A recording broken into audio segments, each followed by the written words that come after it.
Good morning, everyone. Wow, what a full house. We have not seen an audience like this at any of our meetings. So, well, okay, and since 2012, And I thought I was late today when I walked in because you were all here. So thank you so much for your interest in today's topic. We're really excited to have this discussion with you all. And let's all be civil, respect each other, and I think it'll go great. So let me call our meeting of TRPA's Advisory Planning Commission to order. Today is Wednesday, December 11th, 2024. It is 9:32. And the first item on our agenda is the roll call, and I'm going to pass this to Tracy to help us with that. Mr. Oling, Here. Ms. Carr, Here. Ms. Chandler, Present. Mr. Drake, Here. Mr. Drew, Good morning. Mr. Ferry, Good morning. Ms. Ferris,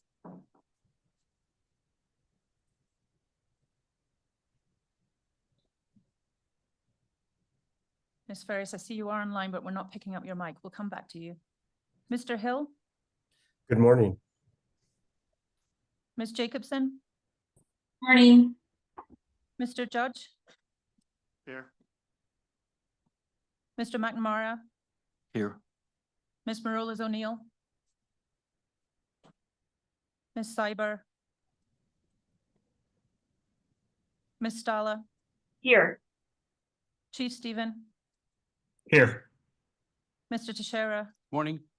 Mr. Hitchcock, and Mr. Young.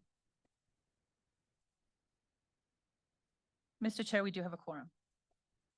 Thank you, Tracy. Do you need to go back to Ms. Ferris, or are we She's good? apparently having audio issues, so we're going to help her troubleshoot those while we're. Okay. Yeah.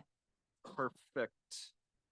Thank you so much, Tracy. And I'm going to go back to you just briefly. If you could touch on the remote meeting rules for the day for our online participants. For members of the public, to observe the meeting, go to trpa.gov. Under the calendar header, click on Advisory Planning Commission Meeting, Hybrid Meeting for December 11th, 2024. There you will find a link to the public webinar hosted on Zoom. To address APC members directly with your comments, raise your hand in Zoom by clicking Raise Hand at the bottom of your screen at the appropriate agenda item. With your hand raised, you will be unmuted by TRP staff and have 3 minutes to address the APC. If you have used the dial-in numbers to join us by telephone, you can dial *9 to raise your hand and be unmuted. For items that are agendized as informational only, we will hear public comment during the general public comment period at the end of the meeting. For items agendized for action or possible action, we'll hear public comment before the APC takes any action.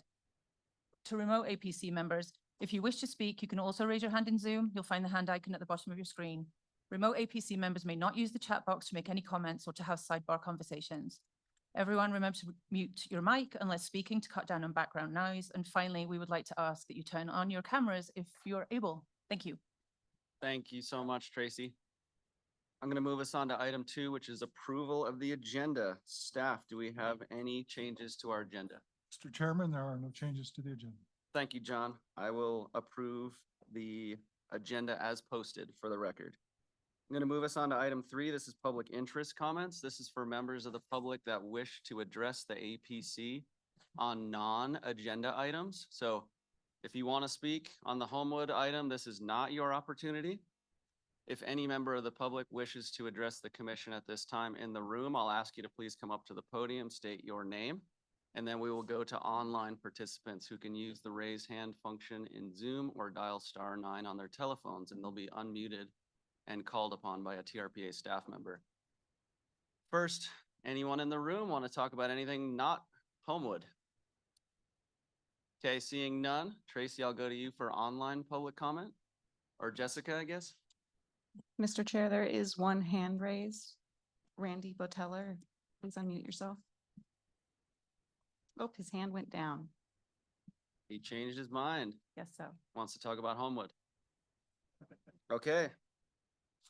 Let's move on to item 4, disposition of minutes. We have a draft set of minutes from our November 13, 2024 meeting.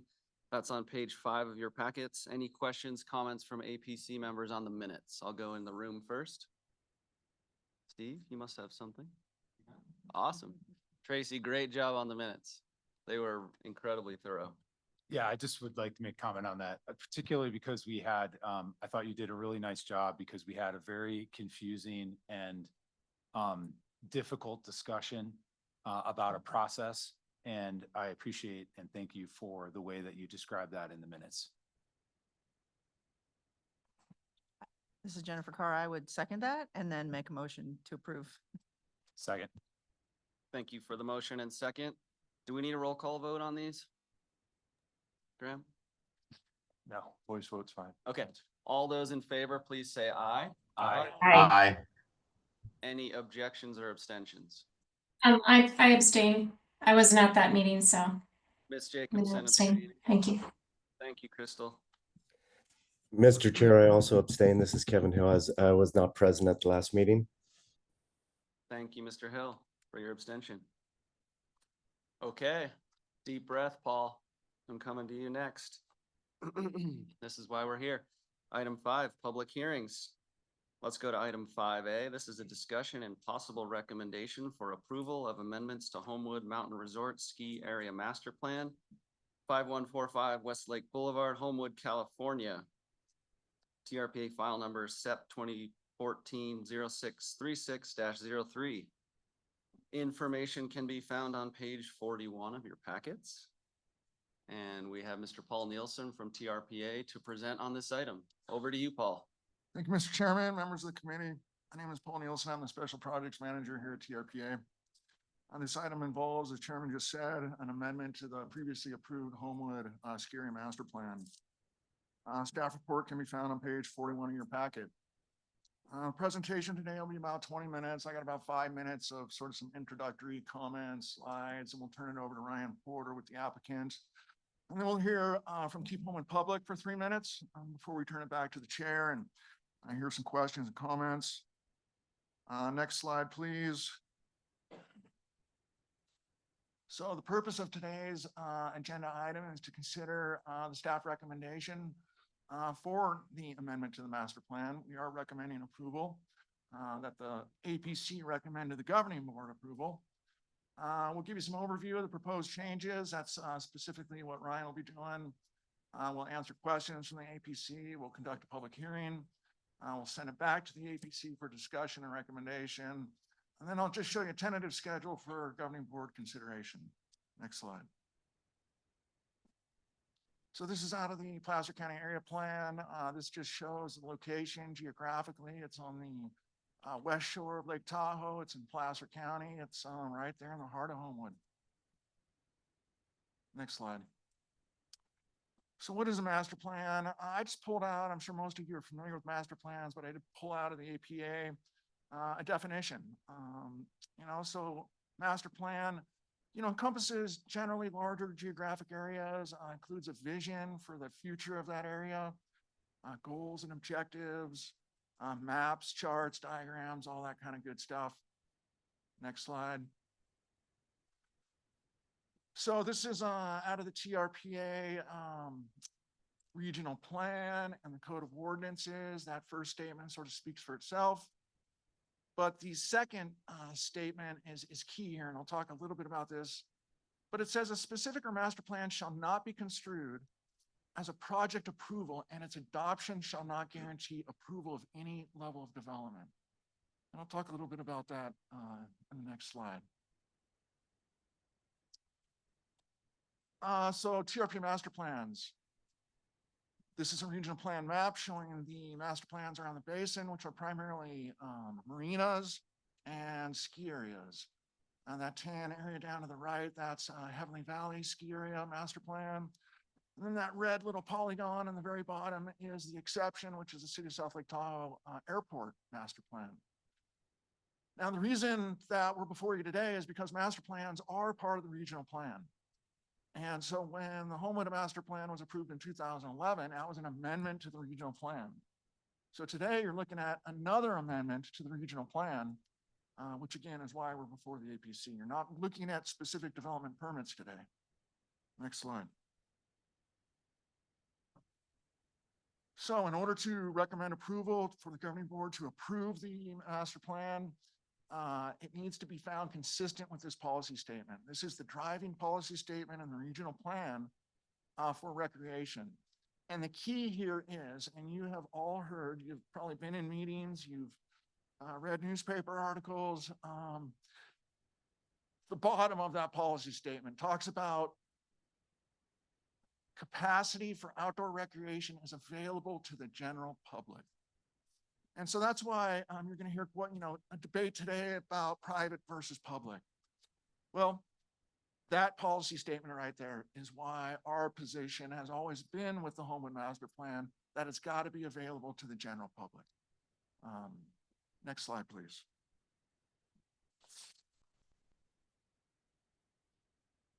So in the approved master plan, in 2011, there are these goal statements. And these goal statements drive the rest of the master plan. These statements were also included in order for this project to be found consistent with the community enhancement program, which I'll talk about in a minute.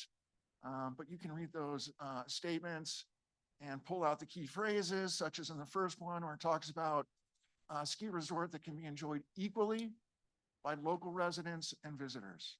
So again, there's emphasis there on the public. It's not just emphasis on visitors, it's residents and visitors. The second one, let's say B, enhance the lifestyle and property values of West Shore residents. So again, it's talking about building a community asset. It's not talking about building an exclusive resort for those who live out of the area, for example. And then there's some other, sub-goal statements here. Let's go to the next slide, please. Again, goal statements that are in the 2011 master plan, and they are also in the amendment. So there's no changes, no word changes at all to these goal statements. Restore Homewood as a community center of the West Shore. I think we would all like that. Even though I live on the South Shore, I've been to Homewood. I drive by, I see the parking lot, I see the potential. A lot of people do that I talk to. And so these are the goals of what hopefully Homewood can be in the future. Preserve Homewood as a reputation of small, no crowds on the slopes, family-friendly enclave. Anyways, next slide, please. So before I turn it over to Ryan, I just want to touch on the fact that this was a community enhancement program project. That program no longer exists. At the time, it was a program that awarded TRPA commodities like commercial floor area, tourist units, residential units to very large projects. The Waldorf Astoria was another one of those projects. Boulder Bay at the time was what everybody knew it as, where people would come forward and it was literally, just a number of proposals. There were some on the South Shore as well, but take Homewood, for example. They came forward and said, we want to be a part of this program and we want to, and we're required to propose environmental improvements that are above and beyond what normally would be required for a project, right? Typically when we're before the board or at staff level and we're doing the environmental review, we have to make sure that there are mitigations included in those projects to make sure there are no significant environmental effects. In the case of these projects, not only did we have to go through that exercise, we also had to make the determination that the project was going to deliver environmental improvements above and beyond what you would normally see. And so, for example, just, you're going to see, and you probably saw in the packet, that they're proposing to treat not just the 20-year 1-hour storm, but the 50-year 1-hour storm. Waldorf Astoria, they proposed the same thing. You saw in there some discussions about significant coverage removal, road restoration up on the mountain. That's been going on before the master plan, 15, 20 years, but they wanted to continue doing that. Forest health improvements. We saw some of that actually happening on the ground this past fall, about 50 acres of removal of dead and dying trees. That mountain is completely overstocked. There's too many trees up there. And so improving forest health was one of those environmental improvements. And then scenic quality. Again, you drive by, you see a parking lot, there's a building there, there's room for improvement.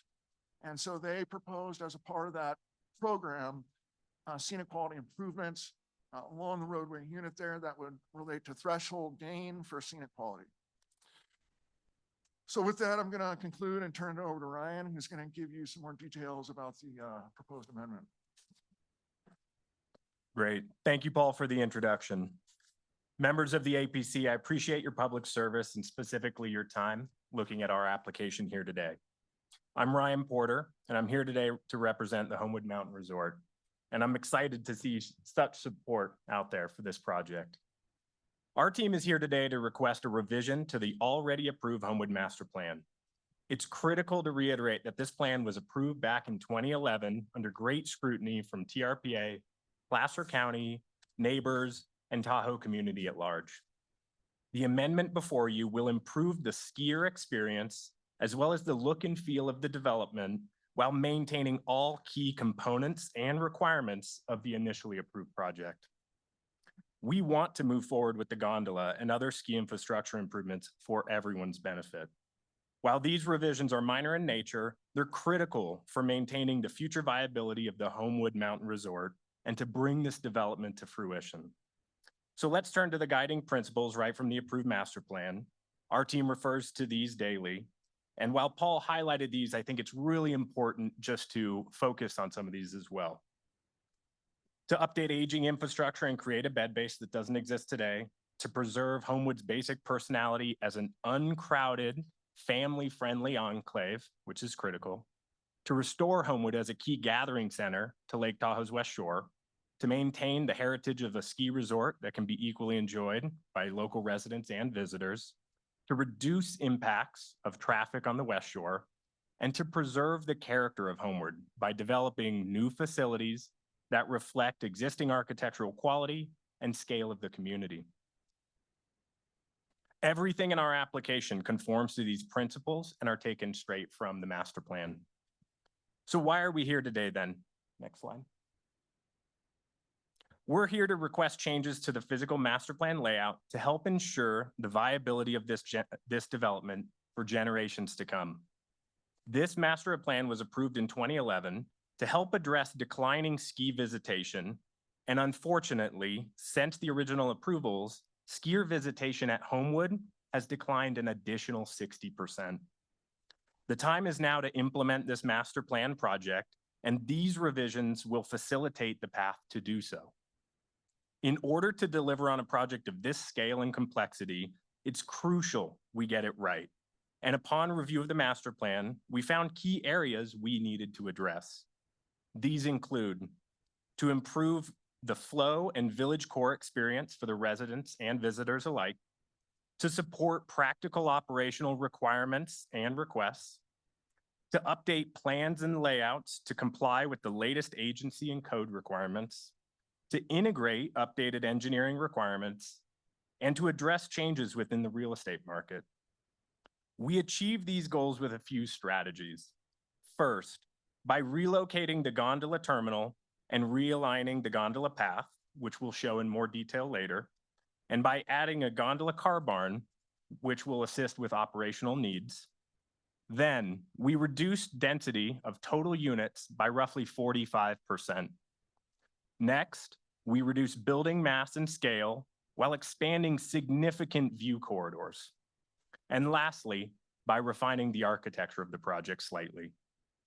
What is more important to us is what's not revised. We have not revised access to recreation for the general public and any other representations in the existing approvals.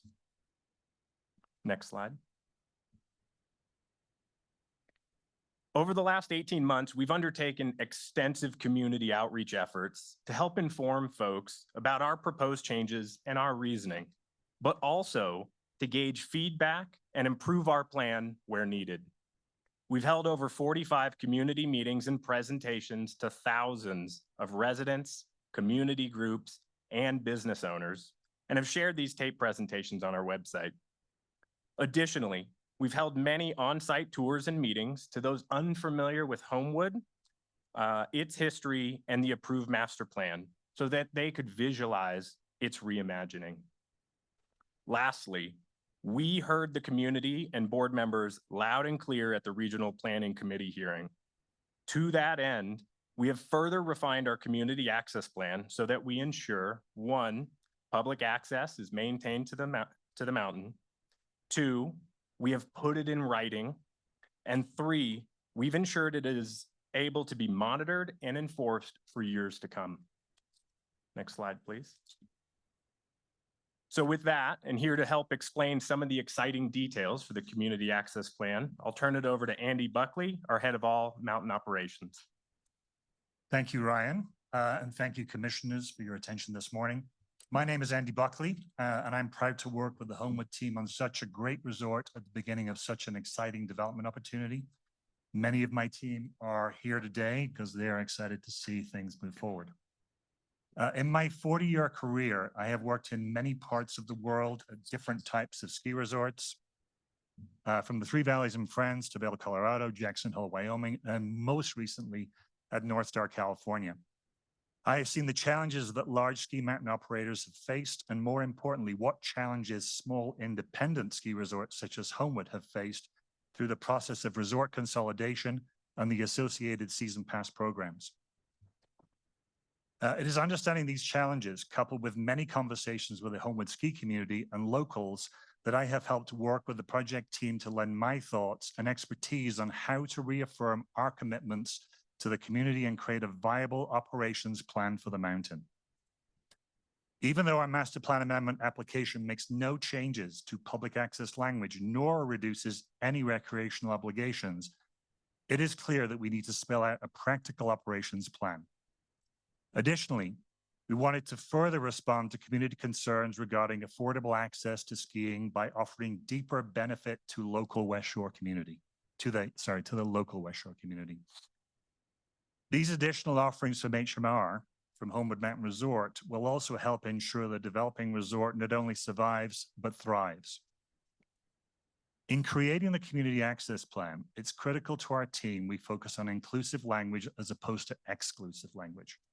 Homewood has always been open to the public, as you've heard from our Smile campaign that we recently pushed out. And we have put it in writing related to our intent to ensure all ski activities are available to everyone.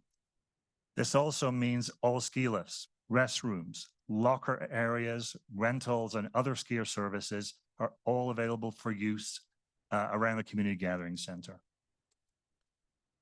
Beyond the opportunity to purchase our standard ski passes and offerings, we've also created a detailed local ski access discount offering. We've heard the community and heard from the RPC loud and clear that locals, first responders, teachers, and members of other key demographics vital to the West Shore and beyond should not be left behind. It's to that end that we have created discounts to keep us on par and in some cases discounted to our local peers for specific ski passes as noted on the slide. Additionally, we want to promote opportunities to enjoy Homewood for students, employees, our volunteer ski patrol, and other key organizations vital to the success of our community. Homewood's visitation has substantially diminished, as Ryan noted, in the years since the Epic and Icon passes were introduced. That was an unintended consequence of the magnetic consequence of drawing season pass visitors away from resorts like Homewood. Infrastructure components such as lifts, snow preparation, grooming have improved substantially in recent years, but also demand much higher costs that impact a small resort's ability to keep pace. Due to our end of the pipeline location and the visitation trends that I've noted, Homewood cannot compete following the current business norms that demand higher and higher volumes. What we can promote is high quality, curated experience for the locals alike, as noted in item 3C of the master plan goal statement. Without this amendment, and this plan to build a bed base at Homewood, the resort will not evolve and would cease to exist. We are hopeful this thoughtful blend of offerings and commitments beyond what the master plan ever considered in 2011 can help achieve that goal. Next slide, please. On monitoring, since releasing our community access plan, we have heard quite a positive tone from our ski community and local agencies as we work to finalize key language. Once in place, we have also worked to ensure an ongoing process to monitor its implementation through annual reporting to TRPA and ultimately enforce through penalties and amount and closure if the commitment is broken. Our operations team will ensure we comply with the requirements set forth by the TRPA. And if we choose to modify our products and offerings materially, we will work with TRPA to ensure we do so transparently and in conformance. And with that, I'll pass back to Ryan. Next slide, please. Thank you so much, Andy. With those exciting discounts and offerings on the horizon, let's now get into the physical plan and see how these changes will assist in realizing the Homewood build-out. Homewood consists of 3 main development locations, including the North Base, adjacent to Highway 89, where the main lodge is located today, the South Base, residential enclave, located near Tahoe Ski Bowl Way, and the Mid-Mountain, located at the top of the new gondola terminal and the old Madden chairlift location. Next slide.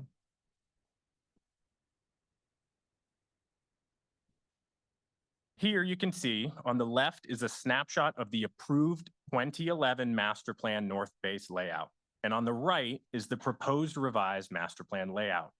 Our team has worked diligently to maintain the key components within the approved master plan, while also breaking up the scale, mass, and positioning of buildings.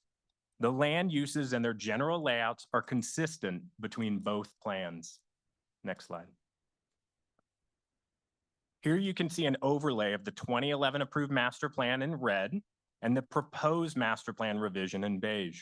You can clearly see the similarities of building positioning while also noting the improvements made by separating the contiguous village structure.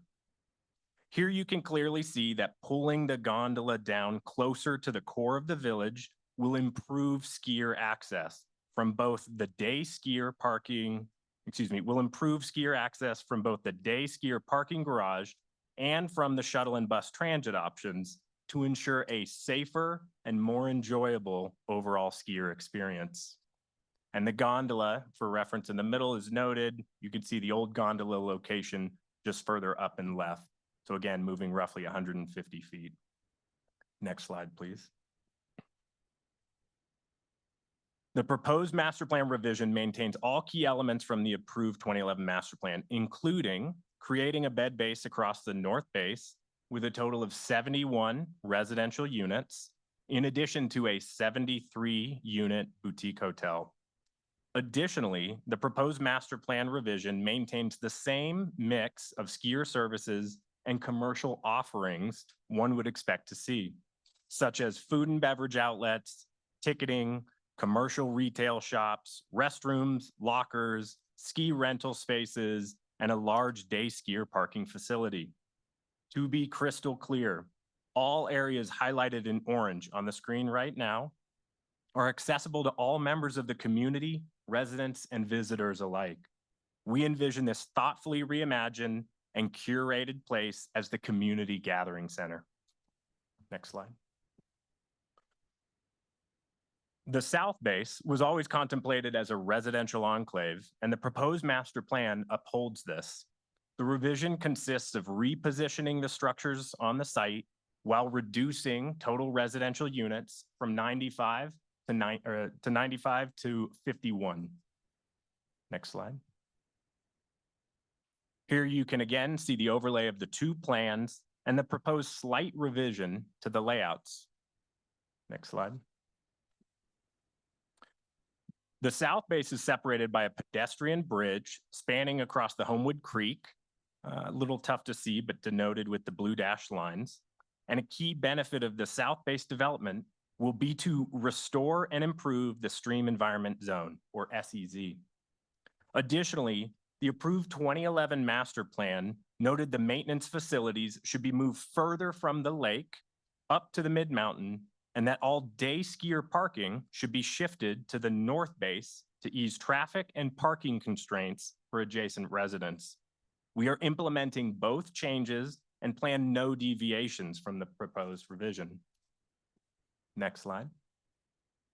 Lastly, here you can see the approved Mid-Mountain Lodge on the left and proposed revision layout on the right.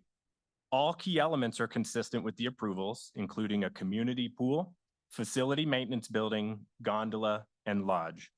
The one proposed difference is the request to include a cabin storage structure, which will improve the skier experience and extend the life of the gondola cabins.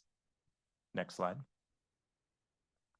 Going beyond the two-dimensional plan comparisons, our team has analyzed the rendered views to ensure conformance with the approved scenic evaluation.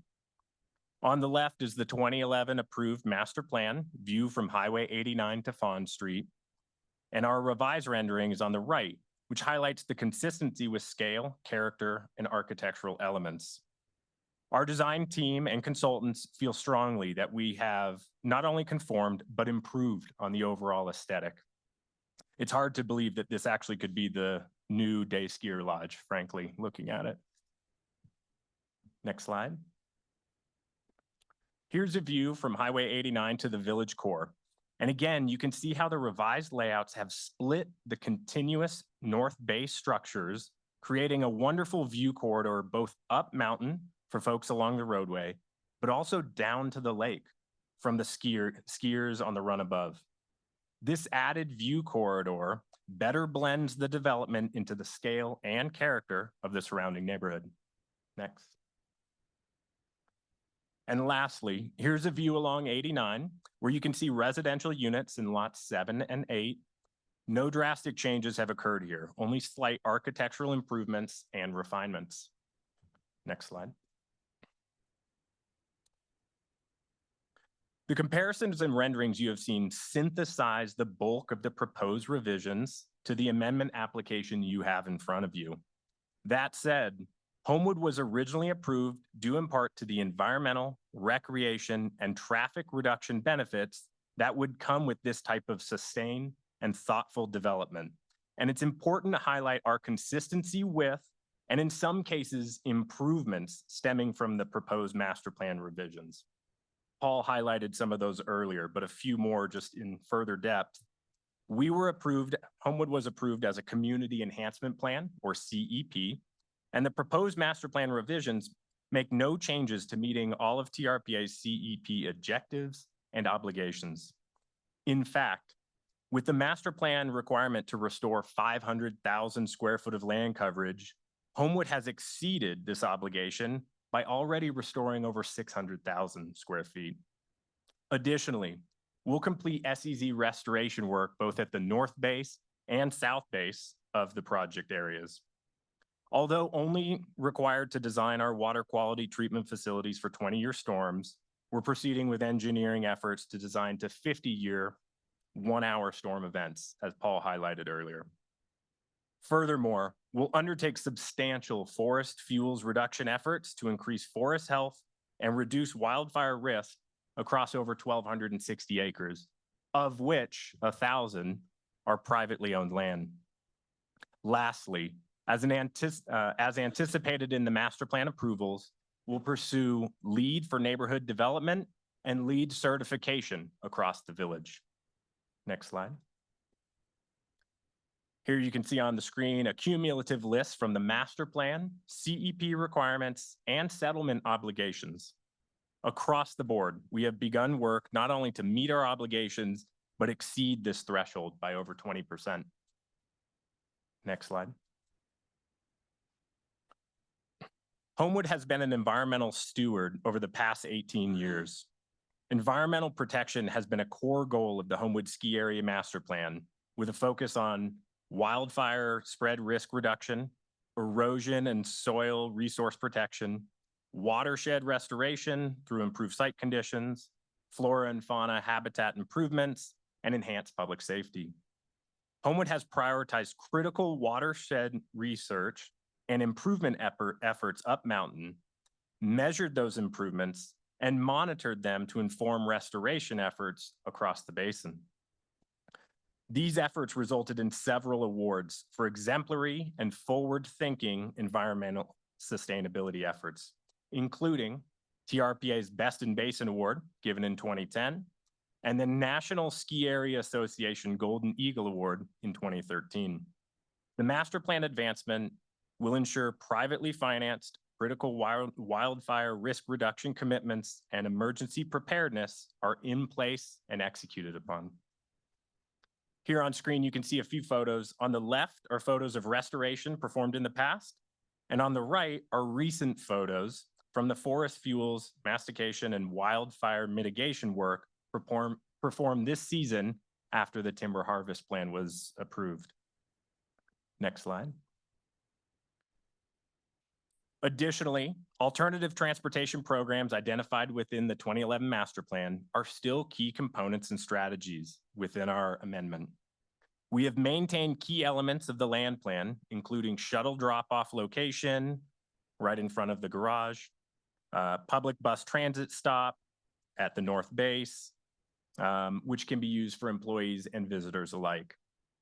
Our plan revision with reduced density has resulted in an overall reduction in trip generation and VMT, as you've seen in the staff report. We will continue to prioritize traffic reduction strategies throughout the implementation of the development and with enforcement mechanisms monitored by the agency to oversee for the years to come. Next slide.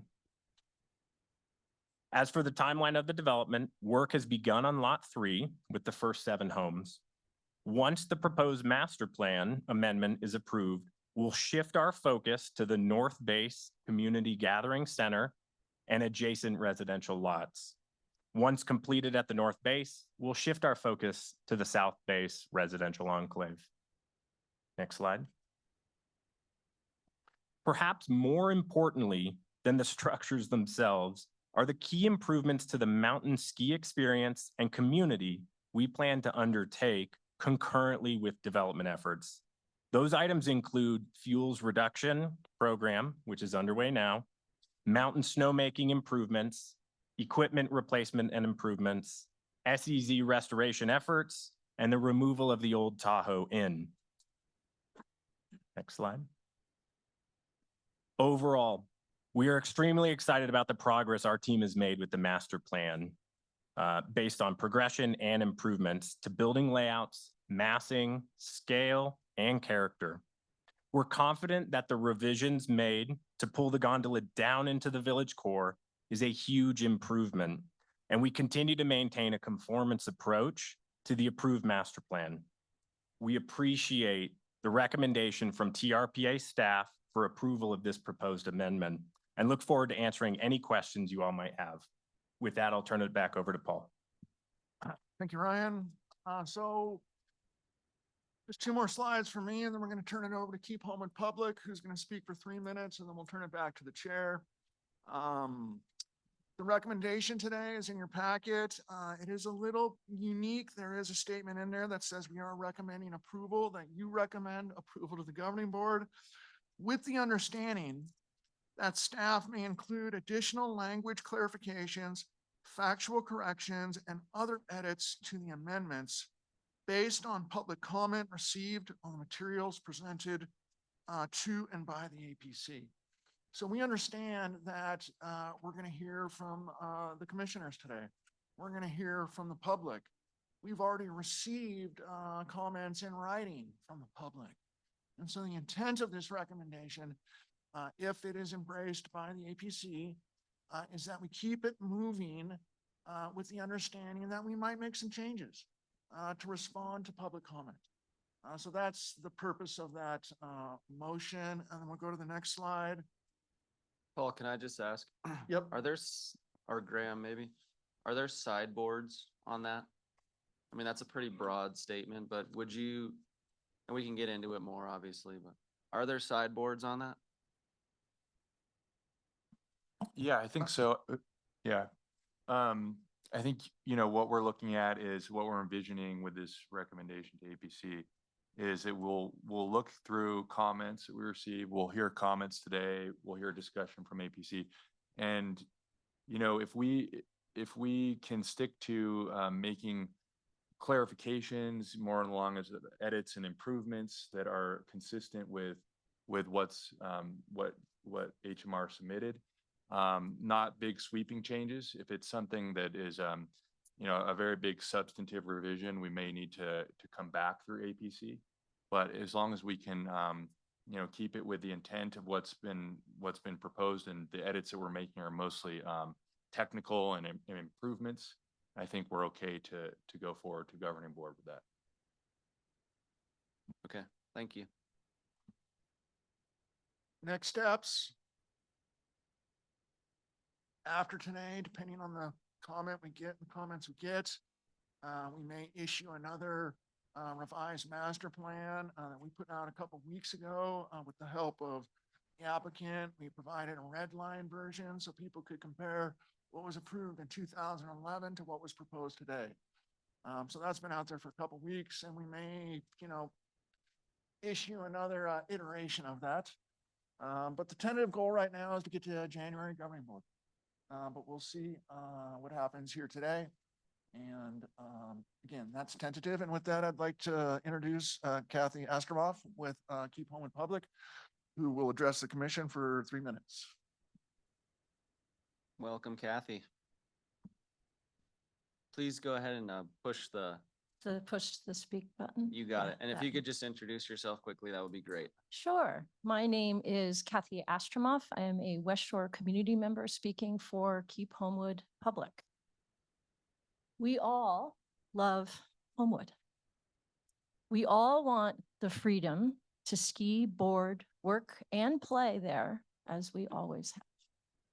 We all want future generations of not just our kids, but everyone's kids to ski there also.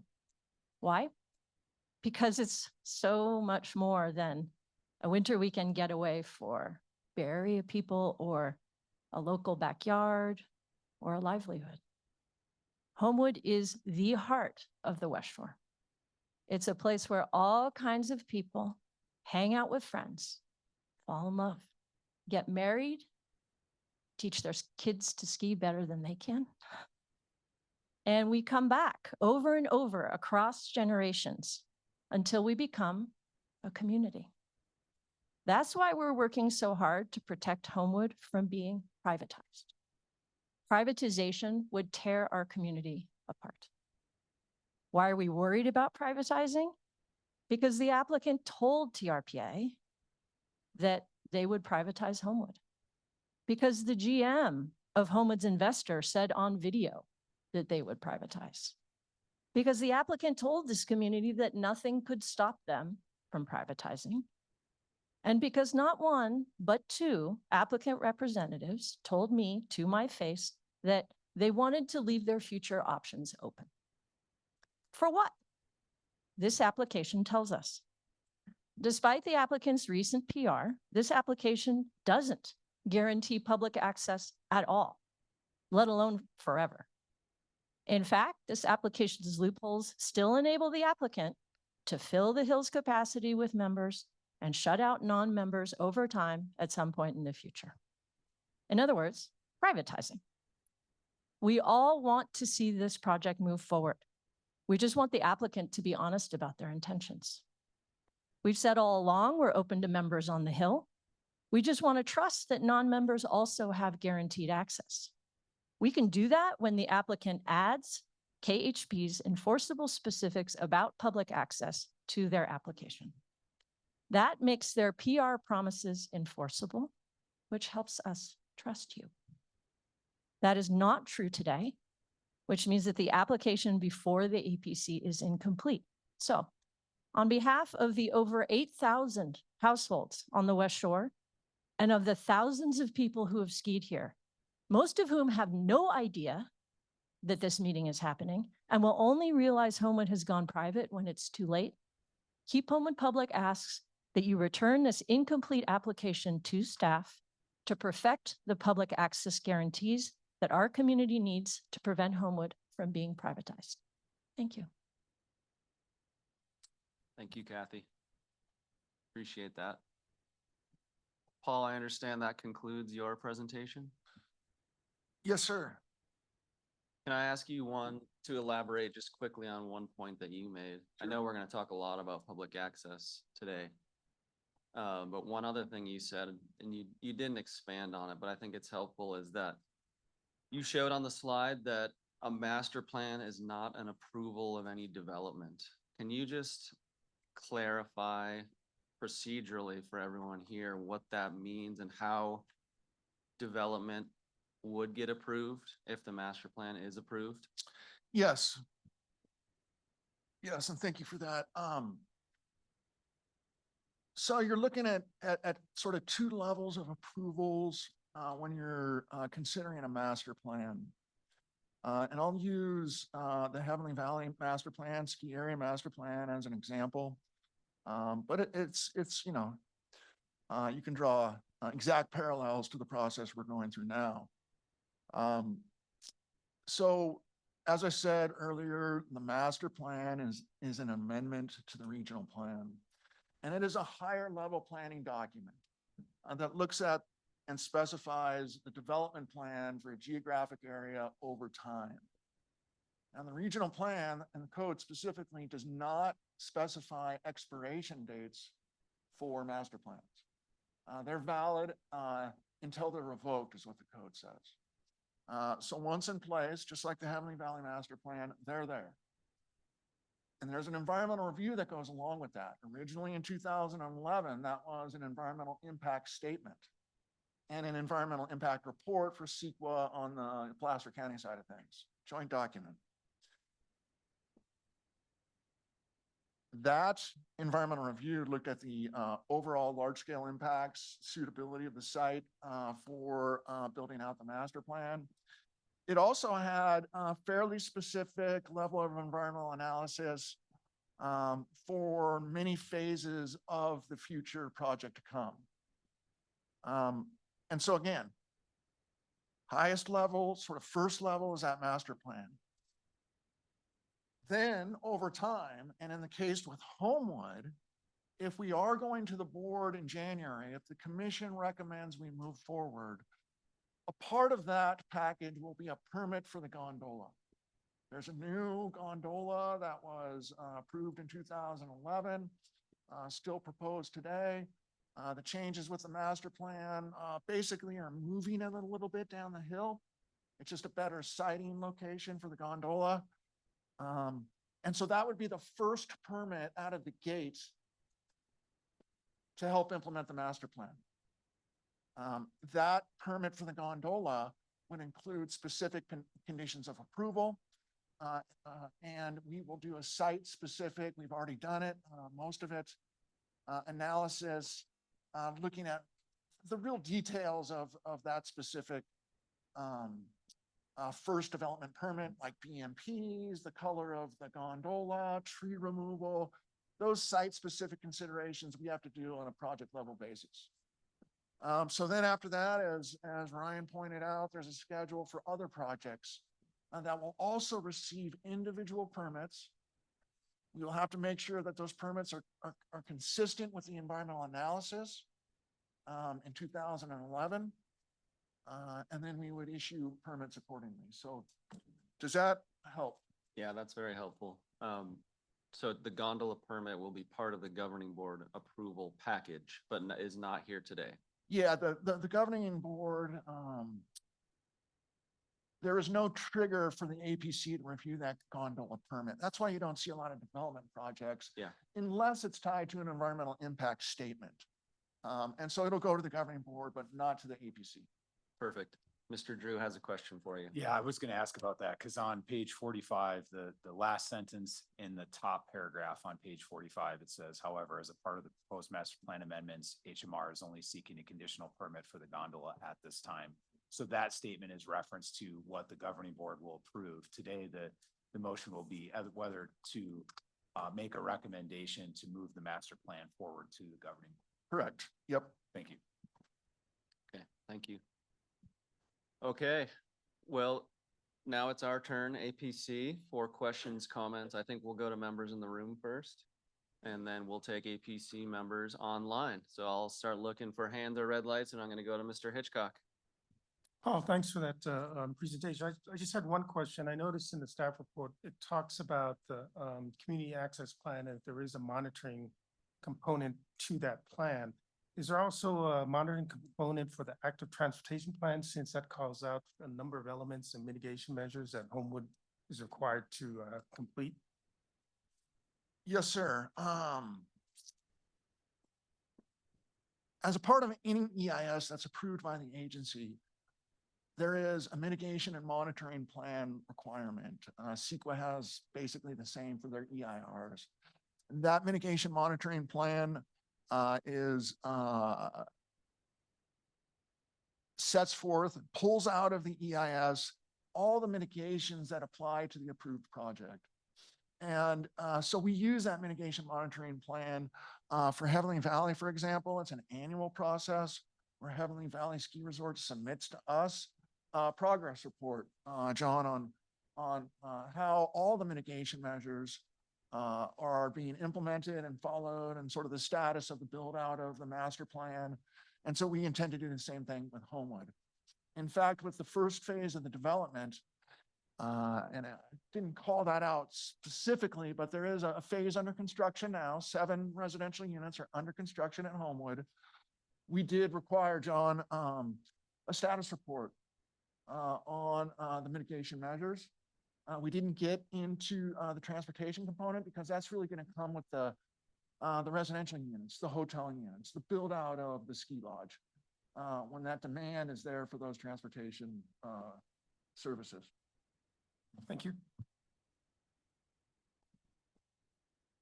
Eric? Hello, thank you very much.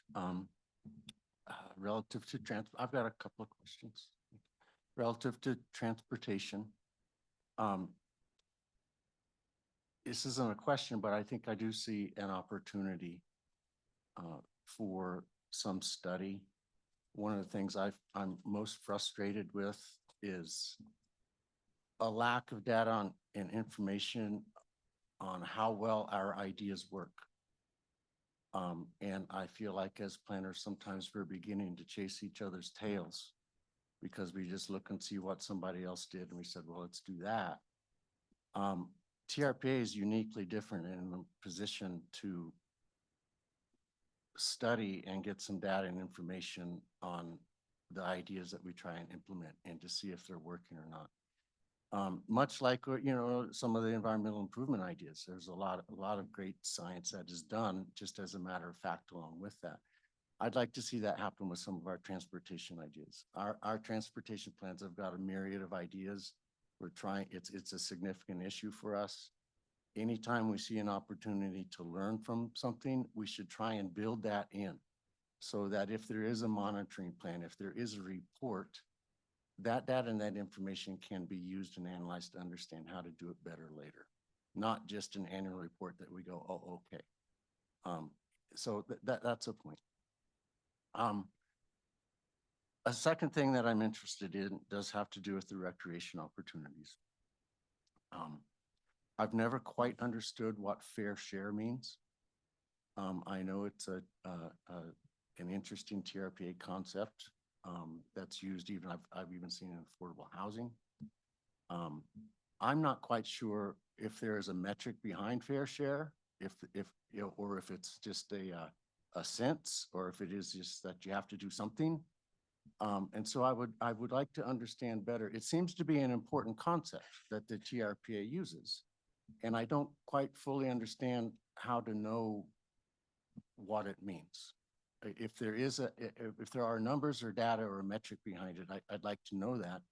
If there's not, that's, potentially fine too, but I'd like to just know how that is conceived of and thought of by staff when you're reviewing something that specifically says a fair share is required. So I'd like to know more about that. And then finally, there's clearly an issue of trust here between the public access plan and what the public feels is being offered. And it's very reminiscent of, bear with me, my first planning job, where we didn't have some of the world's greatest ski resorts, but we had the world's greatest beaches. And public access to the beaches was a consistent issue. So at a public hearing one day, when somebody from the public brought the sales brochure that the real estate agents were using to promote the project, and revealed that the sales brochure was radically different than the message that was being given to the public. Well, that was comedic and dramatic, but it revealed a significant problem. That the investors in the private meetings with a real estate person were being told something radically different from what was being heard at the public. So in the years to come, it became a kind of a normal process where it wasn't even required, but developers would just provide their sales material to prove that what they were telling their potential investors was the same thing that they were telling the public. I kind of see a similar thing going on here. I don't know what to do or to say about the lack of trust. It's something that we all have to deal with consistently. But I do see, and I'm going to listen throughout the rest of the meeting. I'm not done hearing public comment. I'm not done hearing your comments and input. But it does seem to me that that lack of trust is bridgeable and that it should be bridged. I don't know that I can put that towards making a finding. I don't know that I can really include that desire in my vote, because I have to look at those findings, and I intend to look at those findings specifically when it comes to my vote. Can I make those findings? But regardless of how I come down on that, I sincerely hope that this break of trust between what's being presented and what's being absorbed can be bridged before this is all said and done. So that's all I've got at this moment. I'd love to, I'm really curious to hear what everybody else has to say throughout the rest of the meeting. Thank you. Thank you, Eric. One second, Steve. I neglected to state that we did receive, numerous written comments before the meeting. So those were forwarded to all APC members. There's 244 pages loaded onto the website. Also, I neglected to state that many of us were contacted by either HMR or KHP prior to the meeting. And I know that several of us did have meetings with both or either of those groups. So I just wanted to put that on the record that we have been engaging. We will continue to engage. So thank you for that. And Steve. Thank you, Mr. Chairman. Appreciate those comments. For the record, I'm Steve DeShera, a member of the APC representing the Tahoe Transportation District. But while many of us represent certain entities, when we come to this table, we have the more broad perspective on the holistic range of things that we consider. I just had a clarifying question relative to the lots 12 and 13 issue. Those are privately owned, and how does the master plan deal with those properties? Yeah, thank you, Steve. The original master plan approved in 2011 included lots 12 and 13 within the project area. The master plan recognized that they were in separate ownership. The environmental analysis, the environmental impact statement documented that those lots, although in the master plan, and the reason they were in the master plan is because there's an access easement that might flow through these properties in the future to access a future phase of the development. But the response to comments in the environmental impact statement responded to a comment and basically said that the future of lots 12 and 13 are subject to future specific project level approval consistent with the rules that are in effect at the time. So that is the status of lots 12 and 13, and nothing has changed with this master plan. There were some conversations about whether or not lots 12 and 13 should be pulled out. Should they be stayed in? Should they stay in? Long story short, there's no changes to the status of lots 12 and 13. Thank you, Paul. Appreciate the answer. Thank you, Mr. Chairman. Thank you, Steve. Other APC members in the room? Brian? So I just want to acknowledge that, is it true that a couple of years ago, Homewood said, okay, we're going to go private, similar to a Yellowstone Club, but since the public engagement, now you've changed course, and now are committed to going public. So that's kind of the bottom line. Is that true? That is true. And I'll defer to Ryan for clarification, but we did meet with the Homewood team a couple years ago. I think it was in November. And we did discuss the private model, that they felt that the approved master plan was not financially feasible, that market conditions had changed, post-COVID, whatever it be, and that they needed to go to a private model. But we did respond in writing to that initial request, indicating that it would be a very steep hill to climb because of those policy statements in the regional plan, because of those goal statements in the approved master plan that talked about it being a community resource, that it talked about it being open to the public. We didn't feel it was consistent with the environmental analysis.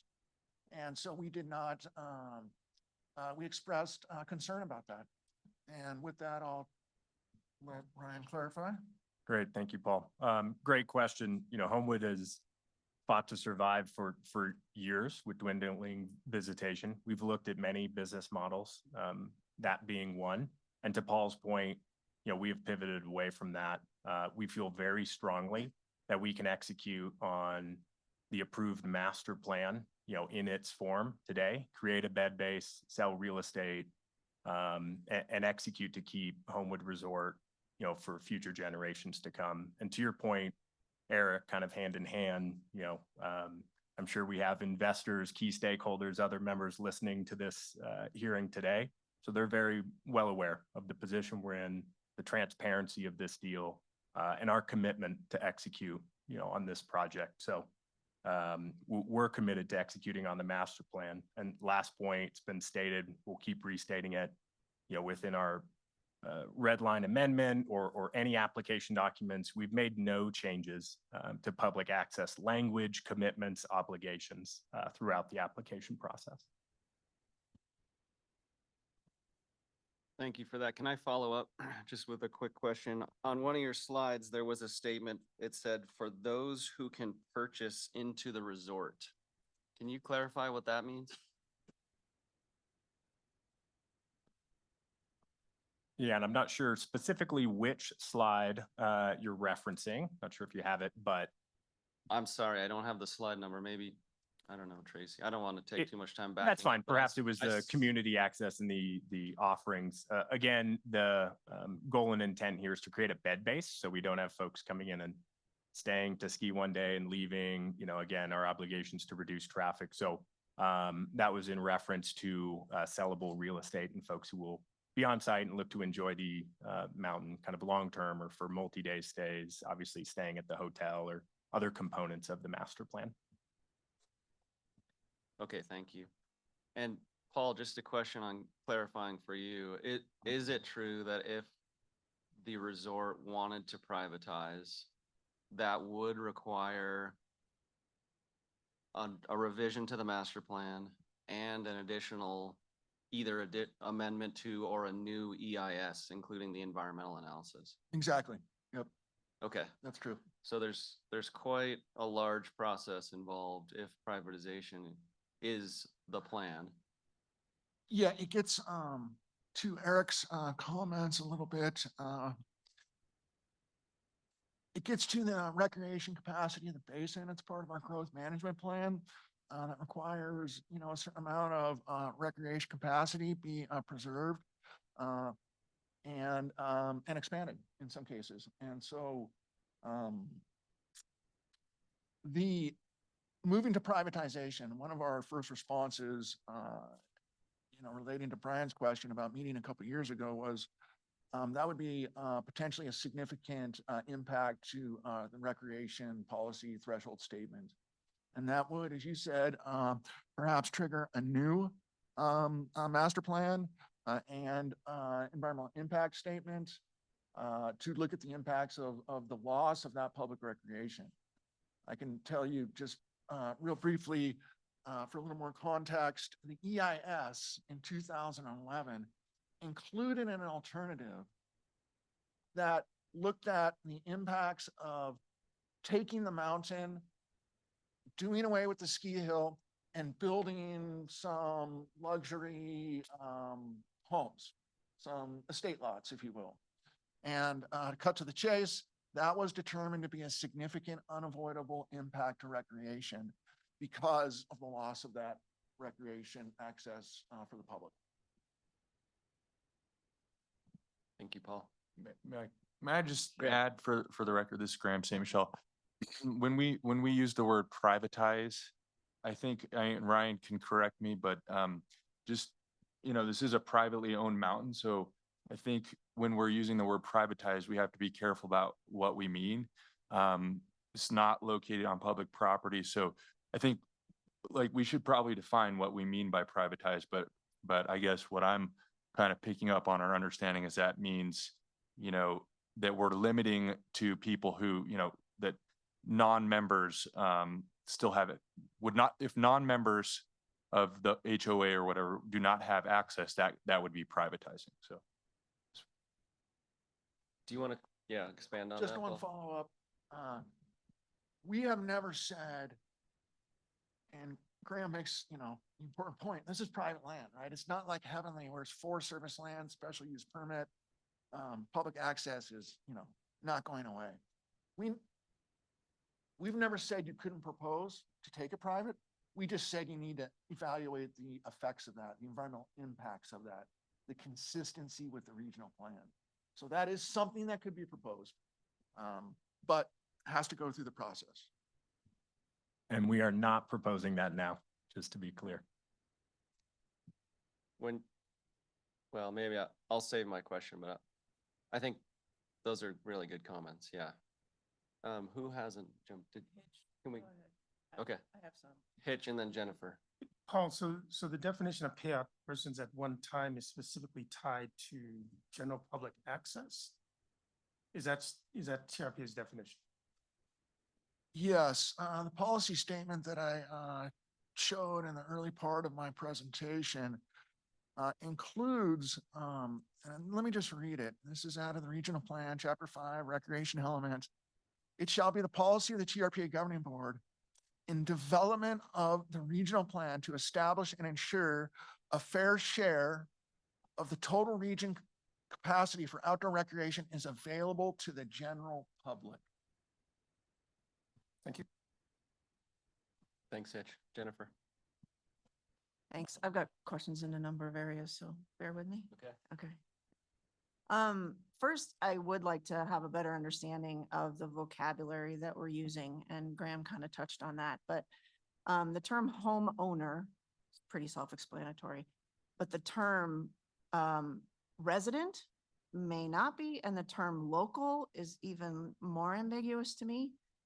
I feel like a local of the Tahoe Basin. I live in Minden, right? South Lake Tahoe residents are locals, but when you use the term having access for locals, what can we get some clarification on the vocabulary that you're using so that we can all be speaking from the same sheet of music?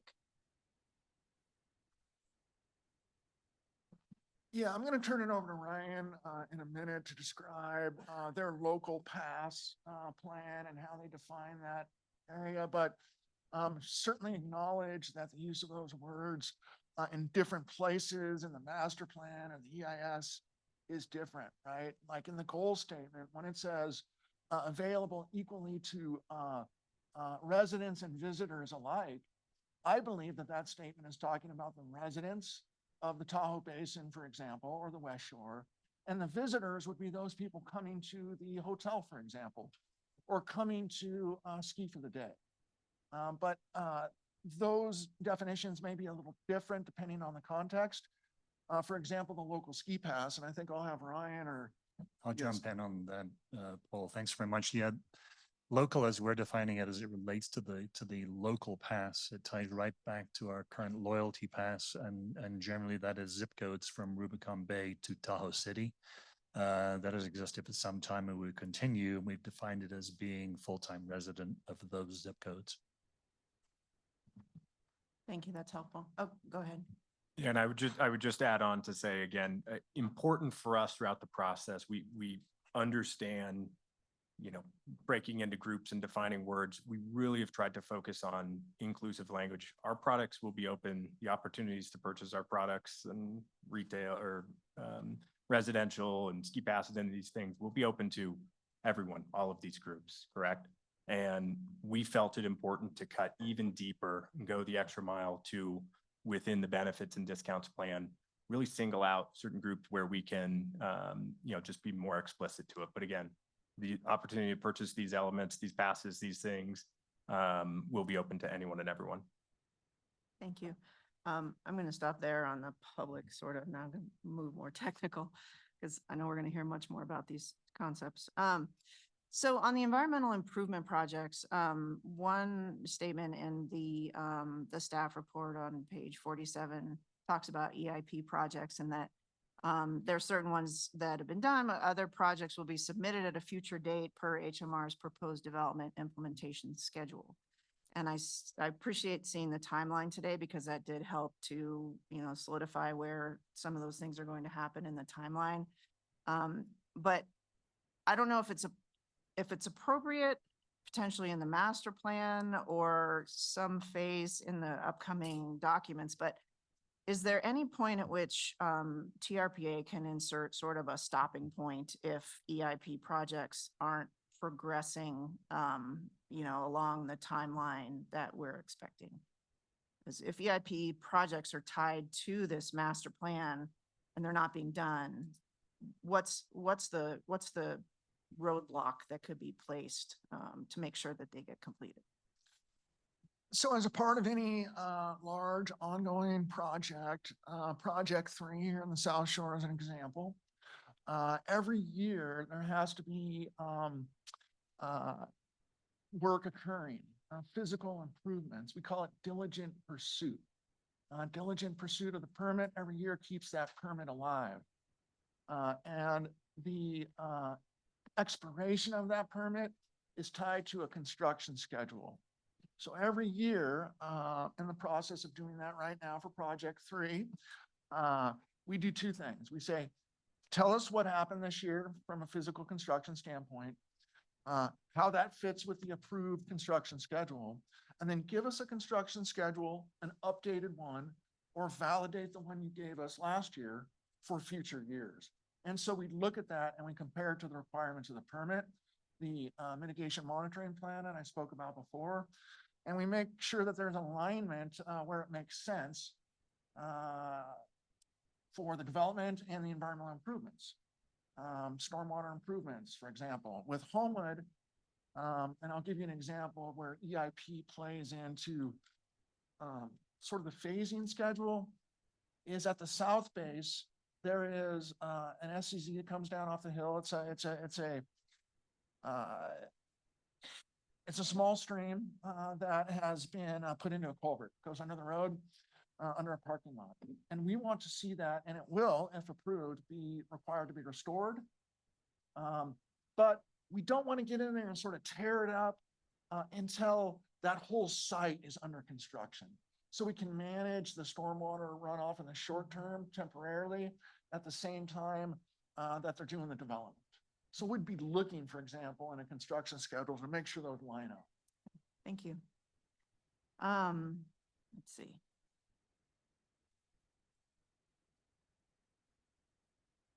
On, this may be a question for our fire representatives as much as anyone else. I'm trying to understand why there is a shelter in place location, because those sound counterintuitive to me. Shelter in place to me means I don't leave my house, right? So what's the concept between having part of this project, and I assume it has probably related to fire or earthquake or something, I don't know. But what is the concept between having a location where people from the West Shore community can shelter in place? Well, let's look at the South Lake Tahoe Event Center that was approved a couple years ago and constructed. That was also approved as a shelter-in-place facility. The idea is that it represents infrastructure that can be defended from a fire more easily than say a residential structure out there on the urban fringe. When the Caldor fire was coming, you know, I know the event center, you know, people were wishing it was there. I don't think it was done at the time. But people were thinking about headed down to State Line because of the impervious surfaces, the parking lots, there weren't trees, you know, right next to the structures. And so now with the event center being built, that is truly a place people could go. And if they're, say, on the urban fringe and their subdivision is being threatened, they could get in their car, drive to the event center, and there would be, services there, bathrooms and, medical, whatever. And so that's the same concept with Homewood. I'm not going to talk about the defensibility of, all the structures there. But that is something that they've had conversations with about the fire department is allowing people to come there during a disaster and take shelter and get services. Okay, thanks. Yeah, I thought that was the answer and it proved out last night when the students at Pepperdine, I guess, had to converge on the library in order to stay safe. So thank you for that clarification. On the employee housing, there are 13 units that are like dormitories. It sounds like you have 2-bedroom units that hold 4 people and there's 13 of them. Just knowing, from just being here in the basin and having, folks in the working community, is all the housing just designed to be that dormitory or 2, roommate style, or is there any thought that's been put to the folks that you need to, like managers and folks that you need to run your facilities that need to have an affordable place to live or affordable commute? Because I know we've got food and beverage managers in the basin that have to live outside the basin, but wouldn't necessarily want to stay in a dorm if they've got a spouse or a child. So where's that thinking at with the workforce housing? Yeah, I just want to talk briefly about the TRPA requirement and I'll turn it over to Ryan. So the 13 units, those were approved as a part of the 2011 master plan. They're unchanged today. And the way they're described is that each unit will have 2 bedrooms accommodating up to 4 full-time employees in each apartment. So 52 full-time employees. So that does talk you think dormitory a little bit there. If you're sharing a room with another person, not necessarily a family setting. So, but that's a requirement that's being met. Those will be deed restricted units. But I do know that Homewood is aware of the need in Tahoe to provide housing for employees. And I'm gonna let Ryan talk because that discussion has evolved a bit. Touch on it a little bit in my report, but. Yeah, thank you, Paul. And important question, first and foremost, we're committed to executing on the obligation for the workforce housing as Paul describes. I think a step further is, we're in the business of running a wonderful resort, and that takes wonderful talent, which we have in spades. And we have to go to our workforce and understand their needs. And we're going to do that as we go through the planning process to understand what makes sense for our employees, our staff, and how to attract the best of the best.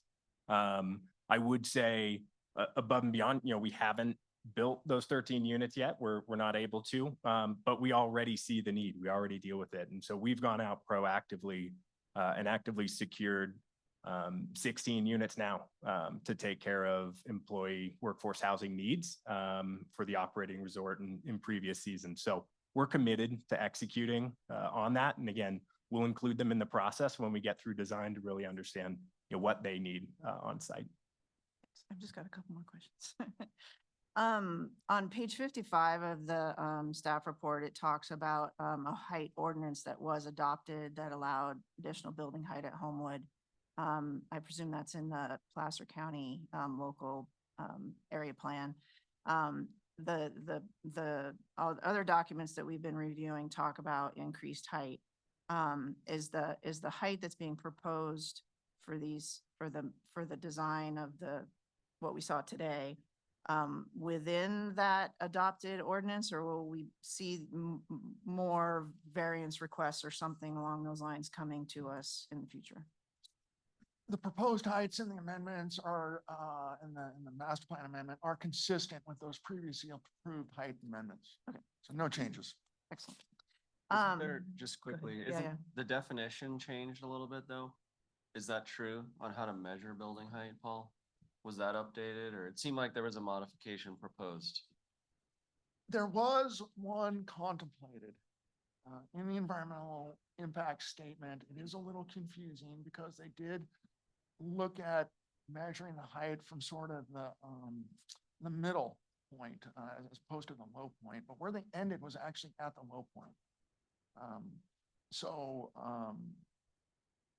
Anyways, no changes. Ryan, Yeah, just to expand on that, especially if you've seen the master plan markup, and there's a lot of markups through the height section.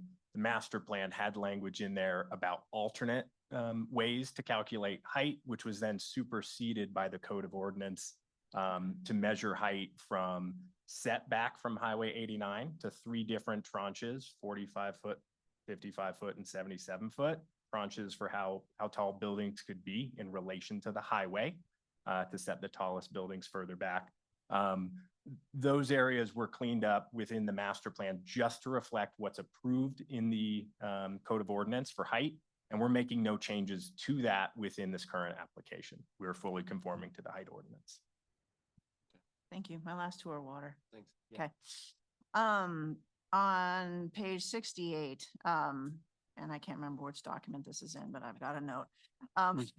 It talks about construction and dewatering that would occur in relationship to underground parking structures. And it talks about adequately mitigating impacts to groundwater quality, blah, blah, blah. And it may be for the project level documentation that comes later. So if so, this is just a note that I would like to make sure is on the record and carried forward. I'm wondering if there's going to be any permanent groundwater dewatering from garage structures, and if so, how will that be handled? Yeah, so this was one of the biggest environmental issues studied in the EIS, was the impacts to groundwater due to the interception. You're looking at excavations over 20 feet, I believe 23 feet is what was approved in 2011, and that's the same today.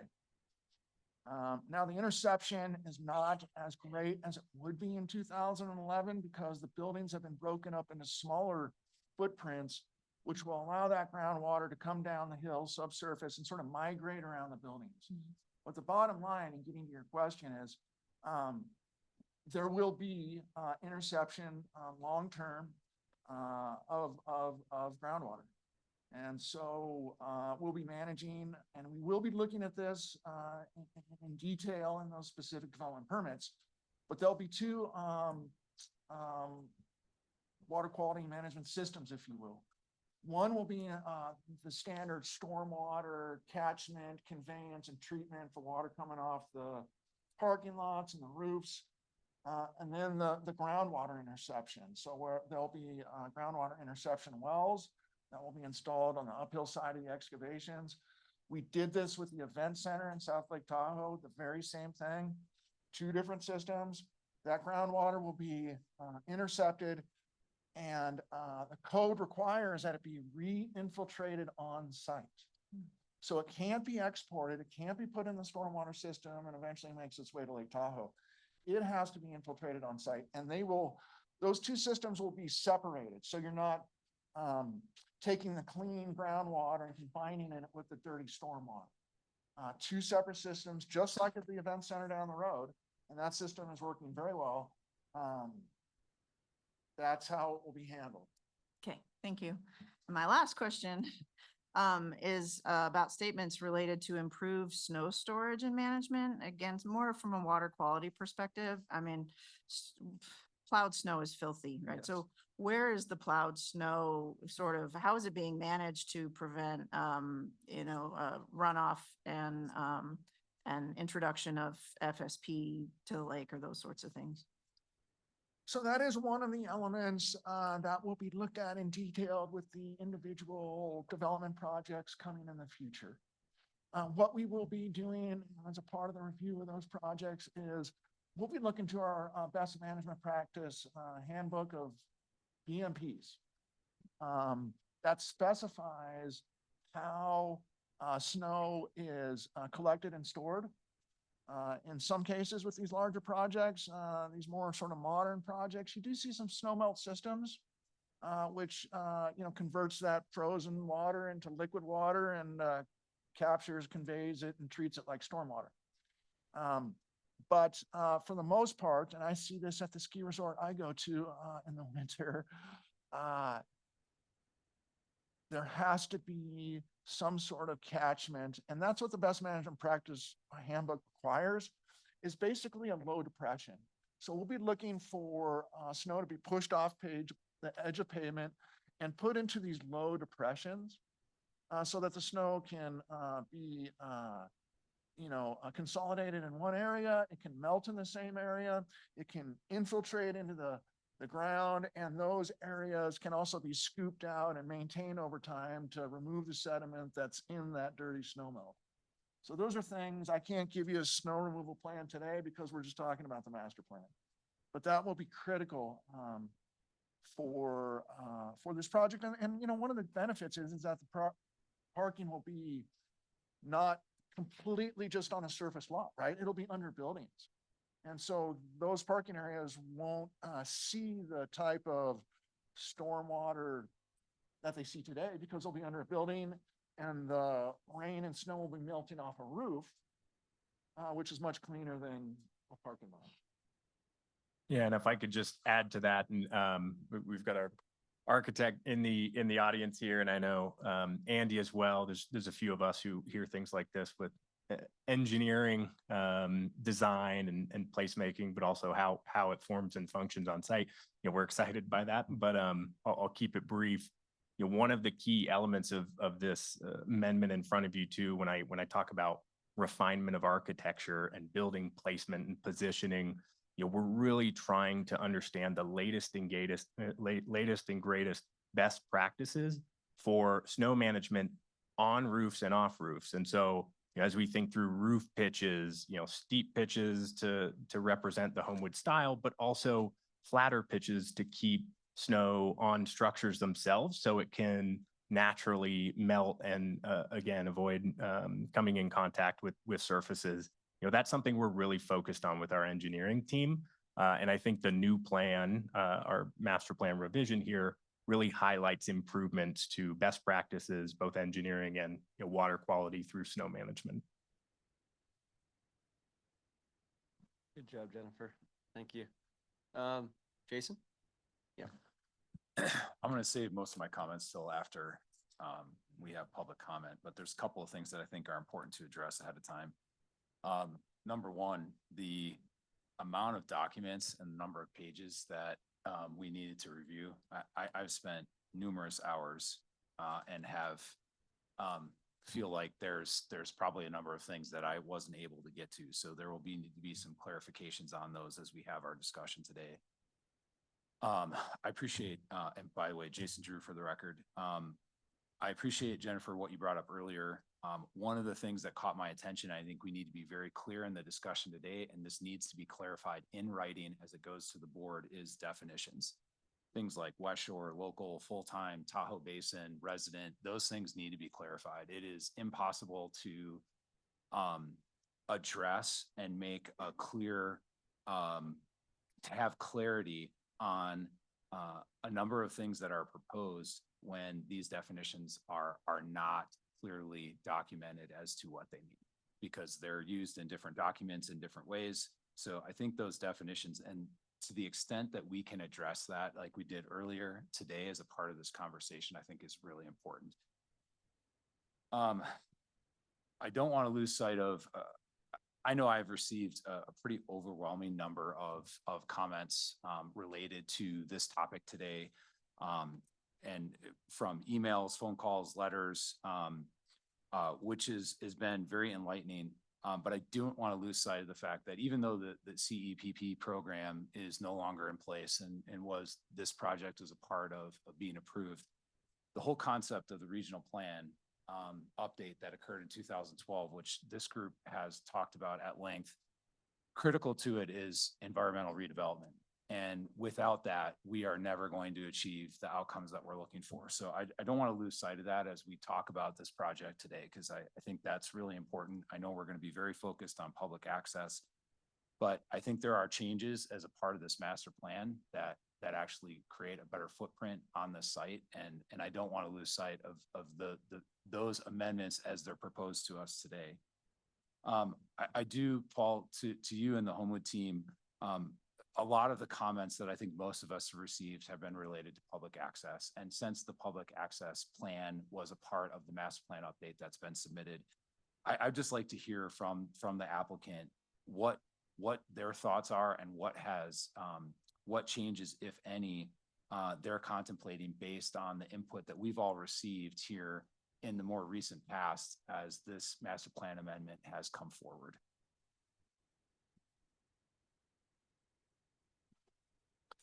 Yeah, I can jump in. Yeah, I think a very fair question. I think when kicked off my presentation, we mentioned a lot of the community meetings.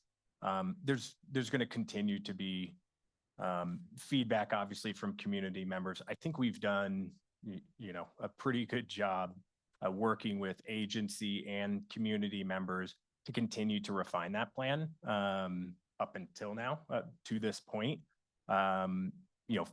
We've definitely gone above and beyond to try and figure out ways, again, to be inclusive, to address some affordability concerns, to expect, to address concerns for specific groups, teachers, ski school, employees, West Shore residents. Again, understood there needs to be a definition. If you look at page 2 of our community access document and locals discount, we actually define what that is, because there was that question of what does that mean? Who is that person? We put our language to it. We're happy to continue, refining those, but we feel what we've put out right now is our best foot forward. So folks understand that they're welcome. And frankly, we want those folks in the community to be a part of the Homewood Resort. So we'll continue to take that feedback, but we do feel like we're at a good position today based on all the work we've done leading up to now. Thanks, Mr. Chair. That's all my comments till after public comment. Good, excuse me, good comments, Jason.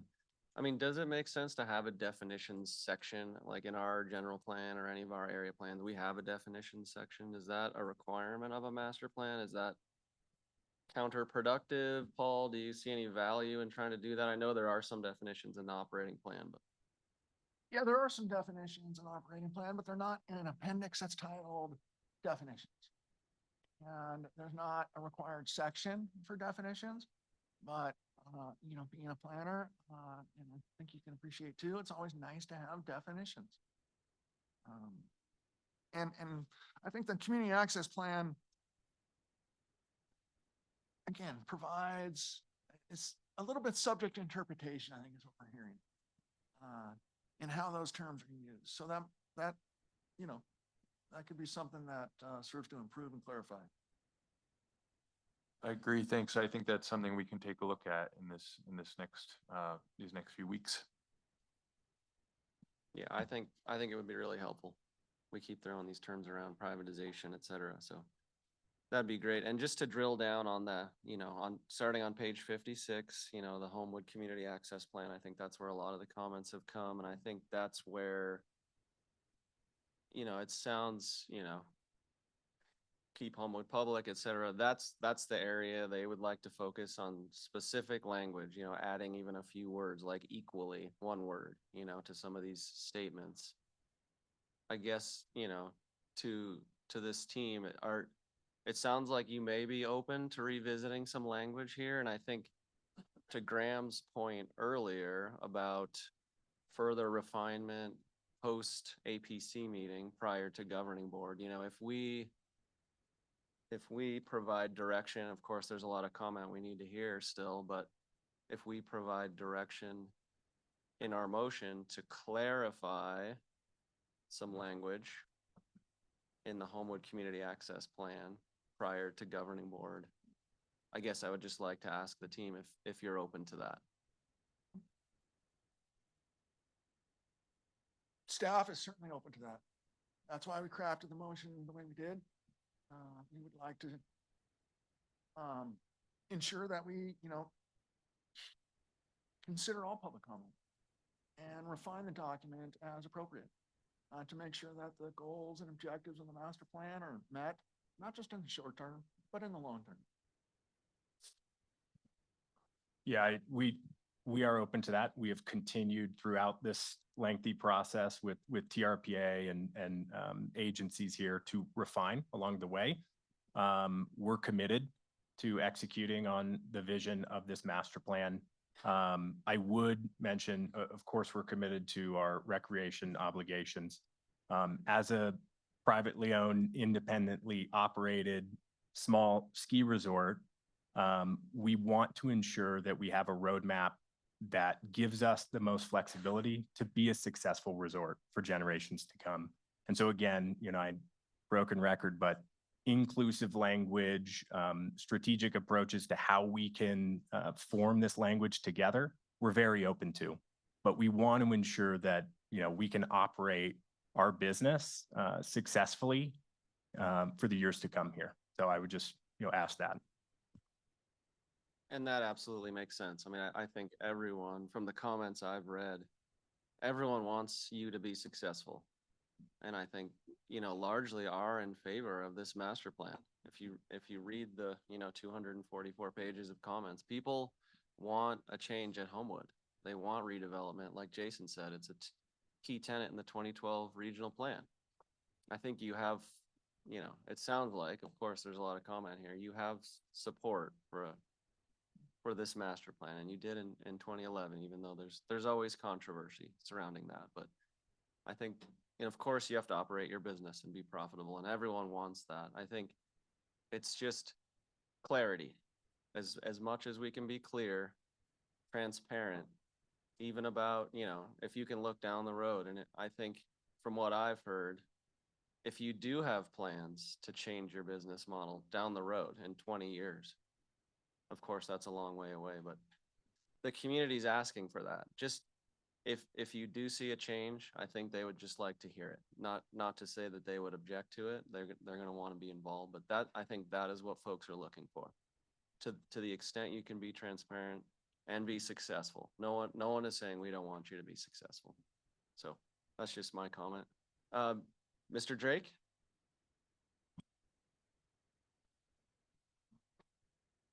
Thanks for the presentation. I'm going to keep this brief. There's a lot to unpack here. But as I zoom out, Kevin Drake, for the record, Placer County is public representative on APC. I'm overwhelmingly supportive of this project, and I very much want to see this move forward. I'm going to miss skiing at Homewood this winter, and I know a lot of other people will too. And there are many elements of this redevelopment that will be evaluated down the road as the project comes to fruition and comes to build out. Those all have very tight, specific code language that guides what can and can't be done, giving the public some assurance about where this project can go, while still giving the project proponents some flexibility. I think in reviewing the reams of comments and master plan red lines, it's clear to me that the community access component of this is a master plan issue. It's not a to be determined at a later date type of issue. That's one of the key issues we are here to discuss today, to make sure that we're moving forward with the right framework. And while I very much, being a private business owner, respect the need to remain flexible and have some flexibility, I also respect the community's concerns and the need to have some sideboards and some standards that have teeth, and that have clarity more than anything. And I'm not sure I'm comfortable with leaving some of the public access requirements not completely well-defined past this meeting. My mind is not made up yet, and I'm looking forward to hearing from the many people who are here. But I just want to clarify that overwhelmingly, I think the project has great merit. I was involved in the restoration on the mountain. I can speak at length. It's amazing what's been done and what was committed to by Homewood. And I think the community enhancement program laid out some pretty high standards for public access. And while the program's gone, I think they're still high on my mind. And being the largest private parcel in the Tahoe Basin, it's different than an average development project. This is the development is very concentrated in a few small areas, and then there's a huge area that is really devoted to recreation. So it's been informative for me to review the recreation standards and become a lot more familiar than I have been in the past. And I think that's a sticking point right now, is clarity. I think the spirit and intent, everyone's aligned, staff, the project applicant, and I would even say, from what I understand, the public group, the groups that are concerned about the project are also aligned with spirit and intent. It comes down to the devil's in the details. So I'm going to leave it at that right now. I think we should get on to public comment. At least I'll cede the rest of my time. Thanks, Kevin. Steve? Thank you, Mr. Chairman. Again, for the record, Steve Pichero. So when I read through the comments, there was another issue that is not public access and not some other things, but it's the relationship or the discussion between the project proponents and North Tahoe Fire, having to do with public safety and having to do with potential upgrades to Station 53, those kinds of things. I just want to put that on the record. It's really, in my mind, yes, public access is huge, but there are other comments and other issues that I hope we will hear from folks during the public comment. That's a pretty significant issue. So I lived on the West Shore for 20 years. My first 20 years of my 51 at Tahoe were on the West Shore. So I understand public safety issues related to the West Shore specifically. Thank you. Yeah, good comment, Steve. I think we do want to talk about that. I know the North Tahoe Fire Marshal Brent Armstrong is here, and I'm going to give him an opportunity to speak when we go to public comment. So I'm assuming, Mr. Armstrong, that you can touch on that issue. I don't know if there's a comment needed at this time, or if the team would like to say anything on that issue.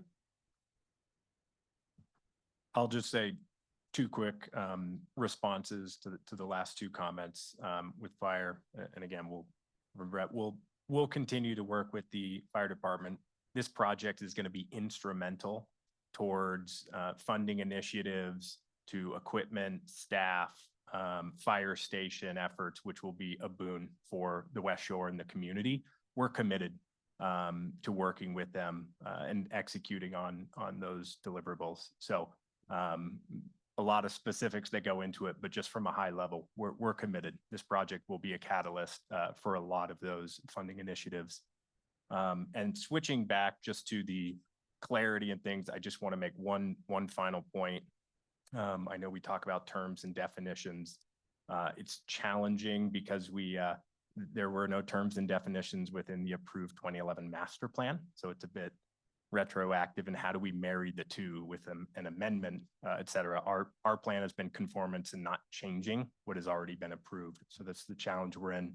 But to be crystal clear and reiterate, homeowners, West Shore residents, locals, all these different groups will all have the purchase or all have the opportunity to purchase ski products and different ways to enjoy recreation on the mountain.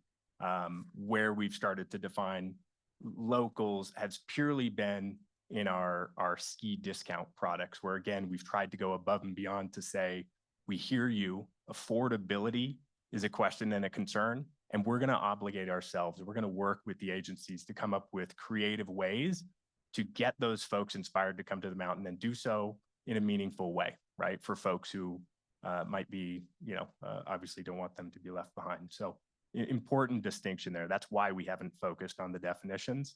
All are willing and able to purchase.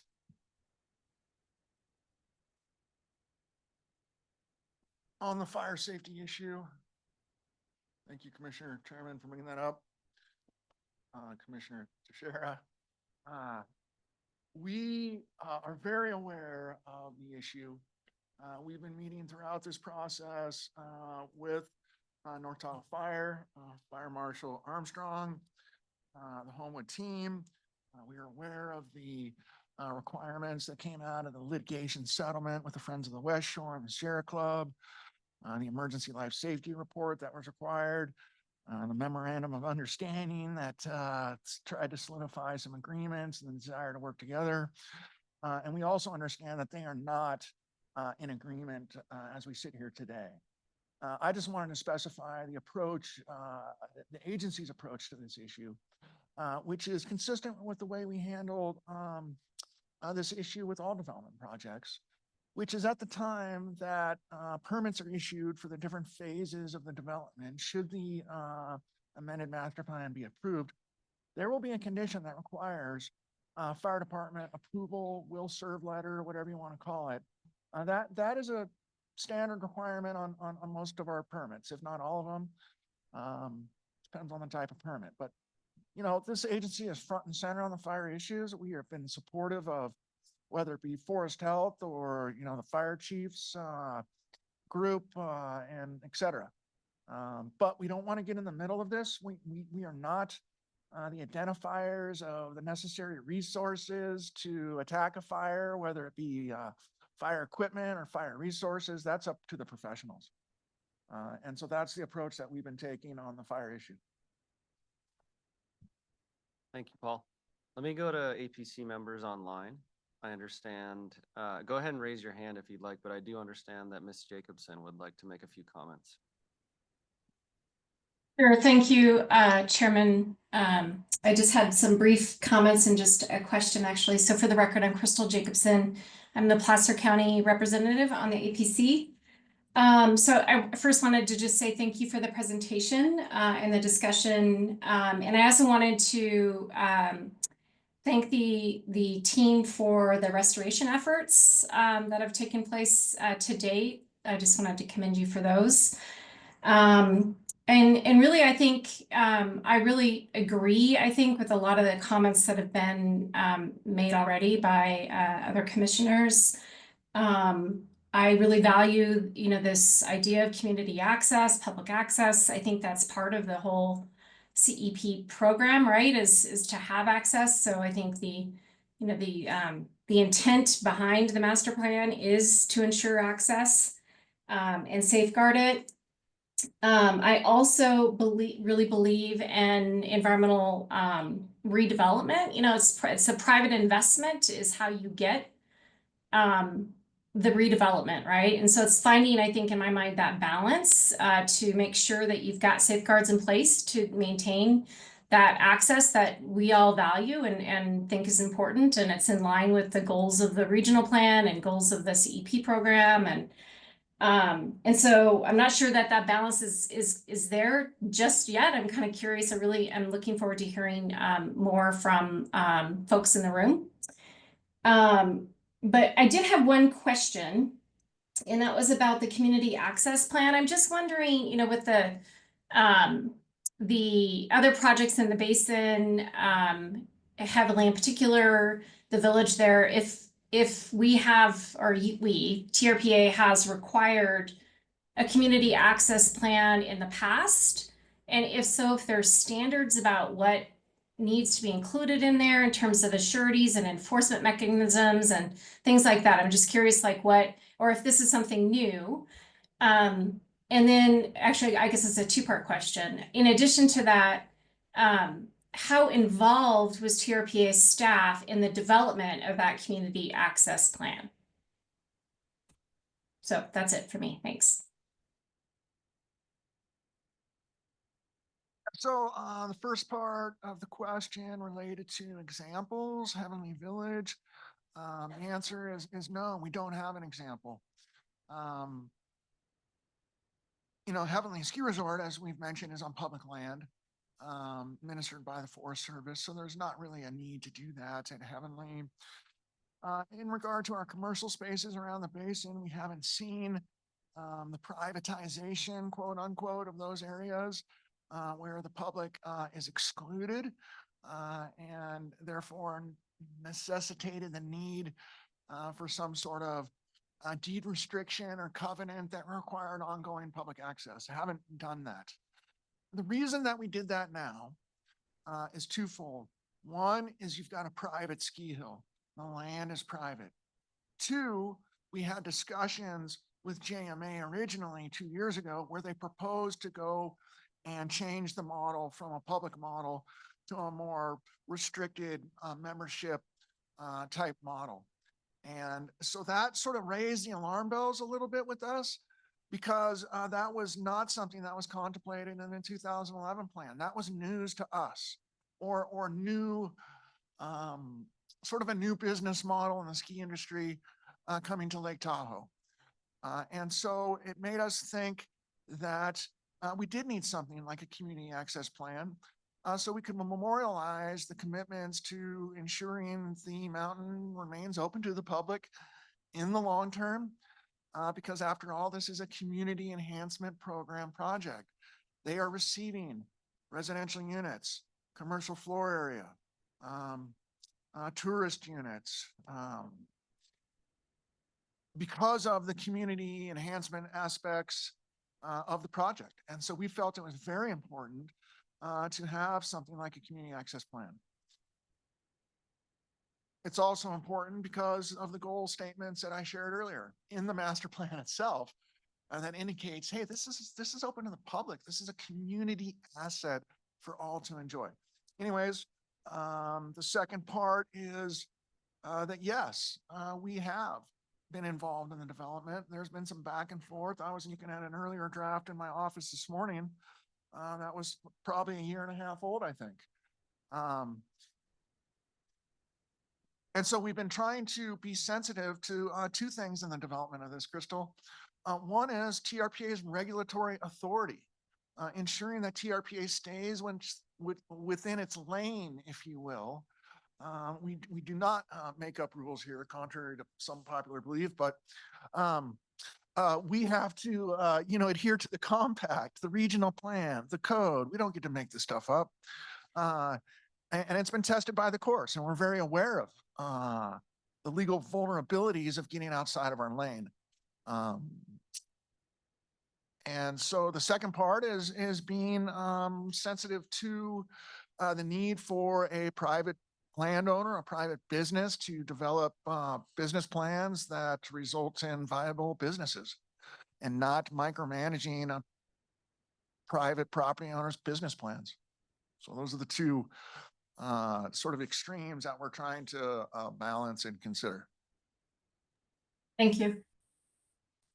And just to follow up as well, we have, when the Forest Service has these ski resort concessionaires on public property, basic research we've done is they have special use authorizations. They look kind of like a lease. The few that I've been able to see, it's more bare bones language short of what we have here with this community access plan. And I can kind of read off the simple language that I see in those. It's that the holder agrees to ensure that its programs and activities are open to the general public on an equal basis and without regard to any non-merit factor. So, and then, I understand that they have, those resorts probably have their own master plans and agreements, further agreements with the Forest Service. But, it's, from what we can see on some basic research, it's a more bare bones statement like that. Paul was getting into agency authority. When we start getting into things like deed restrictions and public access easements as conditions on, an approval, or, for private property, that's the concern. I mean, that really is a concern. We get into takings realms. There's, a lot of Supreme Court and other case law talking about how far you can go. So these are sort of the issues that we're up against and trying to find that balance of, how far conditions can go to sort of dictate operational parameters of how, a ski resort wants to operate on their private property. Thank you, gentlemen, for that. Crystal, thank you for your comments. Let me go to Ms. Chandler and then we'll go to Ms. Cyber. Yeah, hi, I'm Sue Chandler, a layperson from City of South Lake Tahoe. I'm very impressed with your ideas for transportation, public transportation, getting in and out. And I'm curious if there's any plans at all as to off-site housing, off-site parkings so that there'd be more prerogative for people to use that public transportation. And then my second question just has to do with evacuation in general. I know you've mentioned shelter in place, and that's wonderful, but there are times where shelter in place might not be advisable, for instance, avalanche, earthquake. And I'm wondering if you have thought about an master plan for evacuation for the area. Thank you.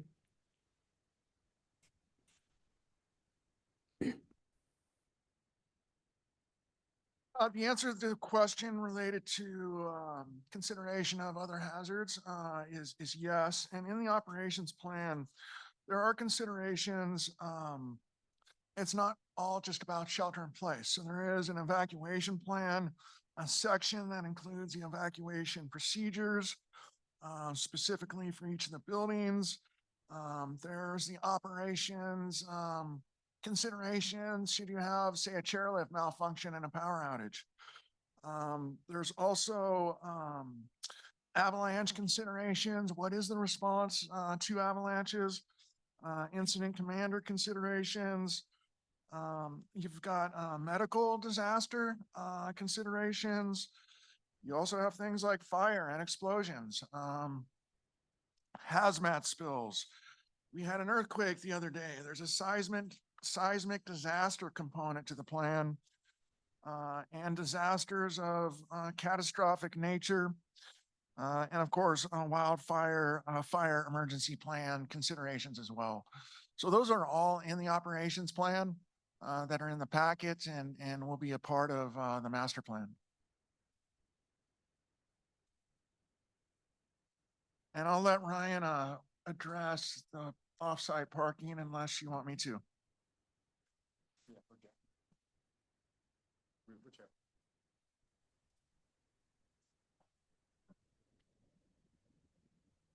Good afternoon. This is Jacqueline Braver with Homewood Mountain Resort. Wanted to add some additional detail to the emergency evacuation efforts too. In concert with CAL FIRE and the local fire districts around the Tahoe Basin and Heavenly Ski Resort and other ski resorts, there was a group meeting of all those operational folks together this past April to work on pre-attack plans. The pre-attack plan is defined also in the site operations plan. It's a component of one of the sections of the document that Paul was talking about earlier. So, and the site operations plan that did have some of this emergency planning was submitted back in 2011 with the master plan. It was approved back then, but with the change of time and resources and staffing, of course, we wanted to provide an updated site operations plan with all the current folks, current contact information, and phone numbers. So that's all been brought up to date, which is great. And so our team is also focused on some emergency planning locally, and Andy could also answer some of those questions later. With respect to offsite parking, I wanted to add some detail to that.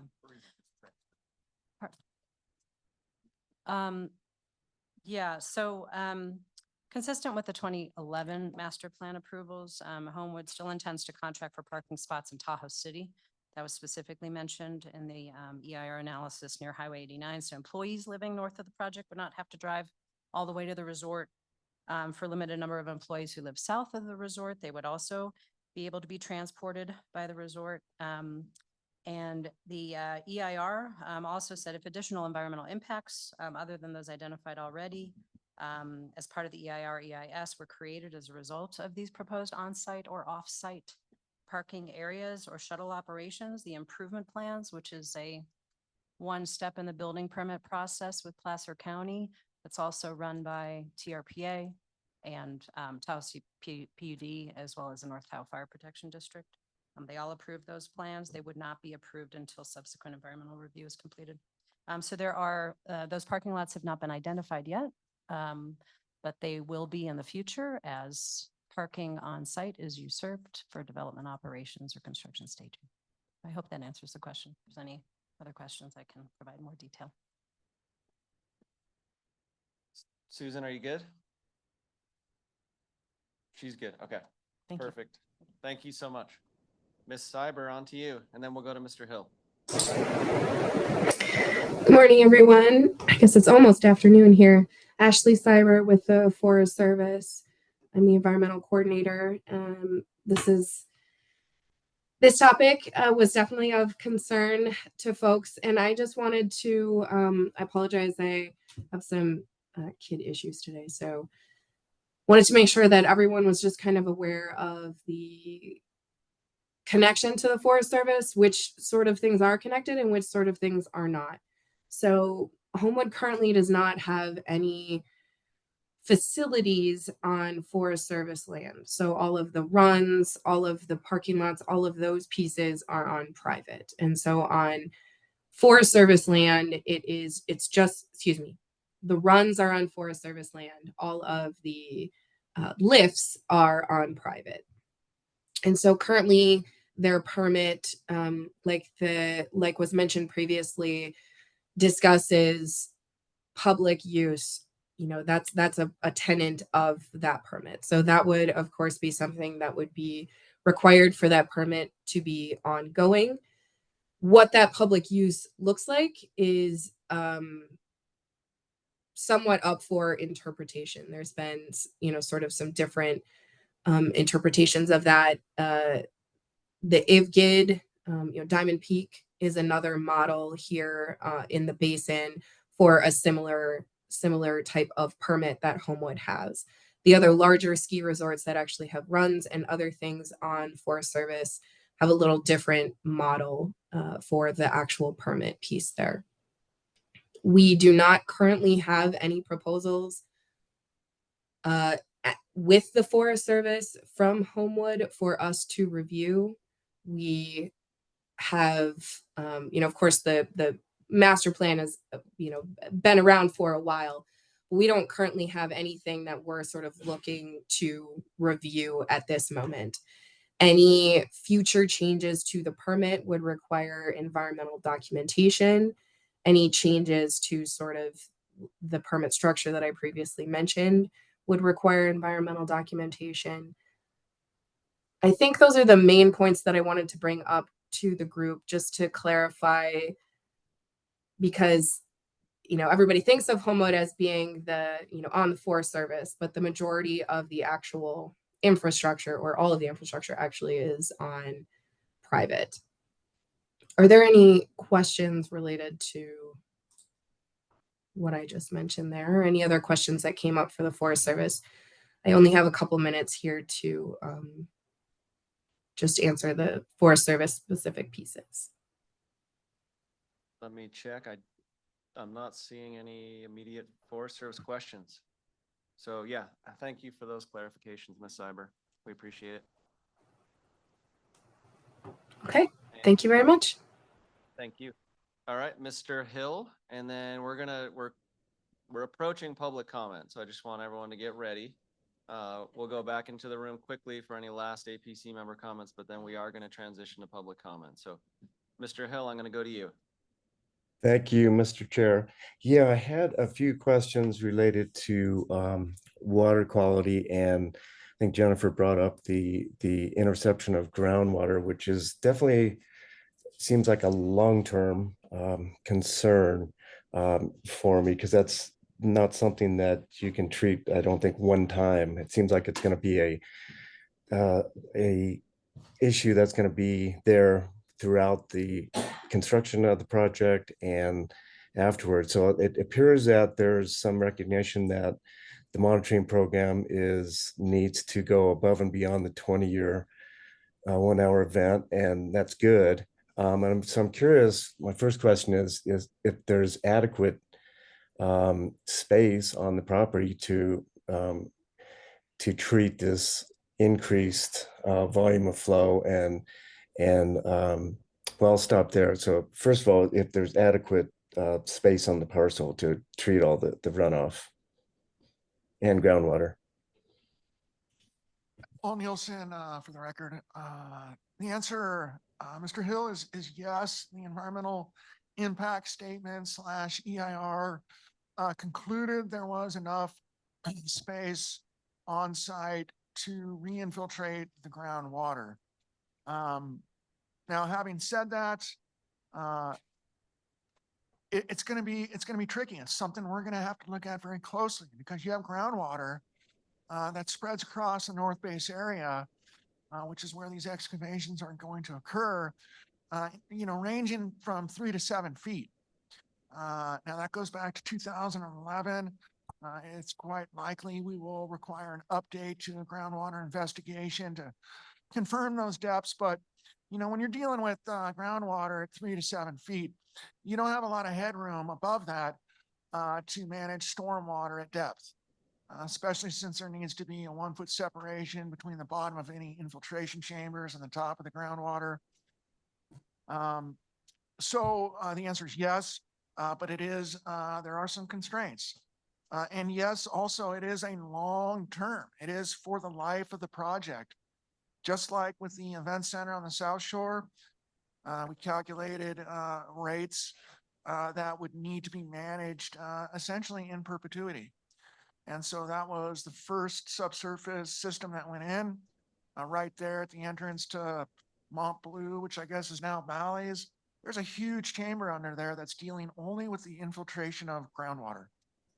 And they certainly had much more depth to work with there. So you're going to see sort of wider and shallower facilities at Homewood as opposed to narrower and deeper because that groundwater level is fairly high.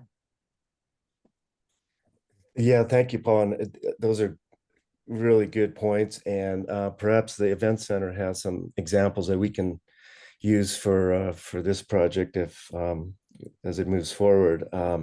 If there are some water quality violations, I don't know if the event center has some of these requirements, but if there's some violations in the future, if any standard, is it possible that some areas are restricted for development or at least until those are resolved? Yeah, typically the way the monitoring plans read is that there has to be ongoing monitoring related to the functions of those facilities and their ability to attain the treatment standards. And if not, then modifications to those facilities are required. And that's not just for these large projects. We do that. Our inspectors do that almost on a daily basis out in the field, where sometimes the translation of a BMP, water quality BMP on paper, doesn't go so well in the construction phase and things need to be changed. So we do have the authority to make those changes and make sure those standards are met over time. Great. Thank you, Paul. Thanks for your comments. That's all the questions I have. Thanks. Thank you, Mr. Hill. APC members in the room, any final thoughts before we go to public comment? Okay, looks like we're good. Let me move us to public comment on this item. This is item 5A. So first, I do have a list for those of you that signed in. I'll be going down this list, calling members to come up to speak. You'll each have 3 minutes to speak. I think we would all request that you focus your comments, stay on point. If we continue to hear very similar comments, I think it's very appropriate to say, I agree with the previous speaker or the speaker 5 speakers ago. I love their comment. We will then go to public. I'll then ask anyone in the room who's not on this list if they have a comment.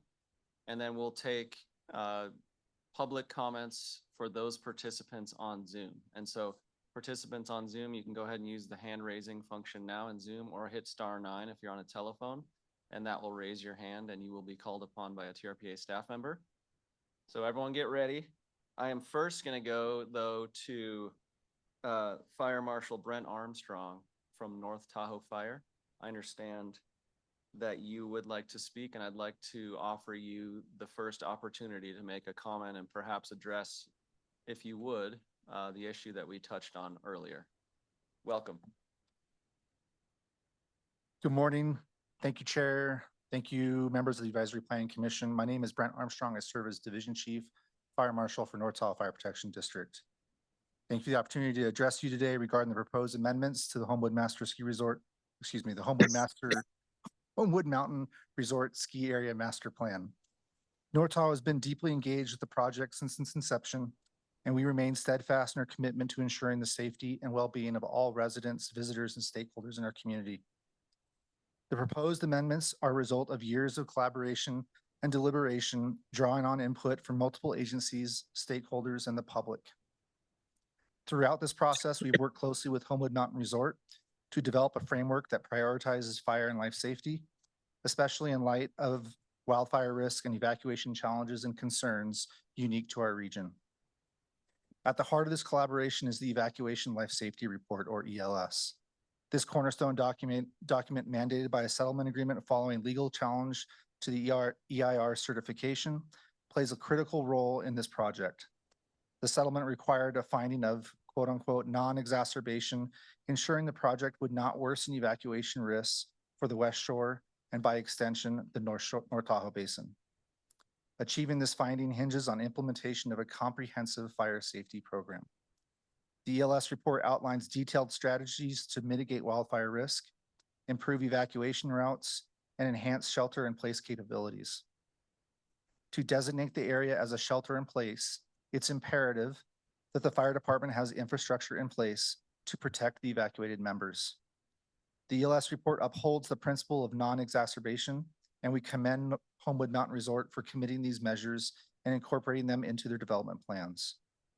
However, recent events have raised concerns about Homewood Mountain Resort's continued commitment to fulfilling these obligations and has sent a significant shock to the trust bank. While NTFPD supports the staff recommendation to approve the master plan amendments, we must emphasize the importance of ensuring that the ELS report's required mitigations and an executed development agreement are fully addressed in subsequent phases. This includes critical components such as improvements to fire flow infrastructure, robust vegetation management, adherence to stringent building standards, and most importantly, fire safety measures. These measures include a new fire station, necessary apparatus, and additional firefighter staffing. We respectfully request that any approval by the governing board be contingent upon strict adherence to the evacuation life safety report, life safety measures detailed in the ELS report, and the development agreement approved by the North Tahoe Fire Board.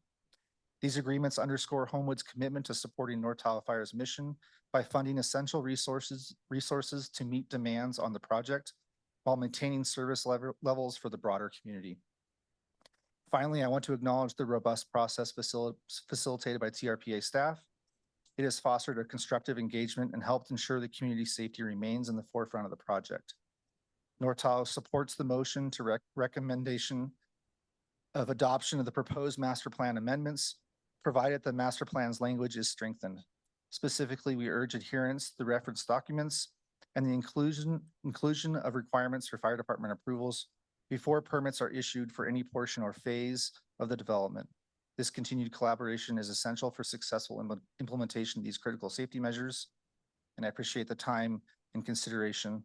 With the adherence of the ELS report and the development agreement, we are confident that the Homewood Mountain Resort will become a safer and more resilient asset to our community.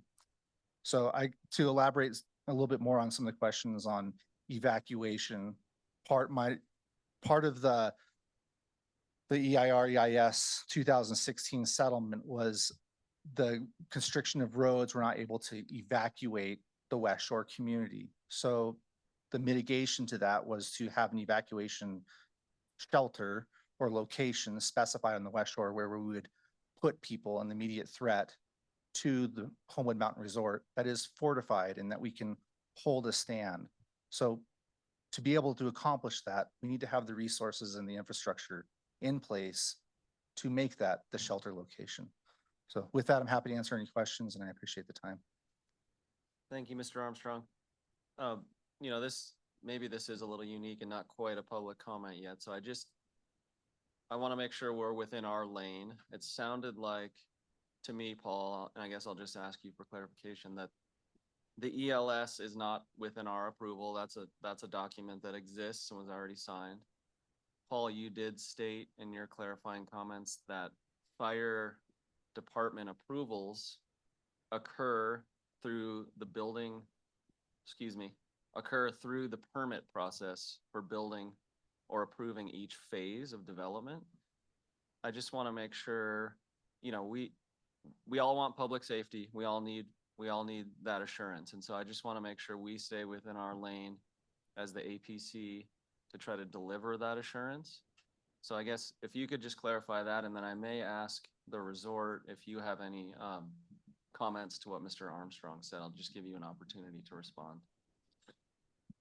Yeah, what I heard are two suggestions to support Fire Marshal's statement that they support the recommendation. The first was an acknowledgement or adherence to some of these reports that have been mentioned, the emergency life safety report, the development agreement. And second, make clear that future approvals require TRPA approval. I'll take the second one first, because I do think that the master plan can be clarified to state that future development permits requires TRPA approval. I was looking at the mitigation measure the other day that came out of the EIS, and it's not as clear as it could be. And so I do, from a staff perspective, just initially, of course, haven't talked to council or anybody, I do think that that second recommendation is something that can be honored. I don't see that going outside of our lane. The first one, adherence to the development agreement and ELS, that's something I'm not comfortable addressing right now. Development agreements are typically between the local jurisdiction and the developer with sometimes public safety entities involved. And so I don't want to get out of our lane and speak for the county. And the ELS report was something that came out of the litigation that we weren't party to. So I'm less comfortable addressing that, just sort of off the fly in the hearing without, you know, additional research and discussions. Okay, that makes sense. Resort, would you like to offer any response? Yeah, happy to. Obviously, just want to start from a position of, you know, we're fully committed to complying with the ELS document, its requirements, and these funding mechanisms to bolster the resources that Brent and his team have to be successful to fight fires, wildfire mitigation across the West Shore. So we're fully committed to that approach. We'll continue to work with the fire department to that end here. And again, the ELS agreement, we are committed to executing upon. I will just also add that throughout the last year of looking at the physical plan itself, we've continued to work back and forth with the fire team to ensure that any revisions we make or modifications with this amendment application is in conformance with the latest codes, requirements, material selection, you name it, that fire would dictate for us. We want to ensure we meet the latest and greatest codes and obligations. So we've done that throughout this process, and we'll continue to do that as we submit for individual applications for permit for each building structure, portions, and phase of this development. You have that commitment. Okay, thank you. And I think, you know, when we come back to us, Paul, maybe you can, your first suggestion about tightening some language, I think we would be open to hearing the specifics on that, but we can come back to that. Okay, let me start going down my list. First is Mr. Doug Fagel.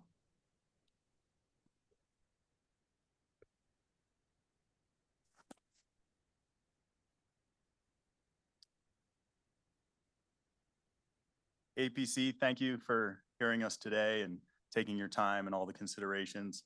My name's Doug Fagel. I've been a Tahoe resident for over 20 years. I've been part of the Homewood team for I guess this is the start of my 9th winter. And I am asking APC to support the amendment to the master plan today as we move forward. You know, since September's RPC meeting, it seems like a lot has happened. You know, I feel that, you know, many of the people here in this room have really taken proactive steps to better communicating with the community. I feel like we created a void, and in that void allowed for uncertainty and misinformation, as well as the erosion of trust to occur. And I think that where we're at now is such a great place. I think, you know, through creating better clarity, addressing those voids, and looking at, you know, more direct conversations and upfront conversations with the community, I think it slowly starts to rebuild that trust, which does take time. In less than a week, we created a petition, and we gained over now, which is 1,500 signatures, which I would like to submit for public record.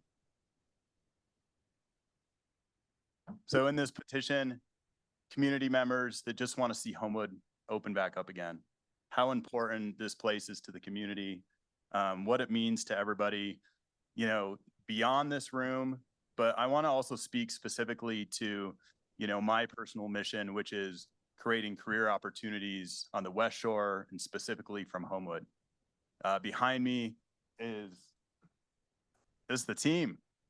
And your decision today helps to keep them employed and helps us get back on track to hiring staff and creating career jobs on the West Shore. So I know while, you know, we've made this APC very popular, so you're welcome.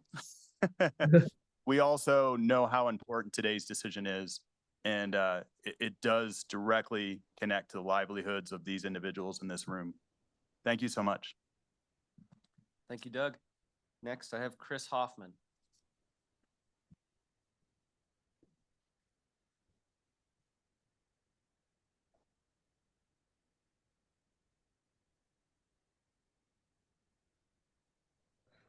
Hello, APC Board. My name is Chris Hoffman. I am the Director of Mountain Operations at Homewood Mountain Resort. I'm also a lifetime local who grew up in the basin and loves everything about Lake Tahoe. I wanted to start today with some facts to kind of illustrate the state of the industry. To back this up, I studied the ski business and have worked in it for over a decade, and I consider myself a student of the industry. So since 2012, approximately 45 ski areas have closed in the United States. This is a longer-term trend of decline in the ski industry, which has been facing challenges like climate change, reduced snowfall, pressures from the economy, and over the past few decades, the total number of ski areas in the US has decreased significantly. In the 80s, there was approximately 700 ski resorts, and today there's 460. According to climate change models, low elevation ski resorts, which I classify Homewood as I've fought to shovel and make and create snow every year, but they become, according to certain studies, unviable by 2050 to 2070. So we have to start doing things to start preparing for this, right? Many resorts now rely on artificial snow, which we do as well, and we plan to increase that capability. But it's expensive, both on the environment and financially. So it's things that we have to do to improve and things that we're planning on doing. But it's not easy. The average ski length in North America has decreased by 34 days since 1982. We feel this heavily at Homewood. We actually have to close down.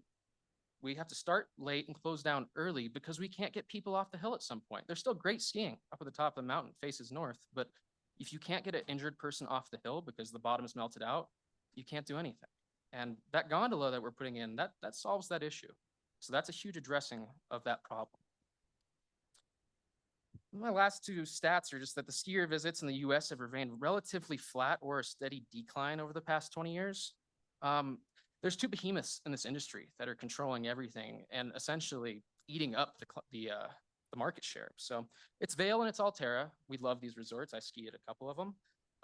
But they, as the industry, own or operate 23% of the ski resorts. In that same industry, they eat 60% of the market share. That is a very small amount of the resorts taking up most of the skier visits.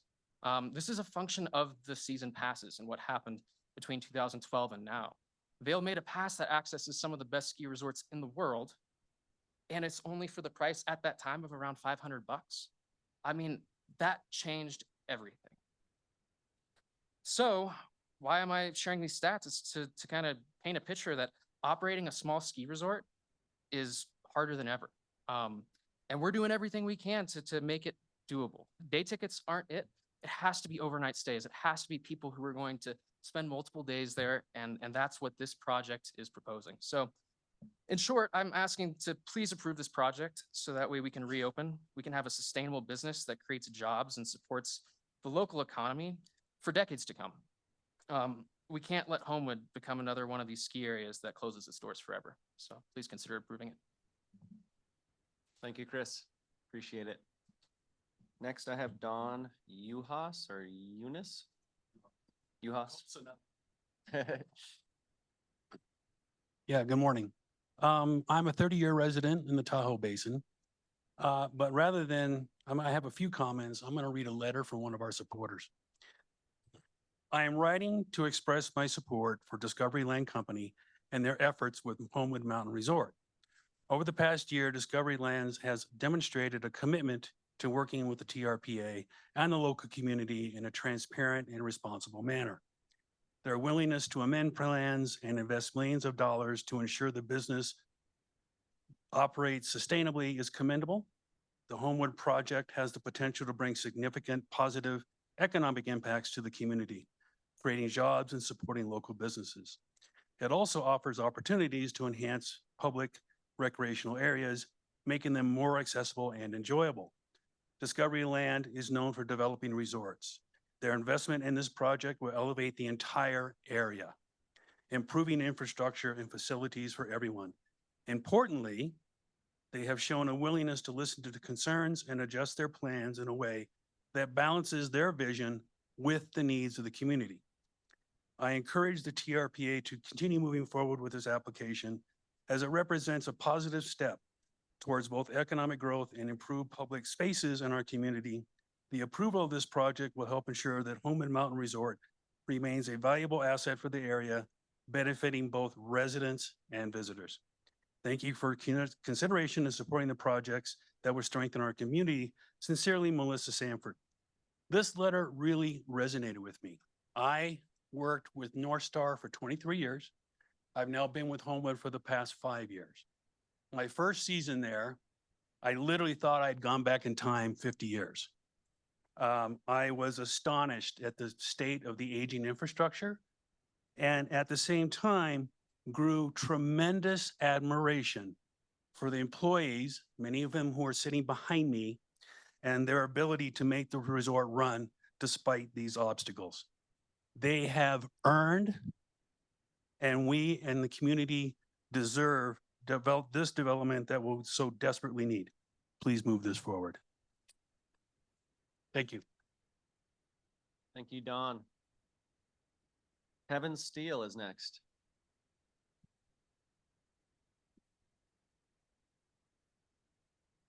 Hello, thank you for giving us the opportunity to speak here. I also am a 30-year resident of Tahoe, specifically on the West Shore. Worked at numerous ski resorts and restaurants and managing food and beverage. And I will say, as a bar manager, bartender, I hear it all. Nobody holds back when they're in the bar. From saying that, I strongly believe that the community really believes in this project and they want it to happen. My first time at Homewood was in 1992, and I was blown away by the views and the skiing experience. But like Don said, and like I think everybody that goes there for the first time, everyone says, wow, this place could be amazing. Here we have this opportunity finally.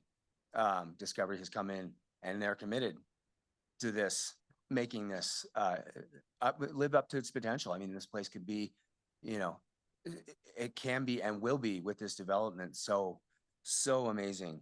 And I think it's super important that we appreciate this opportunity and appreciate that this company has come in and committed to making all the dreams that we've had about this mountain for years come true. I'm not sure if I'll have time to finish this letter, but I also have a letter from Adam Fisher, who is in support of this. development. I also share the same story as many people. I learned to ski and snowboard there. My wife learned to ski and snowboard there. My kids learned to ski, so it's close to my heart. And I think a lot of people feel that way. So let's push this forward and let's make this happen because it is desperately needed and it is crucial this time right now that we move this forward so that we can all continue to celebrate this victory and embrace this development together. I'd gladly pour anyone a beer after this is all done. And we can cheers to this happening. So this letter was to Cindy and it says, I'm writing to you to express my strong support for the proposed amendment to the Homewood Master Plan and the permitting of the Homewood Mountain Resort HMR Gondola project. This initiative represents an essential step forward in unlocking much needed investment and revitalization for our community. The amendment and gondola project are not just about infrastructure. They are about creating a vibrant, sustainable future for Homewood and the surrounding region.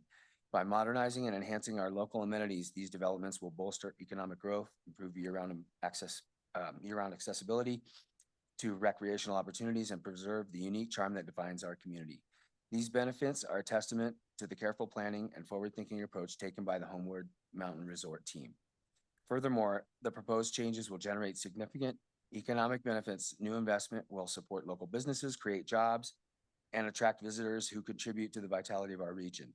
These positive impacts will ripple through our community, strengthening its resilience and ensuring its sustainability for future generations. I urge the TRPA board to approve this amendment and associated gondola permit. By doing so, you will enable a transformative project that reflects a shared vision of a thriving, sustainable Tahoe Basin.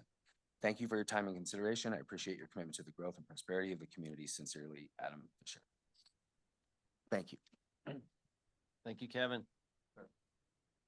Next is Andrew Gaddy.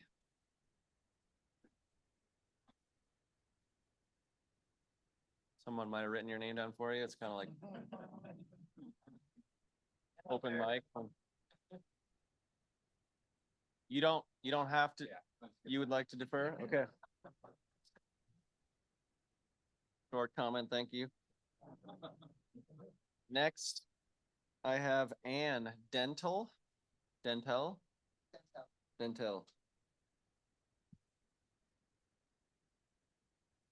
Hi. My name is Ann Dentel. I am a local. I define that as someone who lives and works full-time year-round on the West Shore, for reference. Oh, wow. All right, I applaud the efforts that KHP and other parties have made up to this point to keep a long-standing local family ski resort public. It is important to me and to many community members that we continue to have viable access. However, access is not the only thing at stake, and there are voices in our community that I feel have not been heard. I, like many people on the West Shore, also rely on Homewood for my livelihood. Having a healthy, vibrant West Shore economy means people like me can continue to live here and thrive. There is no other employer on the West Shore that employs as many people, both year-round and seasonal. The Homewood Master Plan being proposed by JMA, DLC, the Homewood Operating Partners, could be a win-win for all. We need good quality jobs with a pay scale, not just for entry-level seasonal workers, but also salaries a family, like my family, can live on here on the West Shore, not South Lake, not Reno. That also minimizes traffic, right? What we don't need is for this proposal to fail. This would cause a terrible toll on the local community and economy.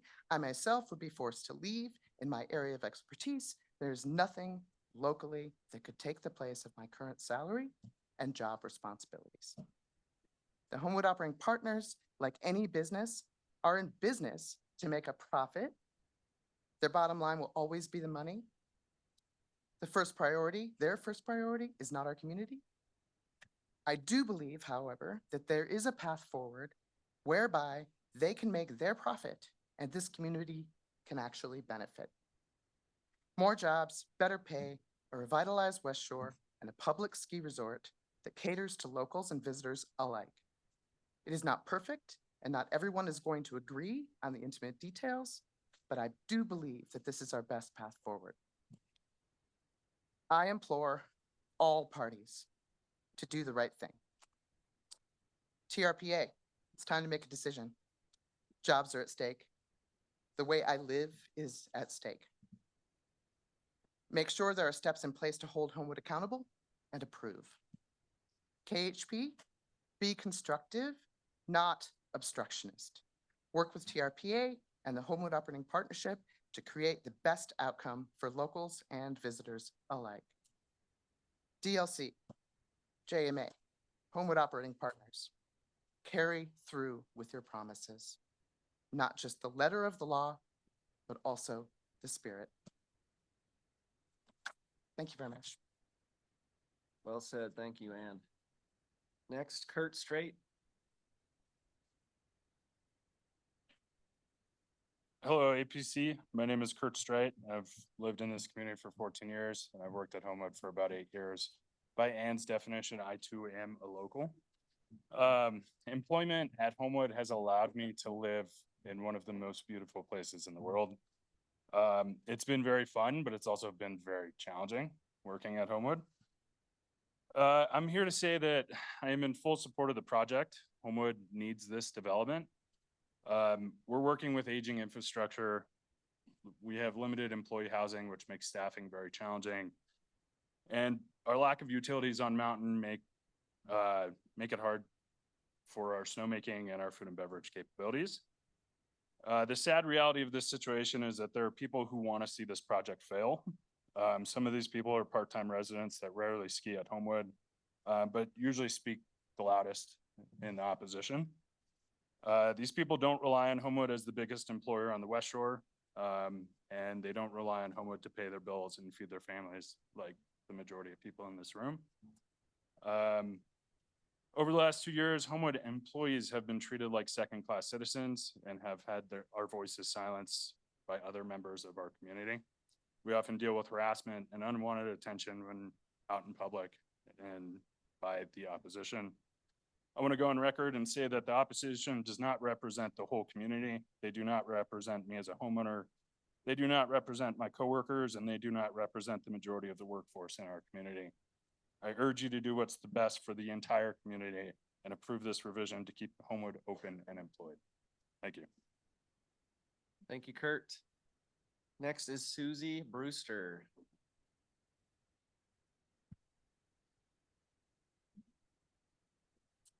Good afternoon. My name is Susie, and I appreciate the opportunity to read a couple letters from the community for you today.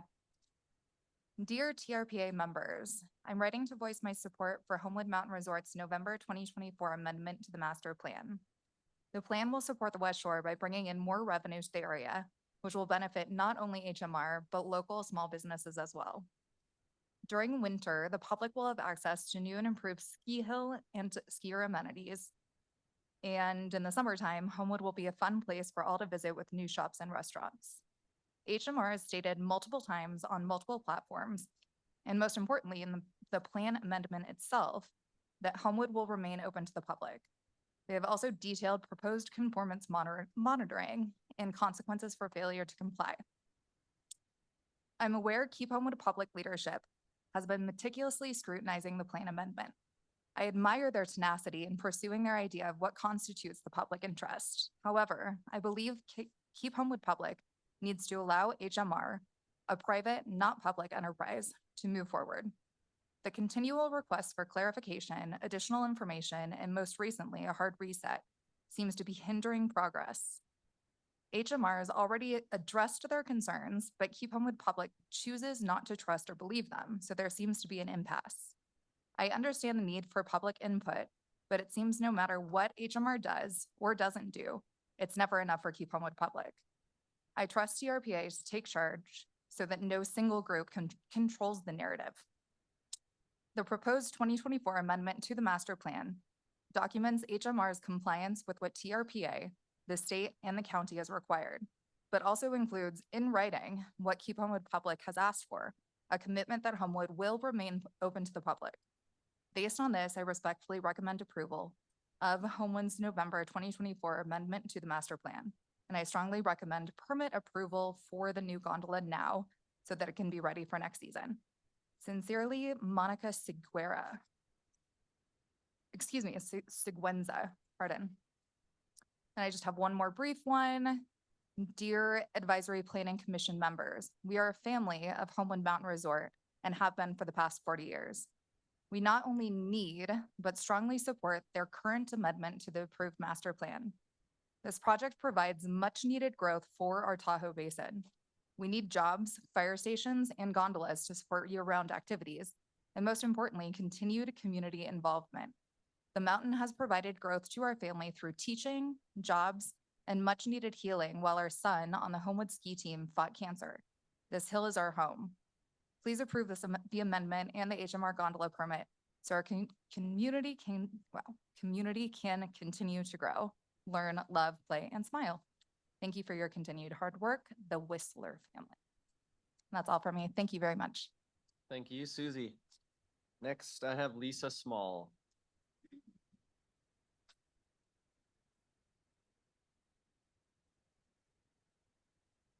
Hello, thank you for your time today. I want to appreciate all of you for being here and the expertise you all bring to the table in reviewing this plan. My name is Lisa Small. I was born and raised in Reno, Nevada. I consider myself a local adjacent. I did move to Tahoe in 2010, lived there on the West Shore for 10 years until 2020 when I relocated to Carson City to be near my family.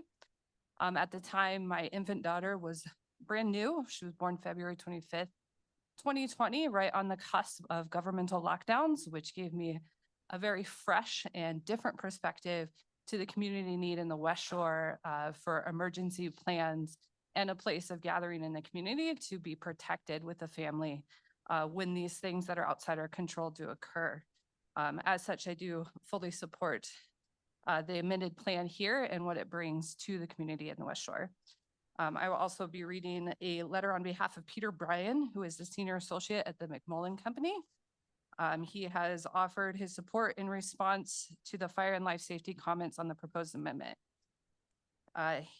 He writes, Dear Mrs. Reagan, Homewood Village Resorts has retained the McMullen Company to review the proposed amendment to the Homewood Mountain Ski Area Master Plan, as well as the final environmental impact report, environmental impact statement, Tahoe Regional Planning Agency's conditions of approval, and the evacuation and life safety plan report for the master plan. For several years, the McMullen Company has worked alongside Homewood to coordinate with the North Tahoe Fire Protection District and address North Tahoe Fire Protection's concerns and public safety needs in connection with the master plan, and more recently, the master plan amendment. The McMullen Company was founded in 1993 by our president and former Chief California State Fire Marshal, James F. McMullen.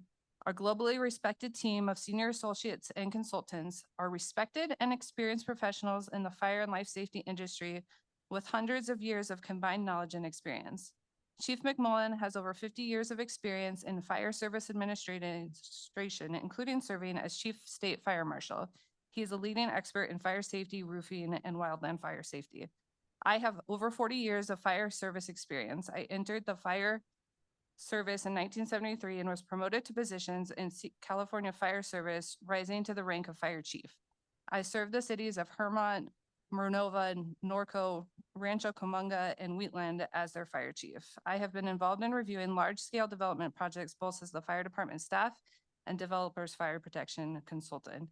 I'm a member of the International Association of Fire Chiefs, the Society of Fire Protection Engineers, and I'm a California certified fire chief and certified chief officer through the Office of the State Fire, now part of CAL FIRE. Based on the review of the master plan amendment, our understanding of the master plan and related documents, and our fire and life safety experts, the McMullen Company has determined that the master plan amendment will adequately manage all fire safety impacts from the proposed development and will meaningfully contribute to public safety and fire risk reductions beyond what was originally contemplated in the EIS TRPA conditions of approval and ELS in excess of what is required under state law. Neither the master plan amendment nor changes in the area since the original master plan was approved would result in new or worse fire safety impacts compared to the original master plan. The McMillan Company is confident that Homewood will continue to coordinate with the North Tahoe Fire Protection District in good faith during the final project design, constructions, and operations to ensure public safety. Sincerely, Peter Bryan. Thank you, Lisa. Appreciate it. Next, I have Jen Sheridan.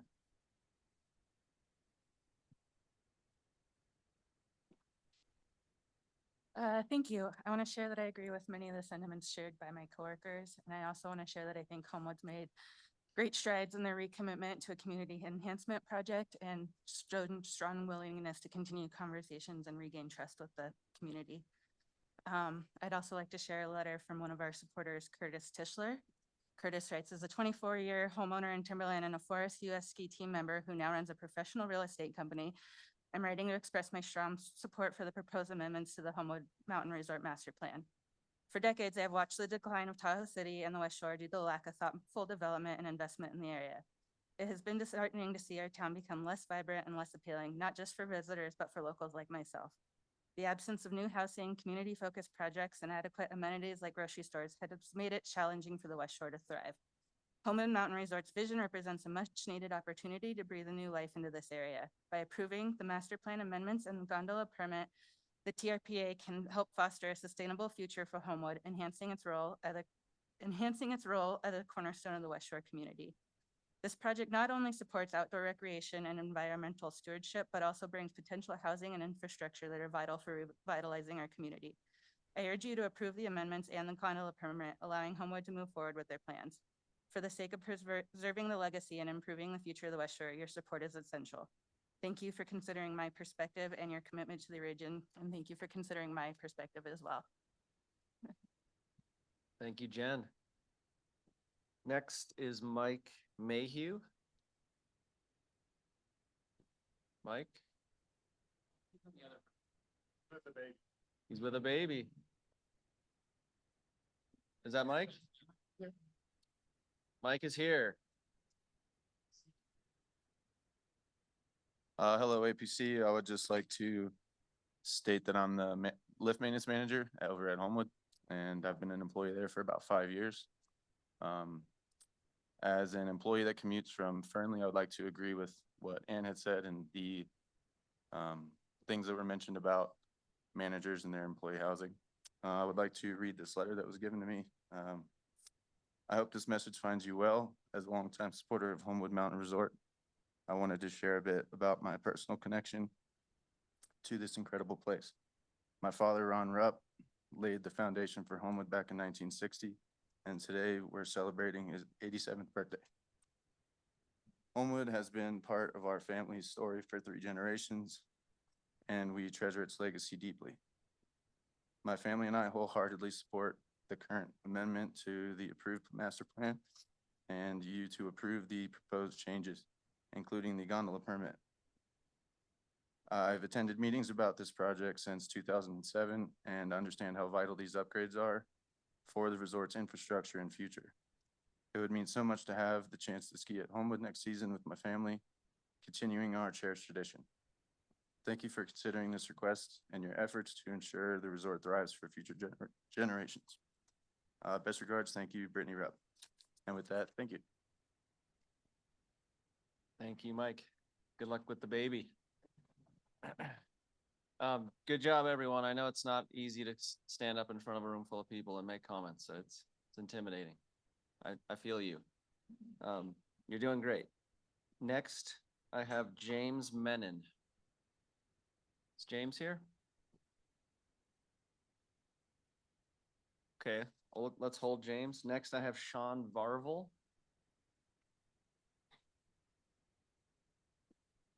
Okay. Let's hold James and Sean. Next, I have Scott Helly, Helle. Heel, maybe. You got it. Okay.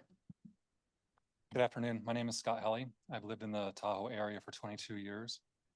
I've been fortunate to ski at a wide range of resorts across the West, including many right here in Lake Tahoe, while making my home here.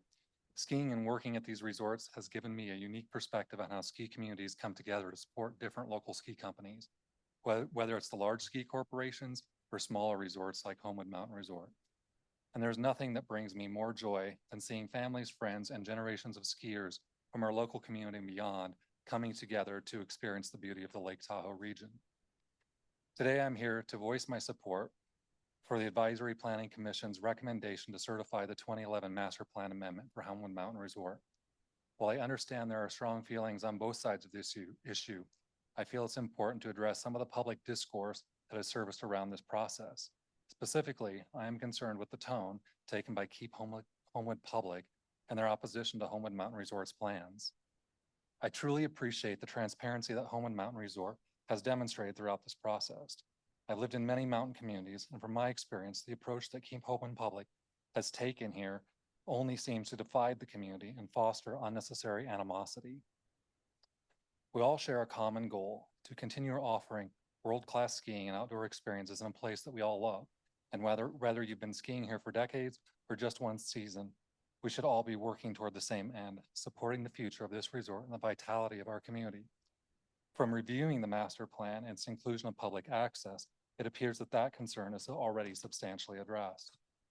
The plan that Homewood Mountain Resort has proposed aligns with the criteria set forth by TRPA. And from where I stand, it really looks outstanding. It would bring significant improvements to the resort, and for anyone who has skied Homewood in recent years, it's clear that they have been subsidizing the resort experience at a financial loss. Homewood is ready to make substantial investments to enhance the mountain experience and improve skiing for all of us. For these reasons, I strongly encourage the Advisory Planning Commission to recommend the certification of the 2011 Master Plan Amendment for the Homewood Mountain Resort. I hope that in doing so, we can bring our community back together and to support the future of Homewood rather than remain divided. Thank you. Thank you, Scott. Next, I have Nick Horgan. Is Nick here? Okay, Nick, if you can hear me, we're going to take you with our online participants, okay? So that would take me to Rob Muschet. Muschet. Is Rob here? Okay.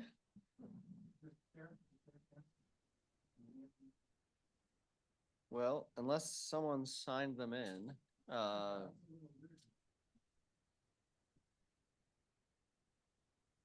yeah, it says they're representing HMR. So are these names ringing a bell with any of the employees as familiar names? Okay. I'm not sure what's going on. I'm just reading the list that was handed to me, but we'll proceed. Mr. Chair, so far, only one of the names you have read is online. Okay, and that's probably Nick, it sounds like. Yes. Brandon, I'll just add, this is Eddie Buckley. Those were supposed to be Zoomers, and it is plausible that they're not online at the moment. Okay. Well, we may hear from them when we go to Zoom participants, but I'm going to keep going. That's all I can do. Tom Feiten, Feiten. Another ghost. D Byrne, Dee. Okay, we might get through this pretty quickly. Mike Ricker. Here. All right, Mike.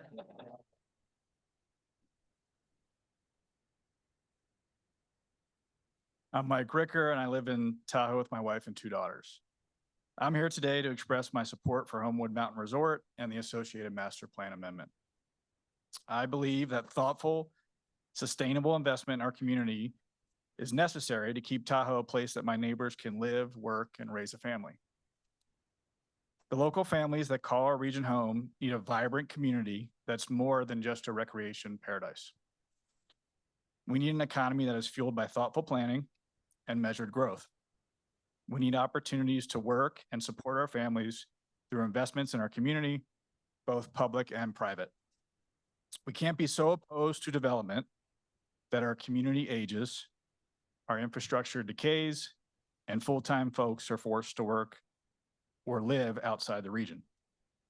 It is very important to me that we protect our natural resources in the Tahoe Basin, and I believe the amendment we saw today accomplishes that through a reduction in density improved view corridors, and smaller building massing. As Chris said, 45 ski resorts have closed across the US in the past 20 years. And while climate change may play a role in that, many could not adapt to a changing market. In 2012, a season pass at Homewood was $949, essentially the same price it is today, as costs have increased significantly. In order for Homewood and other independent resorts to survive, the model of a sustainable ski resort needs to evolve. Blocking this project will almost certainly ensure Homewood stays closed.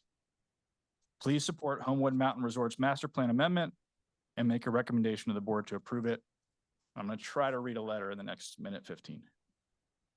I am writing to express CAT's strong support for Homewood Mountain Resort and their proposed master plan amendment. As the Contractors Association of Truckee Tahoe, our mission is to promote a business environment for the building and housing industry while enhancing opportunities for our members and the community. The master plan amendment put forth by Homewood Mountain Resort represents an invaluable opportunity for our region. We firmly believe it will have a lasting positive impact on our community, fostering economic growth and strengthening local business. By moving forward with this plan, Homewood will provide much needed investment in our area, creating jobs and opportunities for local companies and tradespeople. This will not only bolster the building and housing industries, but will also improve the overall quality of life for our families.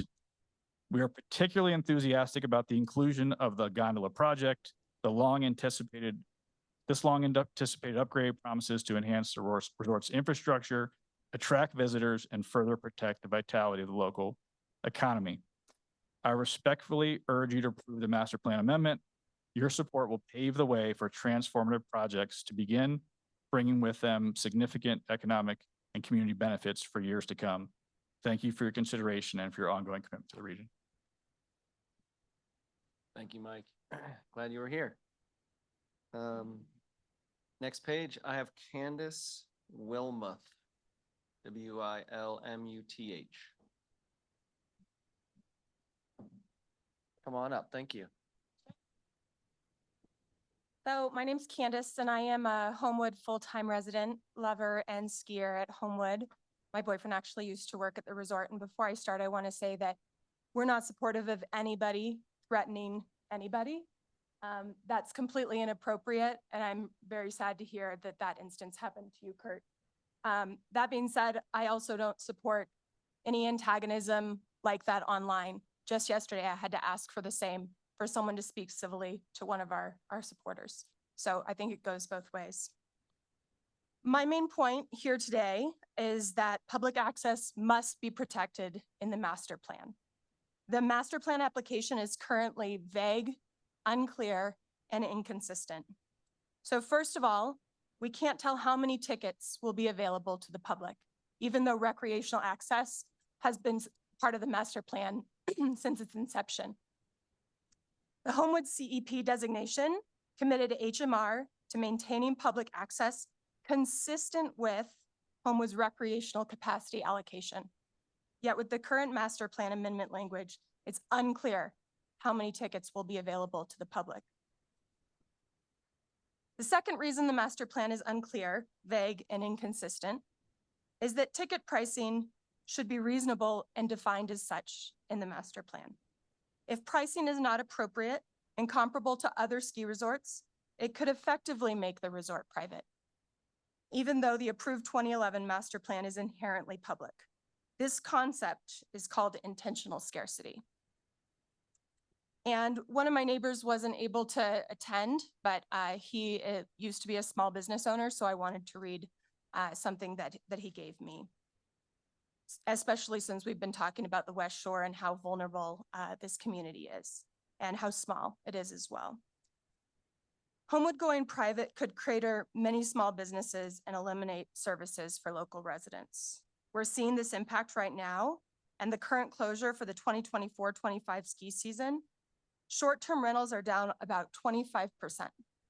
Restaurants such as Swiss Lakewood are being forced to scale back days open.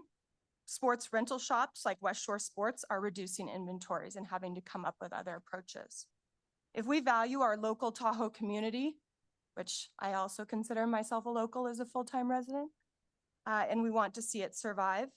Please insist that public access is protected via enforceable specifics in the master plan. Thanks so much, and thanks for your time. Thank you, staff, for preparing everything, and also thank you to the Homewood team for preparing such a beautiful architecture. We're very excited about that in the gondola, and thanks for your time there. And finally, I'm just excited to see all the support for this amazing mountain and this, what will be an amazing development for our community, and I'm excited to see it happen in the future. Great, thank you, Candace. Next, Ted Peterson. Welcome. Thank you. My name's Ted Peterson. I come at this from a unique perspective. Our family has a cabin at the base of the ski hill, second in from the Madden Chair. Had it for 75 years. My wife and I were fortunate to buy a cabin 4 doors up in 2016. And when I look at the project now, and having attended all the meetings back in 2007 and went through this whole process, and the community was galvanized. It was an uplifting time, and it was all motion forward. Today, it resonates to me when Councilmember Eric was referencing trust.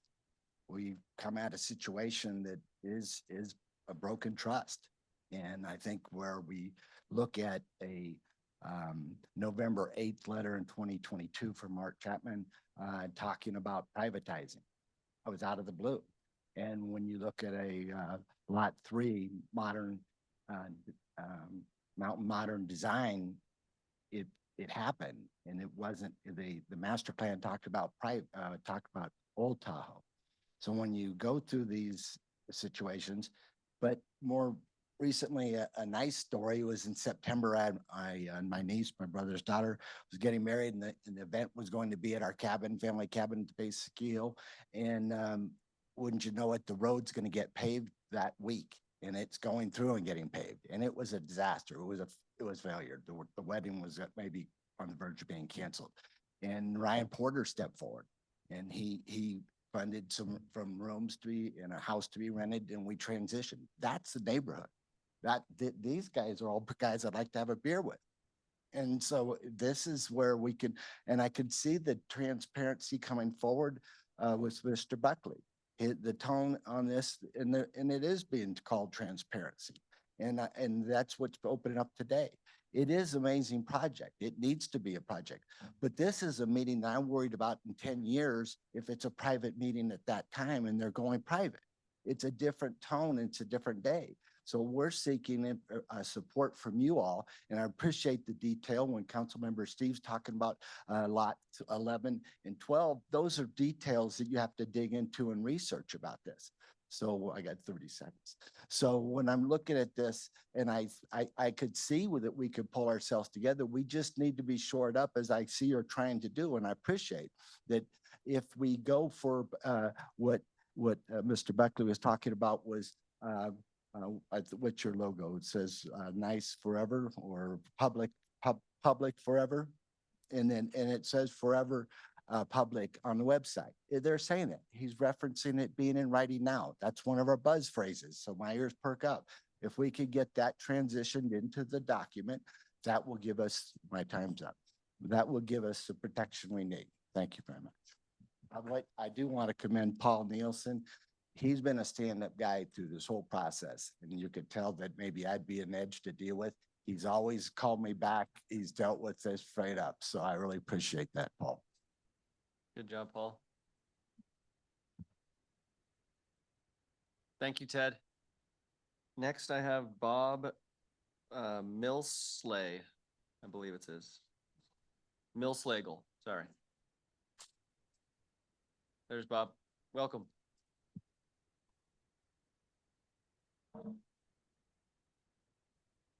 I'm Bob Millslag. I'm a full-time resident in Tahoe. Been there for 6 years full-time. Been coming to Lake Tahoe since I was 3 years old, and I'm not going to tell you how long that is.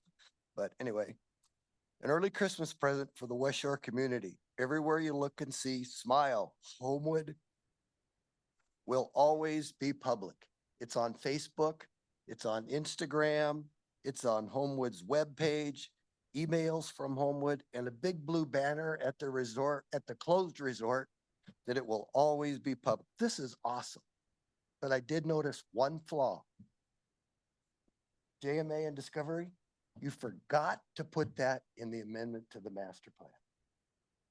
I would like to recommend that you guys take this back to staff so they can commit to Homewood being public forever. Thank you for your time. Thank you, Bob. Next, I have, I believe it's Britton Mayhew. Britn is what I'm reading.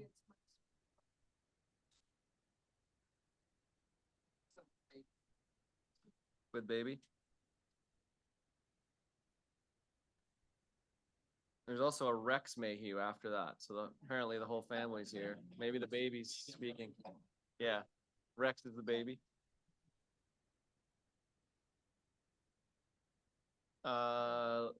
Okay, let me just wait a couple seconds, see if she returns.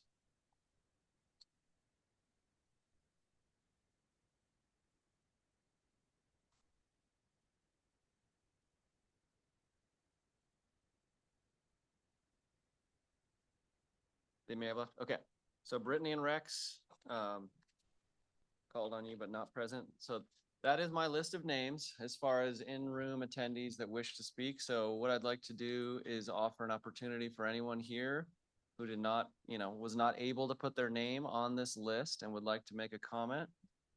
I'd like to give you an opportunity to make a comment. So we're gonna start right here, and then I saw back there, and I'll let you work out the rest of the details for how you civilly approach the podium. Please state your name. Oh, I'm being told that there's another list. Maybe is that it back there? I had 3 pages. Are there names on that list? Quite a few. Okay. I guess I will take that list. Why don't we, since you're standing, go ahead and take your comment, and then I am I'll Mike Betty. I am on one of the lists. Okay. I am the I'm the ski patrol and safety director at Homewood Mountain Resort. I'm gonna be reading a letter from Mike Retzel. He's the former president of Ski California and the current president of the National Ski Areas Association. Dear Governing Board, the California Ski Industry Association, aka Ski California, represents 36 ski resorts across California and Nevada, including Homewood Mountain Resort. On behalf of Ski California, I'm writing to express strong support for Homewood's master plan amendment and gondola permit. These critical projects will enable Homewood to address challenges unique to its location and ensure its long-term viability in an increasingly competitive and climate-challenged industry. The ski industry is at the forefront of experiencing the impacts of climate change, particularly in California, where warming trends and reduced snowpack are felt earlier and more acutely than many other regions. These impacts are magnified at resorts like Homewood, which has one of the lowest base elevations of any ski area in California. Without significant upgrades, Homewood risks becoming unable to offer the consistent, high-quality experience that visitors demand. Indeed, the delay in implementing these projects has already cost Homewood and its guests the 24-25 season. Modern infrastructure such as improved snowmaking systems, updated lifts, and enhanced skier services is no longer a luxury, but a necessity for resorts to adapt to unpredictable winters. Homewood's approved master plan includes these critical elements, such as the replacement of outdated lifts with high-speed gondola and the development of mid-mountain facilities, which will help mitigate its vulnerability to low elevation weather patterns. These investments are essential to extending the ski seasons, improving operational efficiency, and ensuring a reliable recreational experience regardless of natural snow conditions. Homewood's graphical and competitive challenges further highlight the urgency of these upgrades. As the furthest Lake Tahoe ski area from a major metropolitan center, Homewood must compete with other resorts that are already significantly investing in infrastructure. For guests traveling from the Bay Area, Sacramento, or Reno, Homewood is often the last option for their journey. And without these planned improvements, the resort risks losing even more market share to competitors with more modern facilities and reliable snow conditions. The broader economic and environmental implications also warrant attention. Ski resorts like Homewood play a critical role in supporting local economies, generating employment, and contributing to the vibrancy of their surrounding communities. However, these benefits are only realized if resorts remain attractive destinations. Homewood's master plan not only aligns with these goals, but also reflects a strong commitment to environmental stewardship through water quality improvements, sensitive land retirement, and reduced land coverage, all vital to preserving the Lake Tahoe Basin's unique ecosystem. California's ski industry faces mounting capital challenges driven by the high costs of doing business, prolonged regulatory processes, and climate-induced pressures.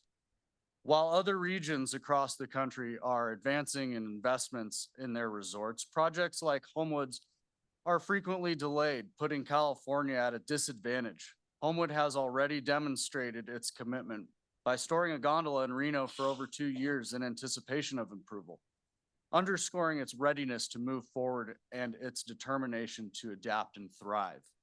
Homewood's decision to remain a public ski area and its work toward introducing a discounted community access program further reinforces its value to the region. This commitment to inclusivity and accessibility ensures that Homewood will continue to serve not just as a destination, but as a community asset for years to come. Ski California strongly urges the TRPA Governing Board to approve the Homewood Mountain Resorts Master Plan Amendment and Gondola Permit immediately. These projects are not only critical to Homewood's future, but also to maintaining the Lake Tahoe region's reputation as a world-class recreation destination. Your support will help ensure that Homewood can continue to meet the challenges of climate change, serve its community, and compete effectively in a dynamic and evolving industry. Please feel free to contact me with any questions related to the ski industry. Sincerely, Mike Reitzel. Thank you for your time. Thank you, Mike. I'm just gonna ask everyone who's speaking to just try to keep an eye on your timer. We got a long way to go here, so that would help us all. It was Mike Beatty, correct? Betty, okay, I've got you checked off. My new list, Dan Engel, you're next. Just walked out. Hi. Right? Dan Engel? Okay, Dan. Is thank you, and sorry about the delay. My dog was antiquing the inside of my truck. Anyways, my name is Dan Engel. I am the supervisor of the lift maintenance department at Homewood Mountain Resort. I've been asked to read a letter from one of our supporters. This is from Jennifer and Matthew Gallagher. To whom it may concern, I am writing to express my full support for the proposed updates and improvements to Homewood Ski Resort. Homewood is not just a ski resort for me. It is a community that I have loved and been a part of for many years. It is where I first learned to snowboard as a teenager, with my parents driving me and my friends all the way from Santa Cruz for long weekends filled with snow and laughter. Laughter, which I may add, isn't happening this season. It's sad. In 2010, I was fortunate enough to join the Homewood Ski School, where I met many of my lifelong friends and deepened my love for snow sports. It was through this role that I was able to contribute to some wonderful community initiatives, including working with the Super Sliders program and helping to establish the ski team. These experiences were incredibly fulfilling, and I am excited about how these proposed improvements will enhance and support these types of programs in the future. Throughout my time at Homewood, I've worn many hats, from working in the ski school to assisting at the front desk and ticket windows. No matter the role, I've always been passionate about helping the public enjoy the mountain and the beautiful views this resort offers. I take pride in being part of a team that ensures guests have a memorable experience on the slopes. In 2019, I had the privilege of marrying my husband on the slopes of Homewood. Our wedding ceremony was held at the top of the mountain with the breathtaking views served by the quail chair lift. It was an unforgettable day, and my husband and I return often to relive the magic of that moment. We want others to have the opportunity to experience this special place on their own big days and create lasting memories for years to come. Together, my husband and I have 18 years of combined work experience at Homewood, and we are excited at the prospect of continuing our roles at this exceptional resort. We are confident that the proposed improvements will not only benefit the resort's operations, but will also create more employment opportunities and strengthen the sense of community that has always been at the heart of Homewood. We sincerely hope plans will be approved to start work on the gondola and more, as they will provide long-term benefits for both the local community and the resort's guests. Thank you for considering this important step forward. We are excited about what the future holds for Homewood Ski Resort. Sincerely, Jennifer and Matthew Gallagher. My role at Homewood, like I said, I'm in lift maintenance. My job is safety, the safety for all of us here in this room, my team, the public, and anyone else to step foot on the mountain. I'm there to prevent catastrophic failures. I'm there to help you. I'm there to create those smiles. This season, we don't get to do that. We worked hard all summer and we will continue to do so. Please consider approving this and please bring us this gondola. Madden is tired. Thank you. You probably know from its inner workings. Thanks, Dan. Connor McCarthy is next. Hey there, my name is Connor McCarthy. I would like to express my support for the Homewood Master Plan Amendment and encourage the Advisory Planning Commission to make a recommendation for approval. Not only have I lived in and been a part of the community for the past 15 years, I've also worked at Homewood for the entirety of that time. I am intimately familiar with the business, the operation, the finances, and the people. This development project will revitalize the West Shore economy. It will create jobs and drive revenue, not just at Homewood, but at Obexers, at West Shore Sports, at Tahoe and West Shore markets. This property will increase property values. There are water quality projects, traffic mitigation, and wildfire mitigation measures all included in this project. And despite what some folks may think, we will always sell lift tickets and season passes to the public. It is in the master plan amendment. I also want to address another rumor that's being spread on social media right now that Homewood being closed this year is in no way tied to the approval of the master plan. The people spreading this rumor clearly don't understand the business. We've been operating at a loss for years. We've been subsidized by our capital partner, and without approvals, no logical person would continue to fund this operation at a loss. While not opening this winter is not directly tethered to the approvals, the economic reality is absolutely tied to the approval process, and the access to subsidy from our capital partner is directly tied to the project's success. I know there is opposition to this project, and I understand why. Quite simply, folks don't want to lose access to their home mountain, neither do I. I want to see Homewood thrive. I want to see the West Shore thrive, but at the end of the day, this is a business and the math needs to work. There are, I believe, 122 residential units in the master plan amendment. Let's say there's an average of 4 family members and every single one of those people is on the mountain. That's still only 500 people. The busiest day that I've seen at Homewood was 4,095 people. That was 15 years ago. This means that we can accommodate 3,500 more people. Capacity is not an issue. Everyone will always be welcome. Advisory Planning Commission, please look at the economic realities and do the right thing here. Please make a recommendation so we can rebuild and reopen the resort. Thanks. Thanks, Connor. Next, I have Jessica Insulaco. Is Jessica here?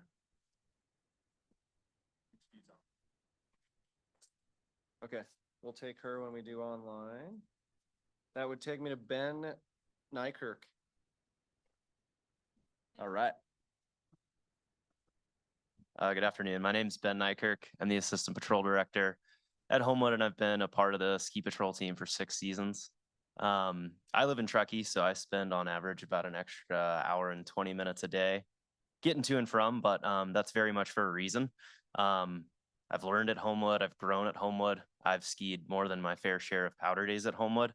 And as of 5 days ago, I got engaged at Homewood. And there's one day in my time at, thank you. There's one day in my time at Homewood that stands out, and that's December 30th, 2021. That's the day that we evacuated the Ellis chair. And it stands out for 2 reasons. One, it galvanized that this place is a family. You know, when you have lift maintenance, climbing towers to help ski patrol evacuate, you have ski school guiding beginner skiers down Black Diamond Run in a foot of powder. Marketing, obviously, kind of putting out a fire, so to speak. We just all came together And it just really galvanized that we are a family and the West Shore needs us as a family. It also galvanized that we need improvement. It's necessary, it's deserved, and it's time. So I just strongly urge that this project move forward, and I thank you for your time. Thank you, Ben. Next, I have Jason Collar.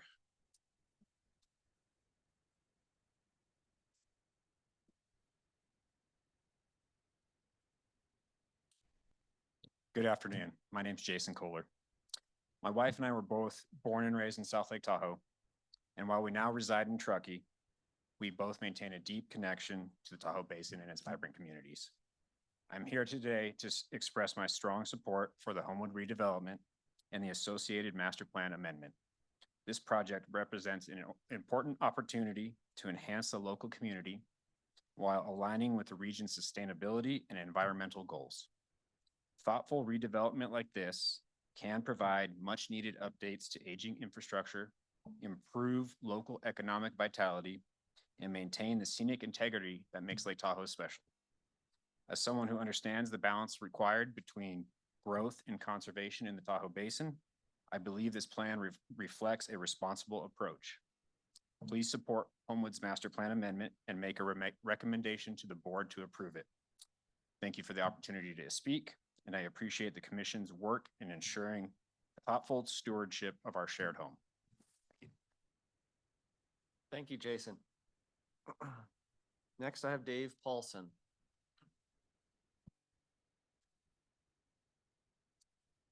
Hello, my name is Dave Paulson. I'll keep this brief. I left my notes at home, so that'll make it easier.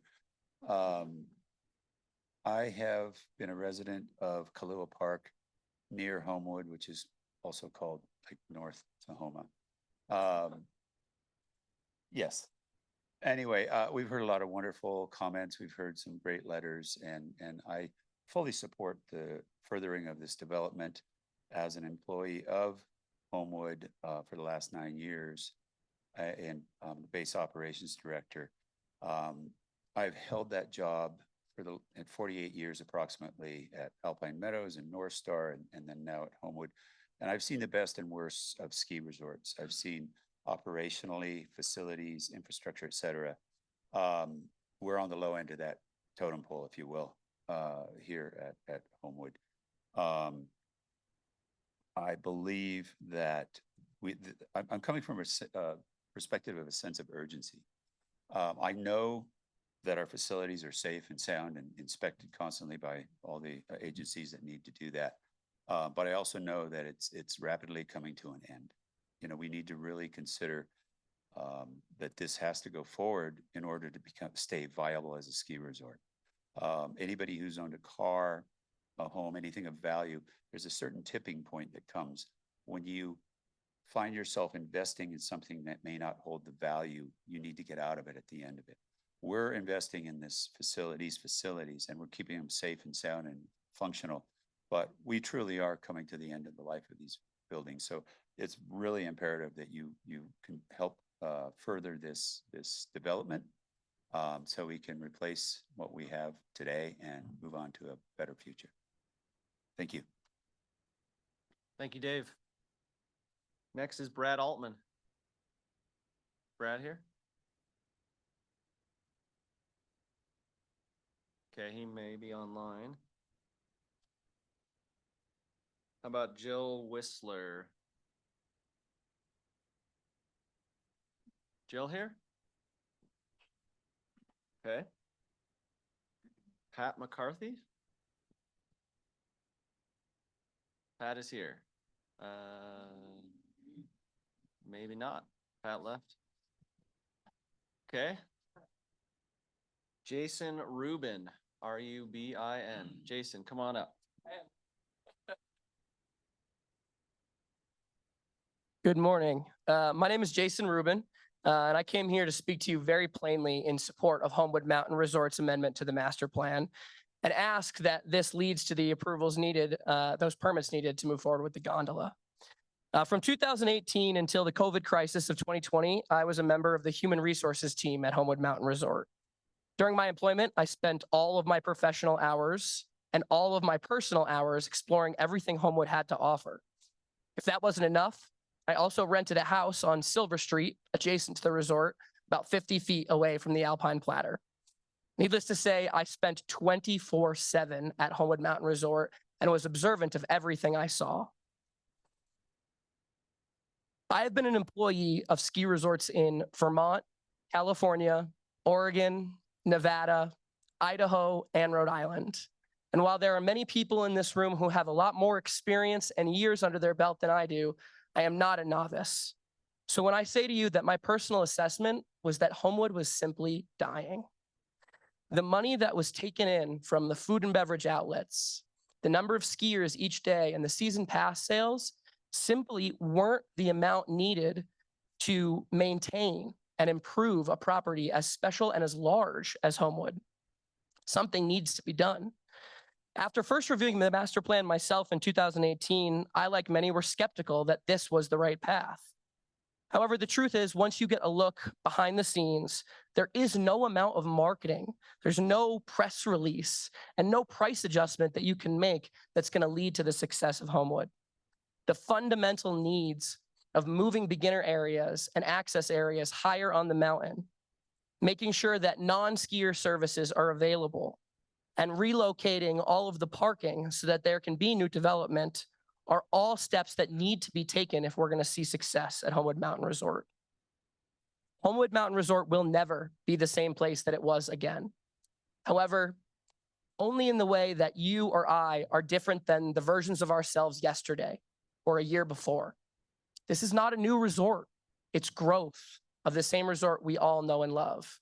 And so I'd like to finish with a quote: "Even the Golden Gate Bridge sways in the wind."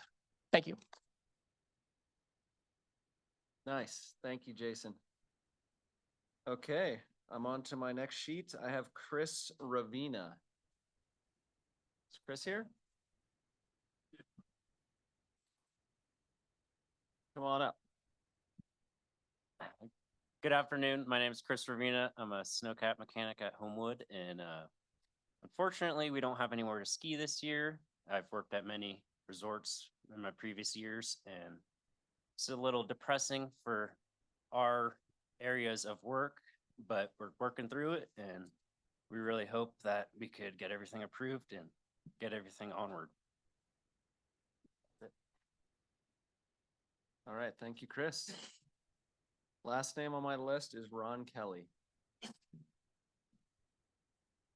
Ron here?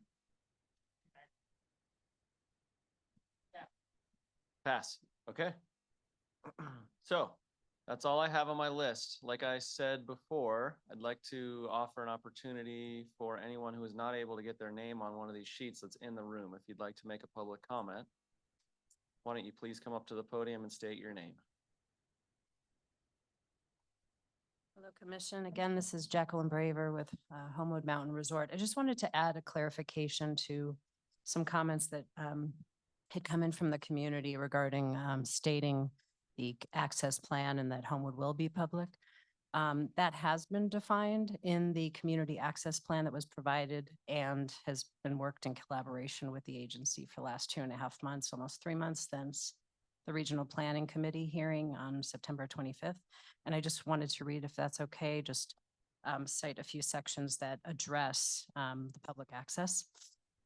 Homewood Mountain Resort snow skiing products and packages, season passes, and day tickets will be available for purchase by anyone on a first-come, first-served basis when the ski operations on the mountain are open. Anyone with a valid ski pass or ticket for any given day can access the mountain to ski during operating hours. During the ski season, all skiing recreational areas on the mountain, including lifts and ski runs, will be accessible by anyone with a valid ski pass or ticket during operating hours. Access to the restrooms, lockers, recreational facilities, retail, ski rental shops, seasonal ice rink, seasonal mid-mountain community pool, select food and beverage outlets, hiking trails, parking facilities for the public will be available to anyone on a first-come, first-served basis throughout the year and during operating hours, some of which may require a fee, not including trails and restrooms, for instance, but parking reservations may be required in peak periods. Full-price ski products, season passes, day tickets, and on-site parking will be available for purchase by anyone on a first-come, first-served basis at the currently published price. The opportunity to purchase full-price ski products shall not be exclusively limited to individuals, including immediate family members that hold a membership or ownership interest in residential real estate within HMR property.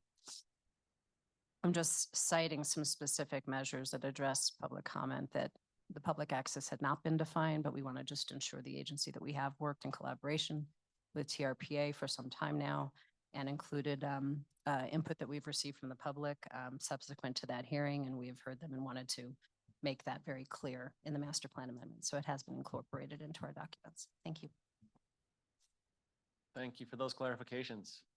I think probably more to discuss on that one, I'm guessing, at the end of this meeting. Any other comments in the room? Come on up, please state your name, and you have 3 minutes. Please try to watch your timer. No problem. Doug Estelle, live on the West Shore, KHP. I'd just like to say thanks to these three and everybody here for changing private, which would have ruined the West Shore, to public. We're really, really close to these guys putting the gondola up. You were right about the page of definitions, enforceable specifics. They can start putting the gondola up. So get to a table, grind it out. Let's get going. Okay, thank you. Who else in the room would like to make a comment? Come on up to the podium, please.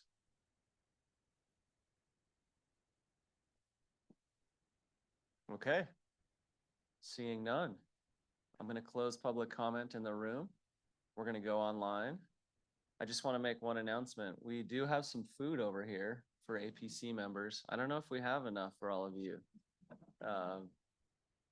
But please, APC members, at least at your leisure, feel free to grab a snack or a drink to keep the blood sugar appropriate as we continue to online comments. So this is the opportunity in the meeting for members of the public who are joining us via Zoom to make a public comment. As I stated before, you can go ahead and use the raise hand feature in Zoom, or if you're on a telephone, you can dial *9 to raise your hand. You will be unmuted and called upon by a TRPA staff member. And I'm going to turn this over to Jessica to run public comment on Zoom. Mr. Chair, there are currently 17 hands raised to comment on this item. I will go to Randy Boteller first. Mr. Boteller, please unmute yourself and you can comment on this item. Thank you very much. My name is Randy Boteller. I own a second home in Tahoe, just 2 miles from Homewood Mountain. I'm speaking in support of our West Shore community and Keep Homewood Public's campaign to clarify the master plan requirements as specified by TRPA in the original master plan approval documents.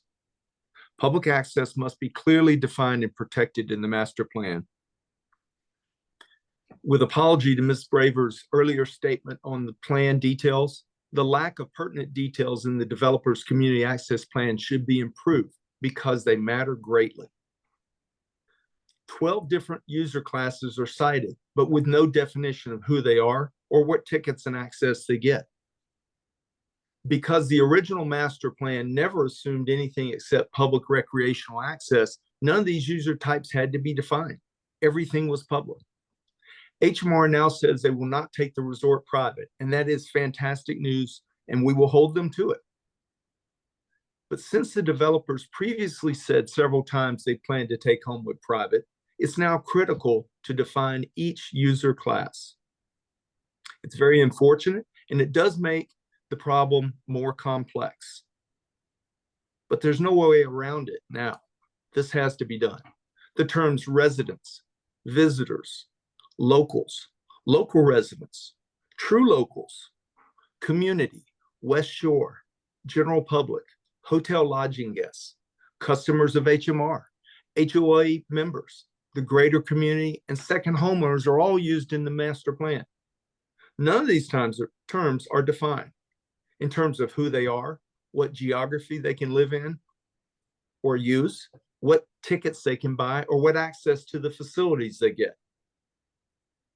Further, as a result of these unclear terms, second homeowners are being treated like second-class citizens, even though we pay taxes just like any other owner on the West Shore. I don't want to be bitter. I'm not. I love the West Shore. We spend significant amounts of money in the businesses of the West Shore, the restaurants and bars, the hardware stores, the clothing stores, and the businesses of Tahoe City in particular. We employ hundreds of workers in the course of any given year, and we sympathize greatly with the loss of jobs at HMR by the employees that were there. But the resort did not have to close. The developers are planning on building several $100 million worth of improvements. A small amount of subsidy to keep the resort open and keep those people employed would not have hurt. But still, even though we do all this, we are not included as locals. There was no need to define this in the original master plan because everyone was public. But today this is necessary. These user classes should be clearly defined, and locals should include second homeowners. The Advisory Planning Commission should not make any recommendation until staff have finalized their review with detailed definitions that cover concerns from the public, the APC, and the TRPA board around public access. And they and we have a complete application at last. Thank you. Thank you, Randy.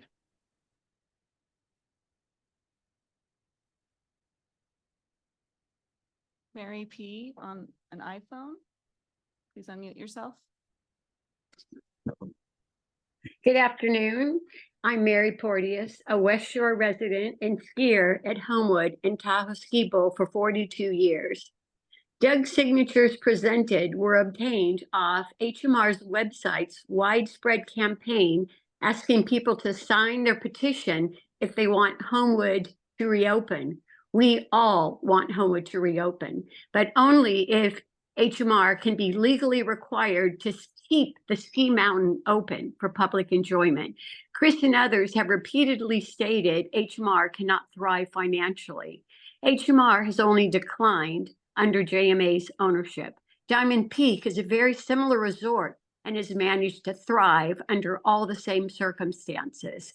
HMR has contributed to their own demise for failure to sell tickets at Costco, have they done in the past, for discontinuing their door-to-door shuttle service and now covering over their own parking lot.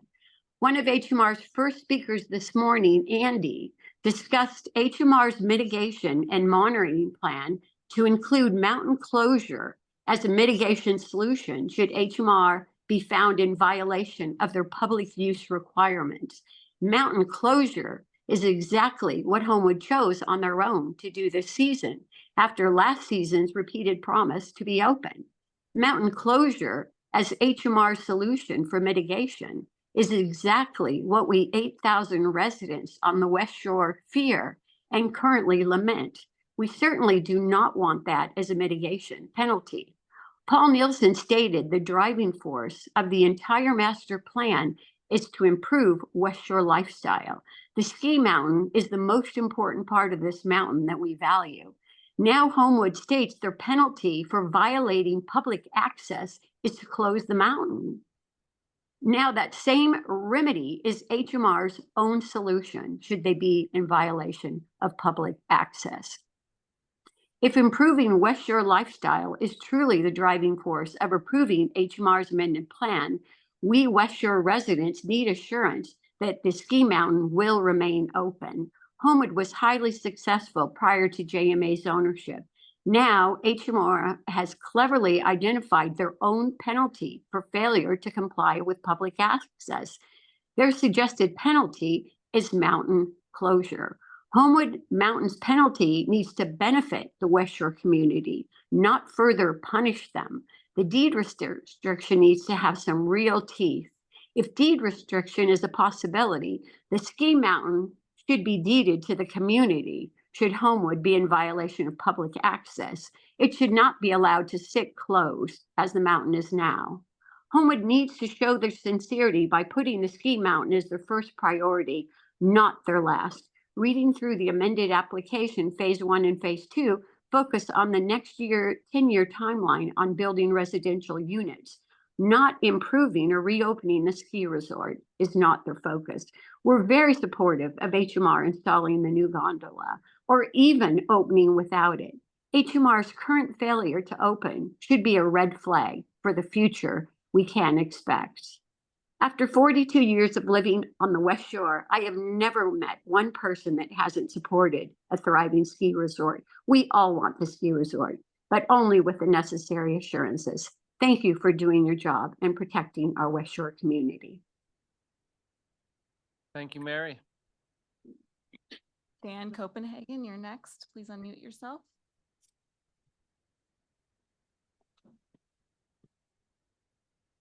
Thank you. Thank you for listening to the Advisory Plating Commission. My name is Dan Copenhagen. I'm a longtime part-time resident in Rubicon. My grandfather built a home there in 1960. So I first skied at Homewood in 1968. I'm also a board member with Keep Homewood Public. And as part of KHP, we're requesting clarity and transparency. I also want to say that I agree with many of those who support Homewood HMR and the HMR employees. We agree Homewood is dying. We need new investment and revitalization. We need the community benefits. We support the employees of Homewood and their jobs. We want Homewood to reopen yesterday. I mean, we all agree. It's sad that it closed this year. And we want it to remain open and to thrive.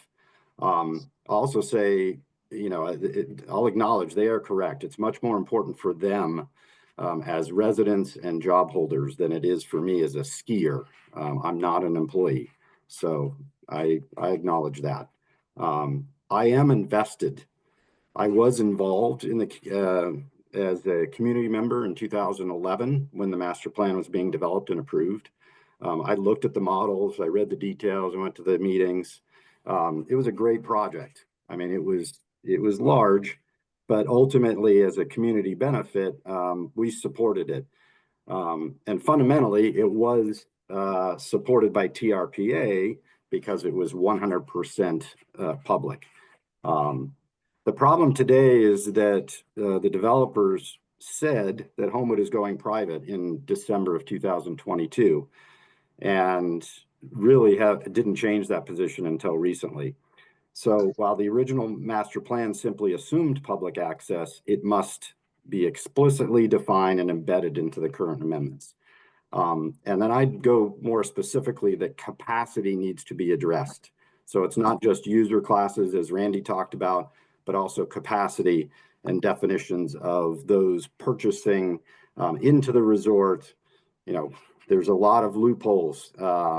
It's still fundamentally, everything in the current amendments that they stand are too loose, confusing, and not sufficient.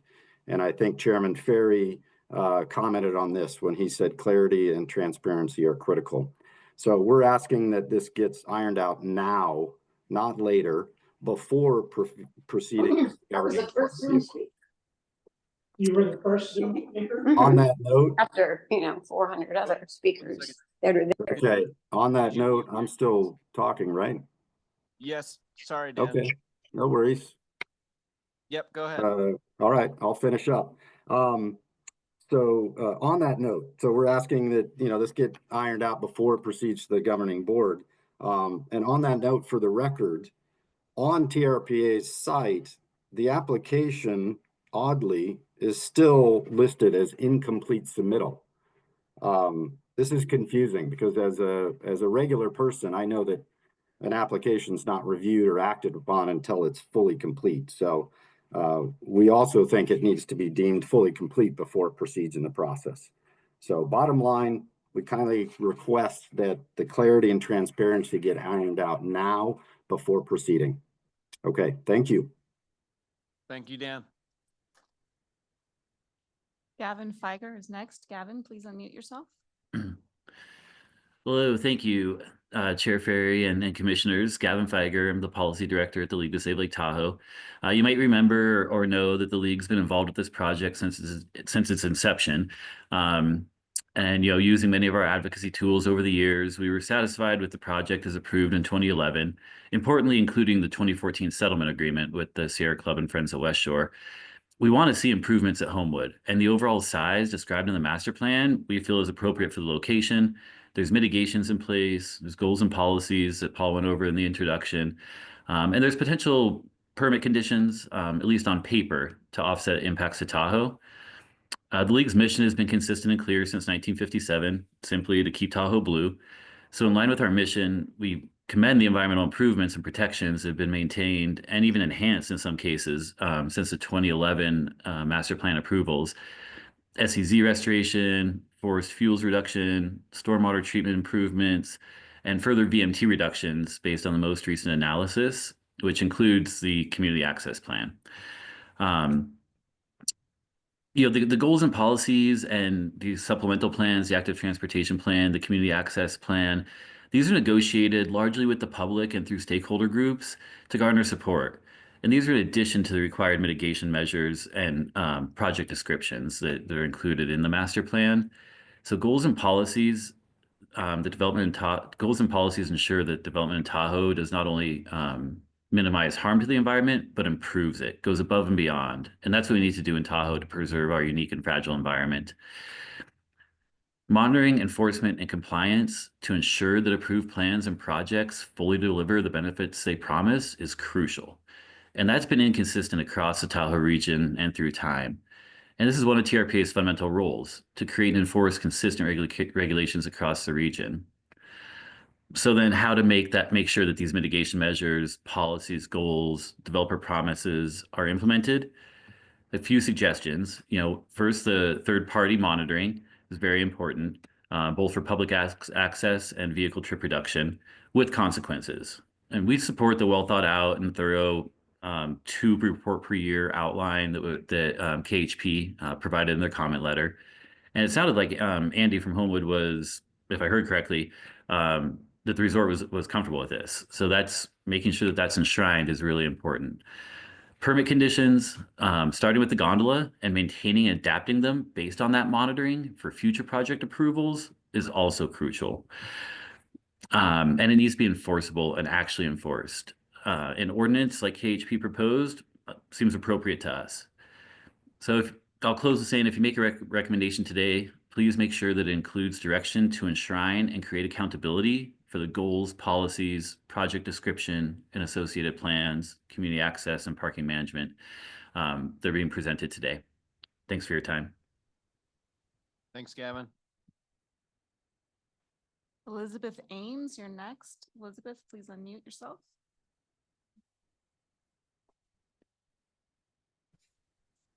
Hi, this is Elizabeth Ames.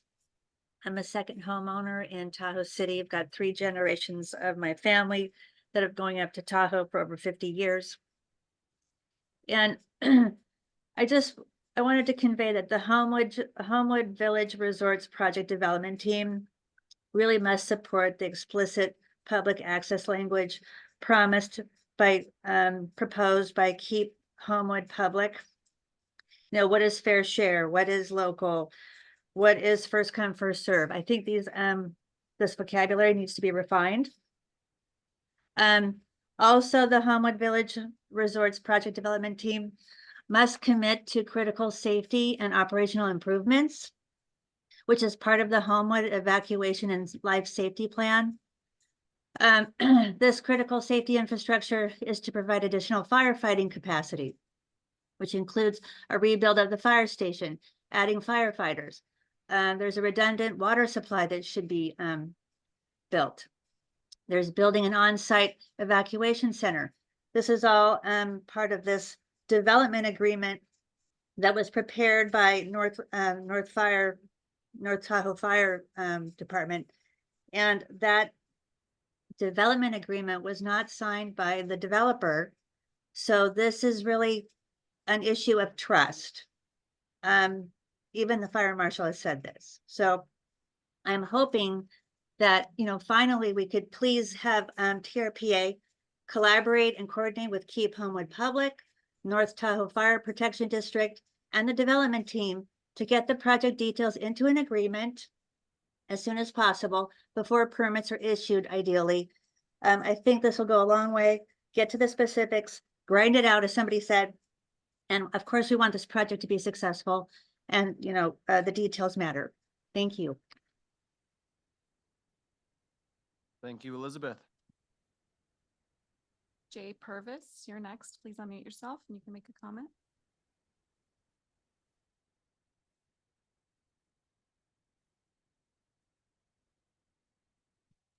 Mr. Purvis, you're next. If you could unmute yourself.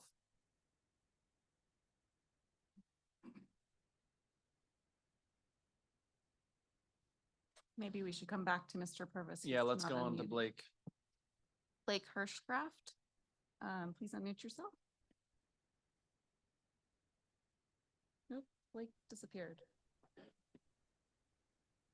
Next up is David Rauda. Good afternoon. It's David Ruda. And I'm an attorney in San Francisco. My family has been skiing at Homewood since it opened. And my parents bought our property in 1961 on Chamberlain's Drive and built a home there in 1969. Before that, my grandfather would come to Tahoe since the 1930s with my father's family at Tahoe Tavern. So I'm not a resident, but I and my sisters have deep emotional connections to the home and resort. I learned to ski there when I was 3 years old, as did my sisters. 2 points I want to make. I'm echoing a few things that already been said, but 2 points. One is that the design that is being shown by Mr. Porter today and in the master plan amendment, proposed master plan amendment, shows visually is misleading. And number 2 is the importance of definitions in the master plan amendment, critical. So number 1, the looming wall design, there's a looming wall of lodging and condos along Highway 89, which Mr. Porter is not showing and is not emphasizing, of course, in the master plan amendment or in his presentation today. They seem to be focused on these 2 slivers of windows that you can see the mountain resort from Highway 89. And that is misleading because the vast majority of the frontage on Highway 89 and this very narrow strip that we call Homewood between the lake and the mountain, which abruptly goes up after the highway, is going to be blocked by these really tall, and even if they comply technically with the Placer County height limitations, they still are visually disconnecting the community, which this project is supposed to be adhering to, community enhancement, from the mountain and from the resort. It's basically using, for all practical purposes, a row of homes to create a gated community. And I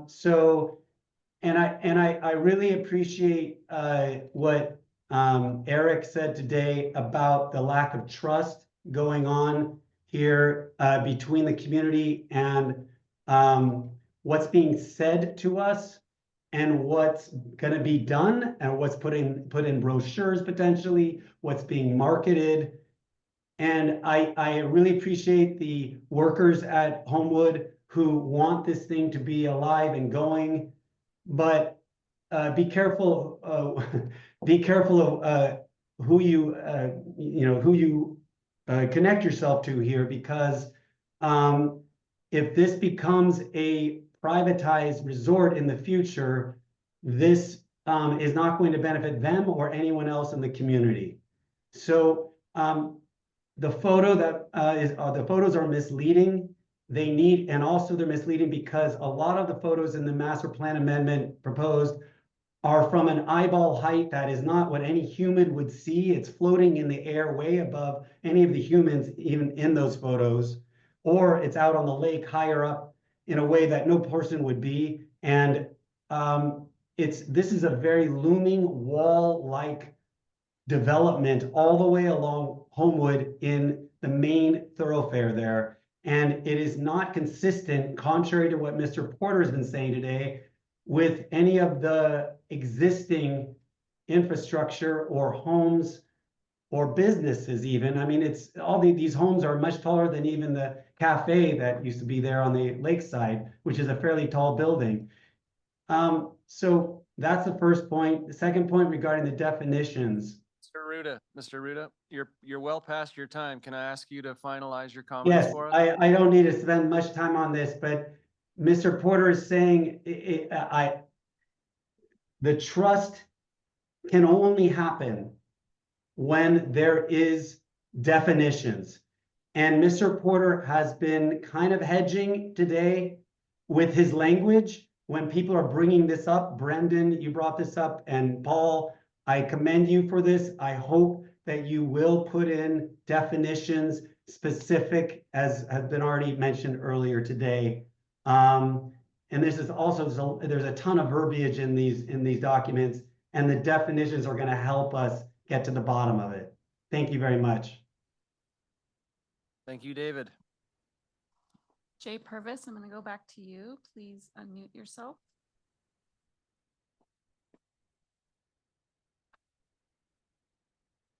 I think Mr. Purvis may have stepped away from his computer. I'm going to go to the next caller online. His name is Bud Rosenberg. Bud, please unmute yourself.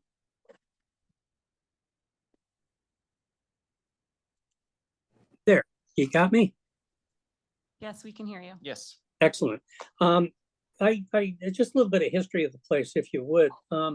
Back in summer of '73, Ron Rupp and Mike Brown hired me to be Homewood's first full-time mountain manager and develop the quad area and the Lake Louise lift line and the quad lift line and Rainbow Ridge, which I'm duly proud of. Unfortunately, the Lake Louise lift never got put in due to a building moratorium at the time. And thereby requires us to make that what I feel not very pleasant traverse down the pot of gold. Either way, in the '70s and again in the early 2000s, Homewood had two opportunities to be sold to the Forest Service, both of which were scotched by our local government representatives. Unfortunate, but that's the way life is. Homewood offers the only elevated view from the West Shore, which makes the gondola, part of the master plan, a major tourist attraction and opportunity for development of various recreational facilities at the top of the hill. And so in general, I don't have too many problems with the master plan, especially with KHP holding their feet to the fire to get it right and get the definition of public access squared away. My main complaint is with Discovery Land Company itself. Discovery Land Company, their business model is strictly exclusive private resorts only. They have yet to develop a hybrid resort. The term public is anathema to them. It is absolutely not part of their lexicon. They have a habit of rather deplorable behavior with the locals, as evidenced by their Lucy and Peanuts type behavior, taking the ball away and going home this year. And I suggest that you take a look at their history in their Scottish Castle project, where they bought a castle, developed it into housing, and then added private homes, and then fenced the entire thing in direct violation of the British Isles room to roam law, and basically says, if you don't like it, sue us. That is their attitude when it comes to local populations. And that's where I think we need to start paying a little bit of attention to, is controlling Discovery Land Company, who has never yet kowtowed to any local population, regardless of penalties. Real estate sales and membership fees far outweigh the level of penalty that they have ever been required to pay. So watch your back when you're dealing with Discovery. That's mine. Bye. Thank you, Bud. next person is Nick. Nick, please unmute yourself. Yeah, thanks for the time. A lot of what I wanted to say is obviously already been said, so I'm just going to be quite quick. But thank you for the time. My name's Nick Horgan. I'm a sort of a 35-year Tahoe local, a ski industry professional. These days, I work with most every resort in the West, so hundreds of resorts actually. But I'm pretty much 100% focused on snow and snow surfaces. I've worked with the good folks at Homewood Ski Resort for about the last 30 years, and have been one of the many people there that help keep the resort operating to the public year after year. Homewood's always been one of my favorite spots. It's really special to me, and I've worked really hard over the years to keep it going. Operating Homewood Resort at a high standard, it's not easy and it's not cheap. Homewood's always had great staff that have always tried their best, actually superhuman efforts working on a shoestring budget, clearly, as we've seen. But making things always happen. As you can imagine, after 30 years, we've put in a lot of hard shifts and we've experienced a lot. But to be clear, as an industry professional that works with most resorts in the West, without immediate investment at Homewood, things will not likely improve for the guest experience anytime soon. And in my opinion, the resort as a business clearly at the moment cannot survive financially per the situation we're in currently. Homewood's clearly been limping along for about the last 10 years. It's time for change and it's time for progress. My experience in the industry, I see DLC's projects, I've seen them. They are very experienced in the ski industry and have a proven track record and a good reputation. And they construct world-class facilities for their guests, which actually is what we all dream for Homewood. They are the unicorn we've all wished for. I've invested a lot of time with the Homewood development team, and I understand the details of the development plan and the efforts the Homewood team has taken, and the efforts the Homewood team has spent making plans to accommodate for public access to the resort, and focus on a successful business plan to navigate Homewood into the future. I support and I trust that 100% of Homewood slopes will remain open to the public. It's been made perfectly clear over and over again. Homewood needs the public as much as the public need Homewood. I support the Homewood development plans and I trust the future is bright for Homewood. Thank you for my time. Thank you, Nick. Up next is Jessica Insulaco. Jessica, please unmute yourself. Hi there, can you guys hear me? Yes, we can.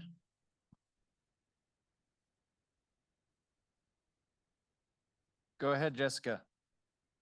Oh, you're muted again, Jessica. Oh, sorry, let's see. There we go. Okay, hopefully that works. Yep, you're good. Great, thank you so much. I just wanted to read a letter from a supporter that couldn't attend today. It said, "Dear members of the APC, I've been a homeowner in North Lake Tahoe for the last 12 years and have been visiting Lake Tahoe for over 45 years. This extraordinary region holds a special place in my heart, and I'm deeply committed to its future. As someone who frequently skis and mountain bikes here, protecting the environment and ensuring the sustainability of the West Shore are of utmost importance to me. I'm writing to express my strong support for the proposed minor amendment to the approved 2011 master plan for the Homewood project. This amendment is a thoughtful and responsible compromise reflecting community feedback and prioritizing sustainability. The requested changes are both minimal and meaningful. They further Homewood's commitments to community access and traffic neutrality, addressing key concerns in a manner that I believe will result in a net benefit to our community. I'm confident that the revised plan strikes a balance that aligns with the community's needs and values. Additionally, Homewood has taken steps to address concerns regarding ski mountain access. As someone who enjoys skiing and hiking in the area, I'm reassured by the project's written commitment to ensuring equitable access for community members. The need for updated infrastructure at Homewood is urgent. The delays in gondola installation caused by permitting challenges have already deprived the community of an important enhancement for several seasons. Moving forward with this project is essential to maintaining a safe and viable mountain experience for years to come. Without progress, I fear the quality of the experience will continue to decline. Approving this amendment is a crucial step towards balancing environmental stewardship, community access, and the sustainable future of Homewood. I respectfully urge the APC to approve this amendment and support the positive changes it will bring to the region. Thank you for your time and consideration. Sincerely, Michael Brown. There is another letter I don't have time to read, but I'll put it into the, I'll send it over to the clerk for the record from another supporter, Dave Powell, who also expressed his very strong support for the amendment to the plan. Thank you very much for your time. Thanks, Jessica. Ann Nichols is up next. Ann, please unmute yourself. Yeah, hi, this is Scott Teach. Ann was pulled away, but will hopefully raise her hand coming down the road. Although I haven't lived on the West Shore since about 83, I've been here 43 years. Been living in Brockway these last 40 years. I have great sympathy for the people who live on the West Shore, both for jobs and the blight. But, you know, the Tahoe Inn has been boarded up for what, 10 years? And we're told the applicant can't afford to tear it down. How can they afford with $100 million projects if they can't tear down an old motel? I'd like to see them do that. Second comment I'd like to say is the applicant has an opportunity to do that, something that no other developer has done. Why don't you build the 13 workforce housing units first instead of tying them to some later phase that may or may not happen? With the Biltmore project, Waldorf Astoria, whatever you want to call it, we have seen that the phases jump around and they don't do what they're going to say. Lastly, and I won't go into detail because plenty of people have before, but I'm extremely skeptical that there aren't loopholes for the applicant to take this thing private down the road, especially given their history. So when you guys approve it, because we know you're gonna, put some language in there that they need to firm that up so that the public knows they have access in perpetuity. Thank you. Thank you. Brad Altman is next. Brad, please unmute yourself. Hi, my name is Brad Altman. I'm a full-time Tahoe resident, have been for 25 years. I'm a civil engineer and own Evolved Design Works, an engineering firm in Tahoe City. I support the master plan and the associated amendments. Tahoe City and the West Shore are in dire need of redevelopment. Homewood is investing in this redevelopment. If Homewood is to redevelop, they need to do so in compliance with the rules and regulations of the agencies having jurisdiction. It is up to these agencies to make sure this is happening. That is what this process is for. We need to also understand that the purpose of this meeting today is to not to issue building permits. That's a separate entitlement that will happen at a later date. At that time, each agency will have the opportunity to vet the final design against the master plan with TRPA, Placer County, North Tahoe Fire, and TCPUD weighing in on the conditions of use. Permitting is a separate conversation with respect to the operation of a private business within the confines of their zoning and their approved permits. Any business is allowed to succeed or fail on their own. There aren't any agency codes that require any business to be open at a financial loss. Closing Homewood benefits no one. It doesn't help the environment, which currently consists of old, antiquated infrastructure and insufficient environmental controls, including unhealthy forests, and it certainly doesn't help the local workforce.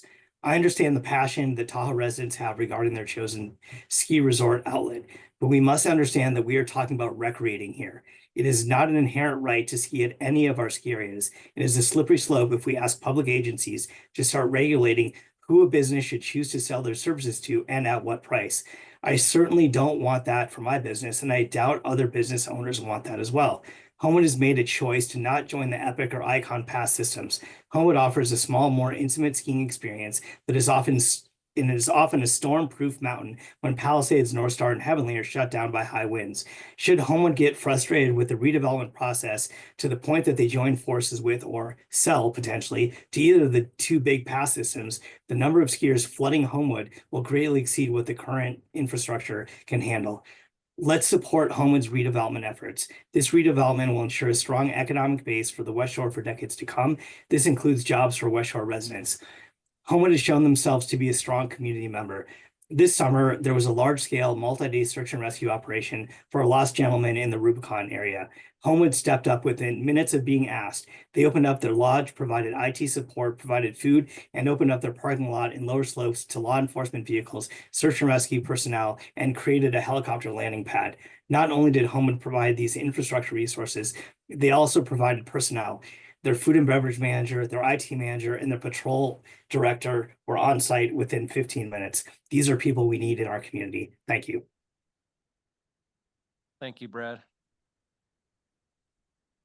Next up is Trish, curator for Tahoe ALS MND research.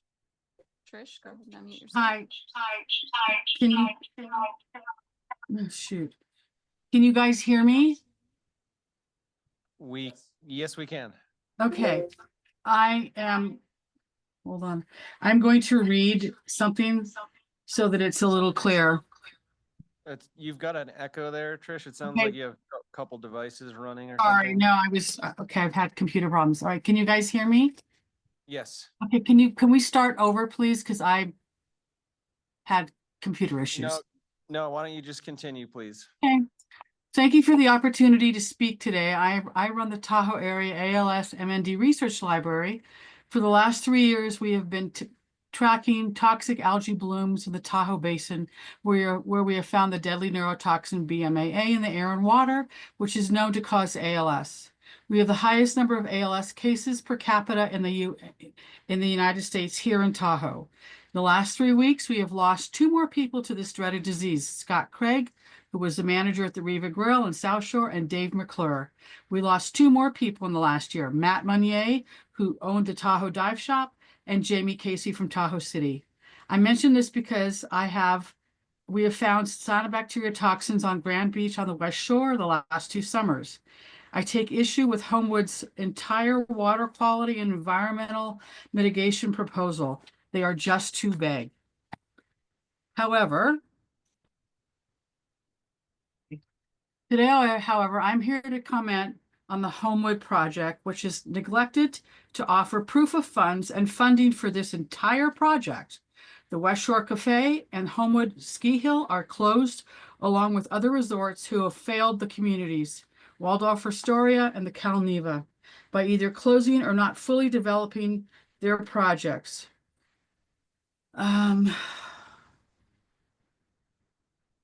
Okay. Homewood's liaison with Meharry and Discovery is concerning. Discovery is known for huge environmental destructions for not keeping their word, and privatization is their goal and their motto. So with that being said, who are they really? How are they self-funding? How does the money flow between these partners? Sorry. Who are the banks?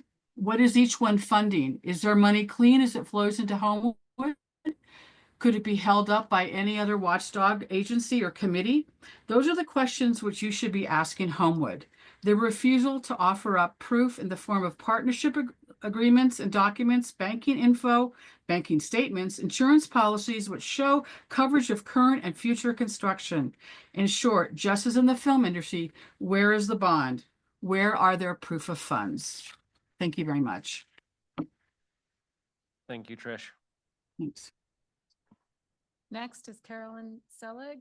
Carolyn, go ahead and unmute yourself. Thank you. Thank you to the Advisory Planning Commission, Paul Nielsen, and HMR for the considerable amount of time and effort on an incredibly important topic. My family feels cautiously optimistic about the direction of the HMR plan since the last meeting in October and HMR's general promises of public access.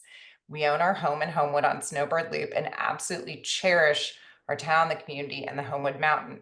We've been season ticket holders, and our 2 boys have been on the ski team since we purchased our home in 2019. We love the team that works at the mountain and appreciate them tremendously, including our son's coaches over the last few years. We want nothing more than to see the 2011 master plan move forward, including the amendment proposed today, with one significant caveat and condition. which I respectfully ask the Advisory Planning Commission to consider, including a specific, measurable, and quantifiable public access definition, which will create enforceable public access and needs to be included in the amendments to the master plan. I even believe Connor quantified the capacity today at about 4,000 lift tickets, and it seems such a simple update to ensure this is transparent for everyone, including the regulatory agency, and cannot be changed in the future.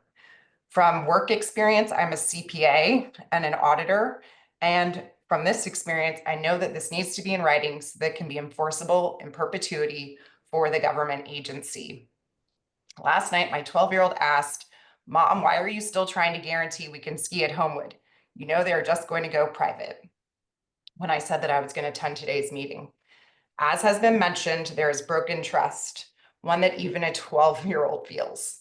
This started in 2022 when Art Chapman said the only viable way to run the mountain was to privatize, even though there's other alternatives just across the hill of the lake in South Shore. Continued with my son and I sitting next to a lunch in the summer of 2022, where the private access membership was described in detail by a team member from Discovery Land to a local business owner. And then continued this ski season where the mountain is closed and my son's ski team has been canceled for this season, forcing him to join a new team at Palisades. Discovery Land's website states this, and I asked the commission to look at the website. Founded in 1994 by Mike Meldman, Discovery Land Company is a US-based real estate developer and operator of private residential communities and resorts. I look at that, private residential community and resorts. Discovery Land does not run public access properties. Coeur d'Alene and the Bay Area experienced the same promises and the same slippage of public access over 20 years with Discovery Land's direction. This broken trust in my mind can be easily fixed so we can move forward with the development if HMR adds quantification within their amendment application. I respectfully ask the Planning Commission to request the definition and specific updates to public access before approving the permits for the gondola. You are the community's last line of defense against a future of membership-only skiers in Homewood. Thank you so much for your time, and I appreciate your consideration. Thank you, Carolyn. Next is Teresa McNamara. Teresa, please unmute yourself.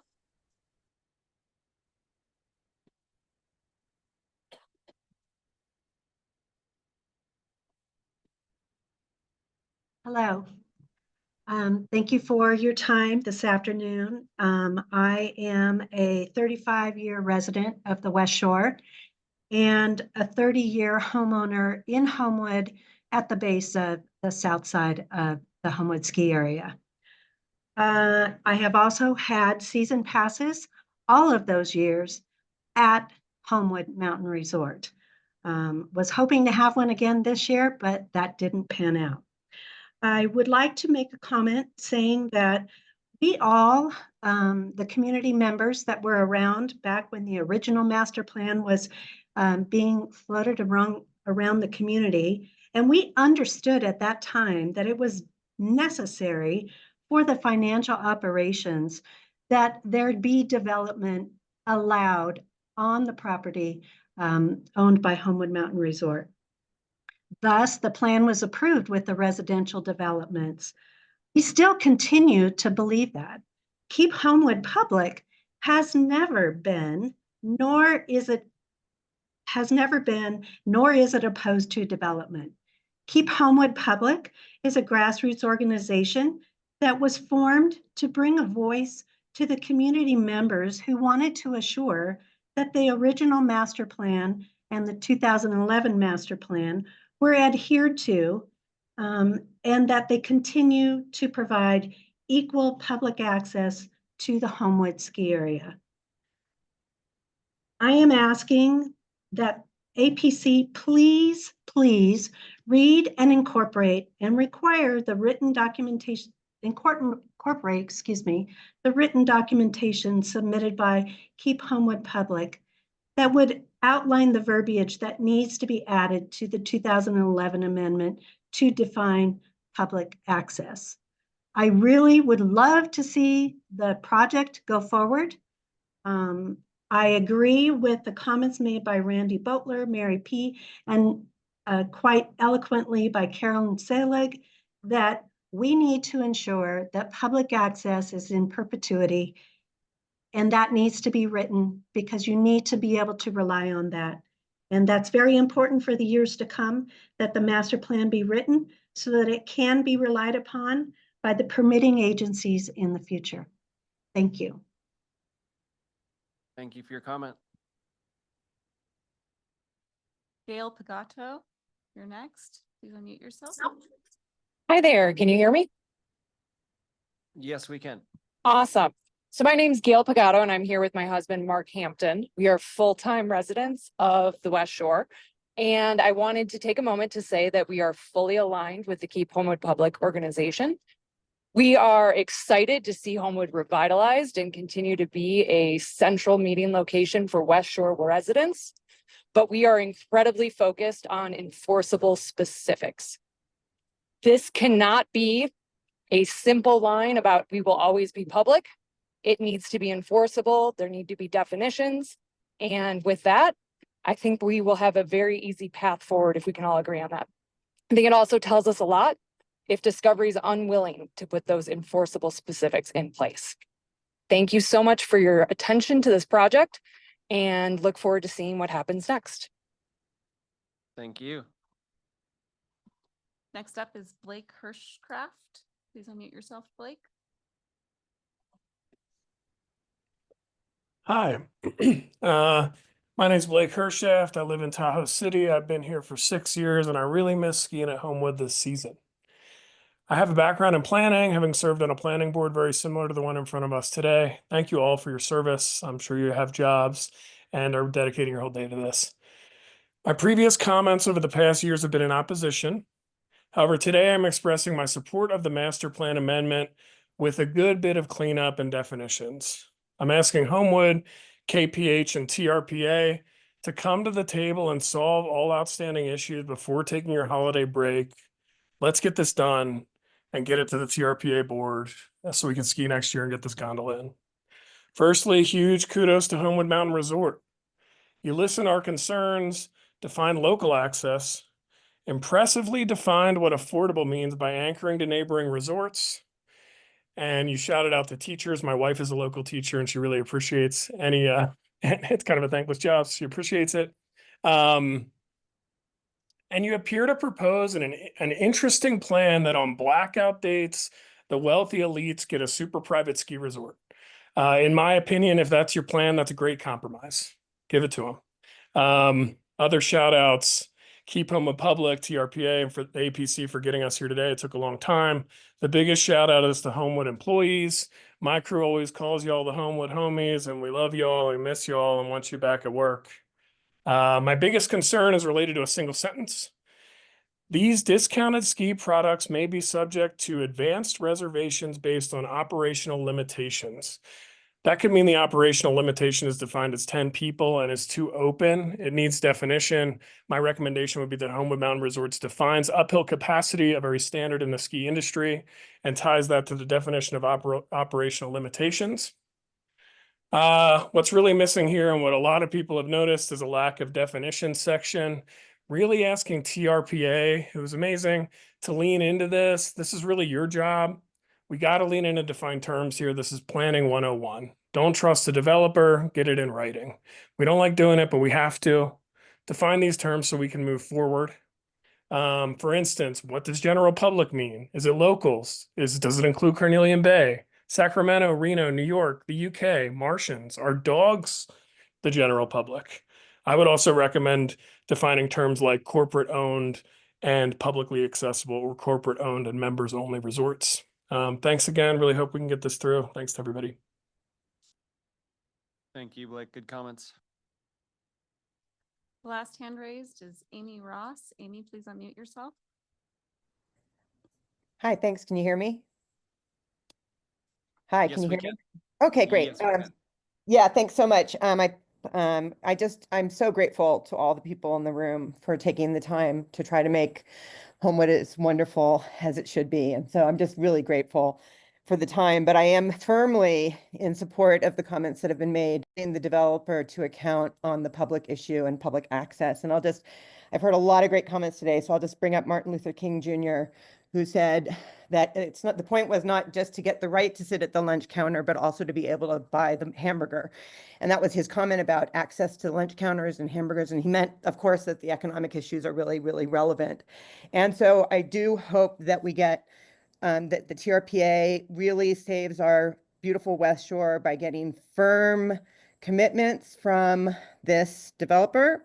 I was at the Yellowstone Club a couple years ago. I was lucky enough to be invited. And when I walked into one of the areas, they had this model up and I was like, wow, that looks like Lake Tahoe. And then I went over to look at it and I saw that really is Lake Tahoe, but where's my house?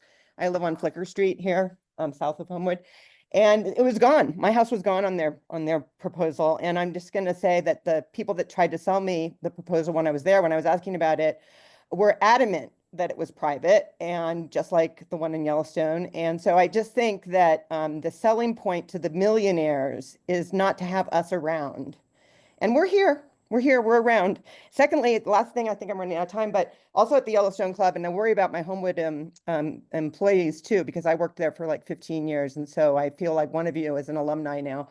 But I'm worried because all the employees I saw in Yellowstone, or most of them, were from Jamaica. And they told me that they were flown in for the season and then then they go to the next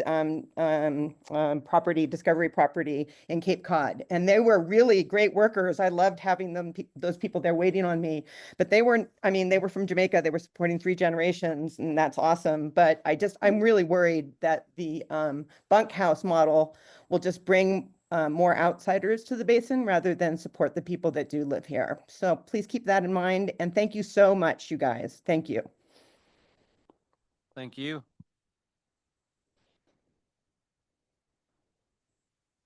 Mr. Chair, 2 more hands went up while the last speaker was speaking. Ann Nichols, you're next. Please unmute yourself. Good afternoon, Ann Nichols, North Tahoe Preservation Alliance.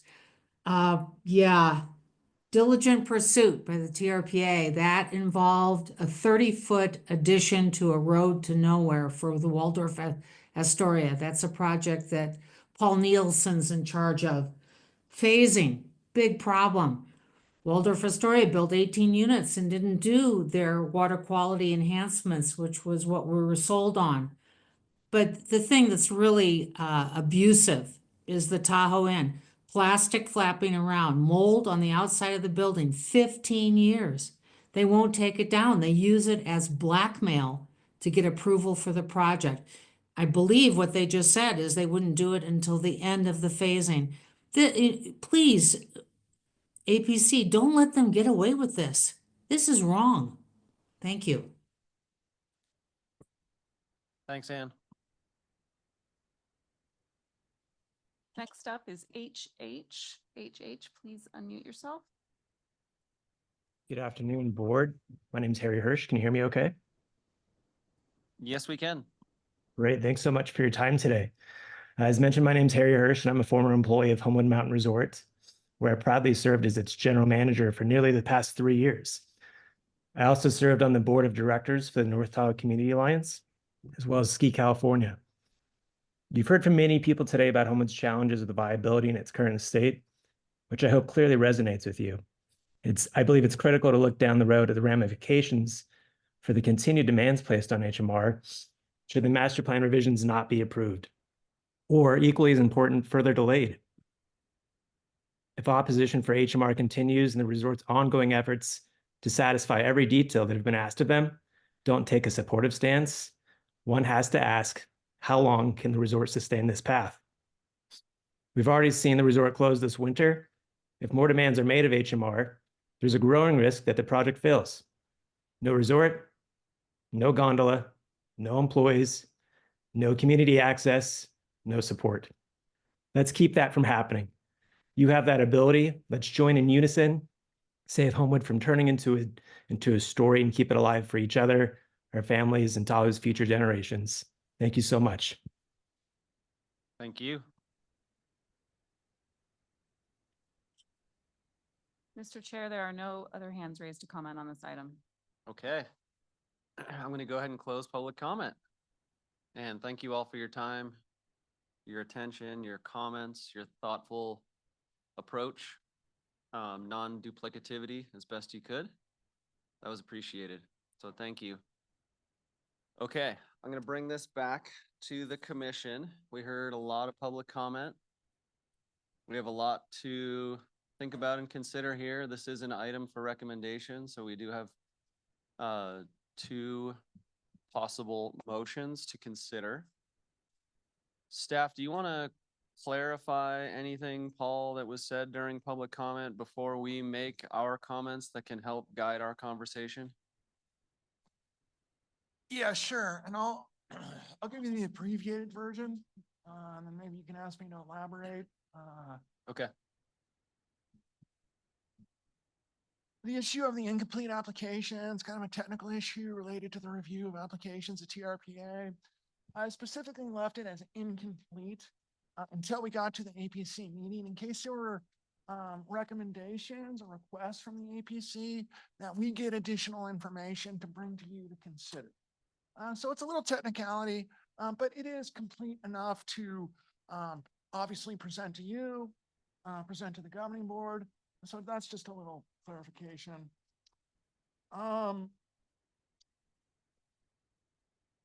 Let's see. Ann Nichols just mentioned the Tahoe Inn. That is not scheduled to be dealt with until 2028, assuming that this master plan was approved now. So it's not at the end of the construction cycle. It's matched up with the need to transfer those units to Homewood. So 2028 is the time frame now for the Tahoe Inn, which we know is very important to people, including TRPA. There is the issue of capacity at the mountain. You heard 4,000. I've been using the number 3,500. That is something that we've discussed from the beginning. What will the guaranteed capacity be of the mountain in the future? And Homewood doesn't know. They don't know because they're not sure at what level they want to operate the mountain to achieve a level of service that meets their standard, quite frankly. And they could probably say it a little bit better than I did. But they're not wanting to commit to that number because they don't want too many people on the hill, quite frankly. They're hoping to offer a very high quality skiing experience. So that's why you have not seen us land on that number. I can talk about payouts a little bit. This gets to Mr. Young's question earlier about recreational capacity. From the beginning, the regional plan has had a growth management plan embedded within it. You know, this relates to the commercial floor area, the residential units, tourist units. That's all part of our growth management program. It controls growth. We've also got, as a part of that program, what's called recreational payout capacity.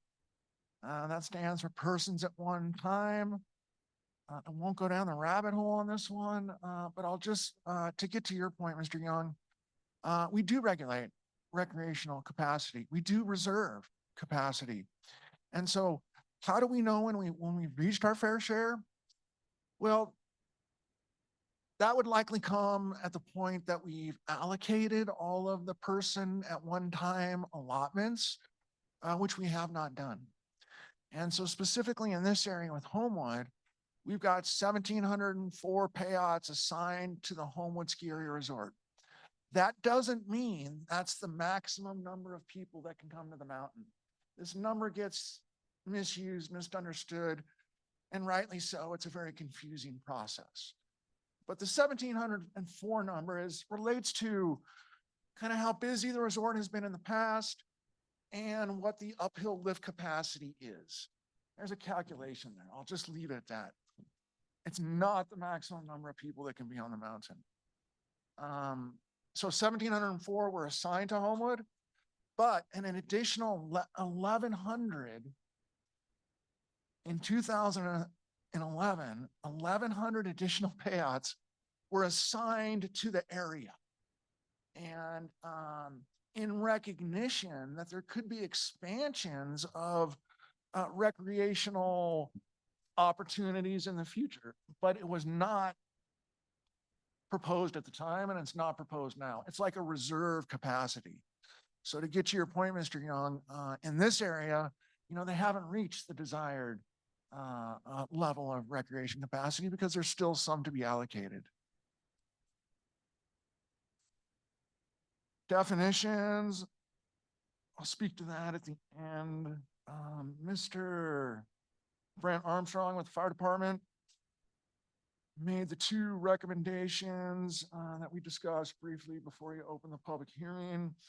I'm happy, and I wrote down some language if the commission was interested in hearing some clarifying language that could go into the master plan, making it absolutely clear that future development permits requires TRPA approval. Like I said, the mitigation measure that relates to that's not exactly as clear as it could be. Why not include something in the master plan? So I do have that if that's the desire of the commission.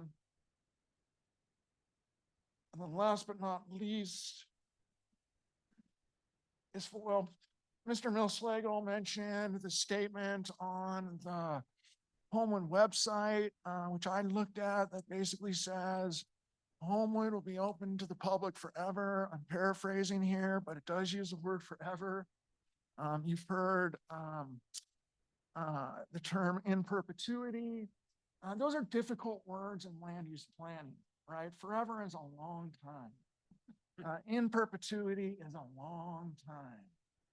And to make decisions in perpetuity, as John Marshall counseled us in Graham, ties the hands of future decision makers who may be faced with deliberating a request to change what's previously been approved.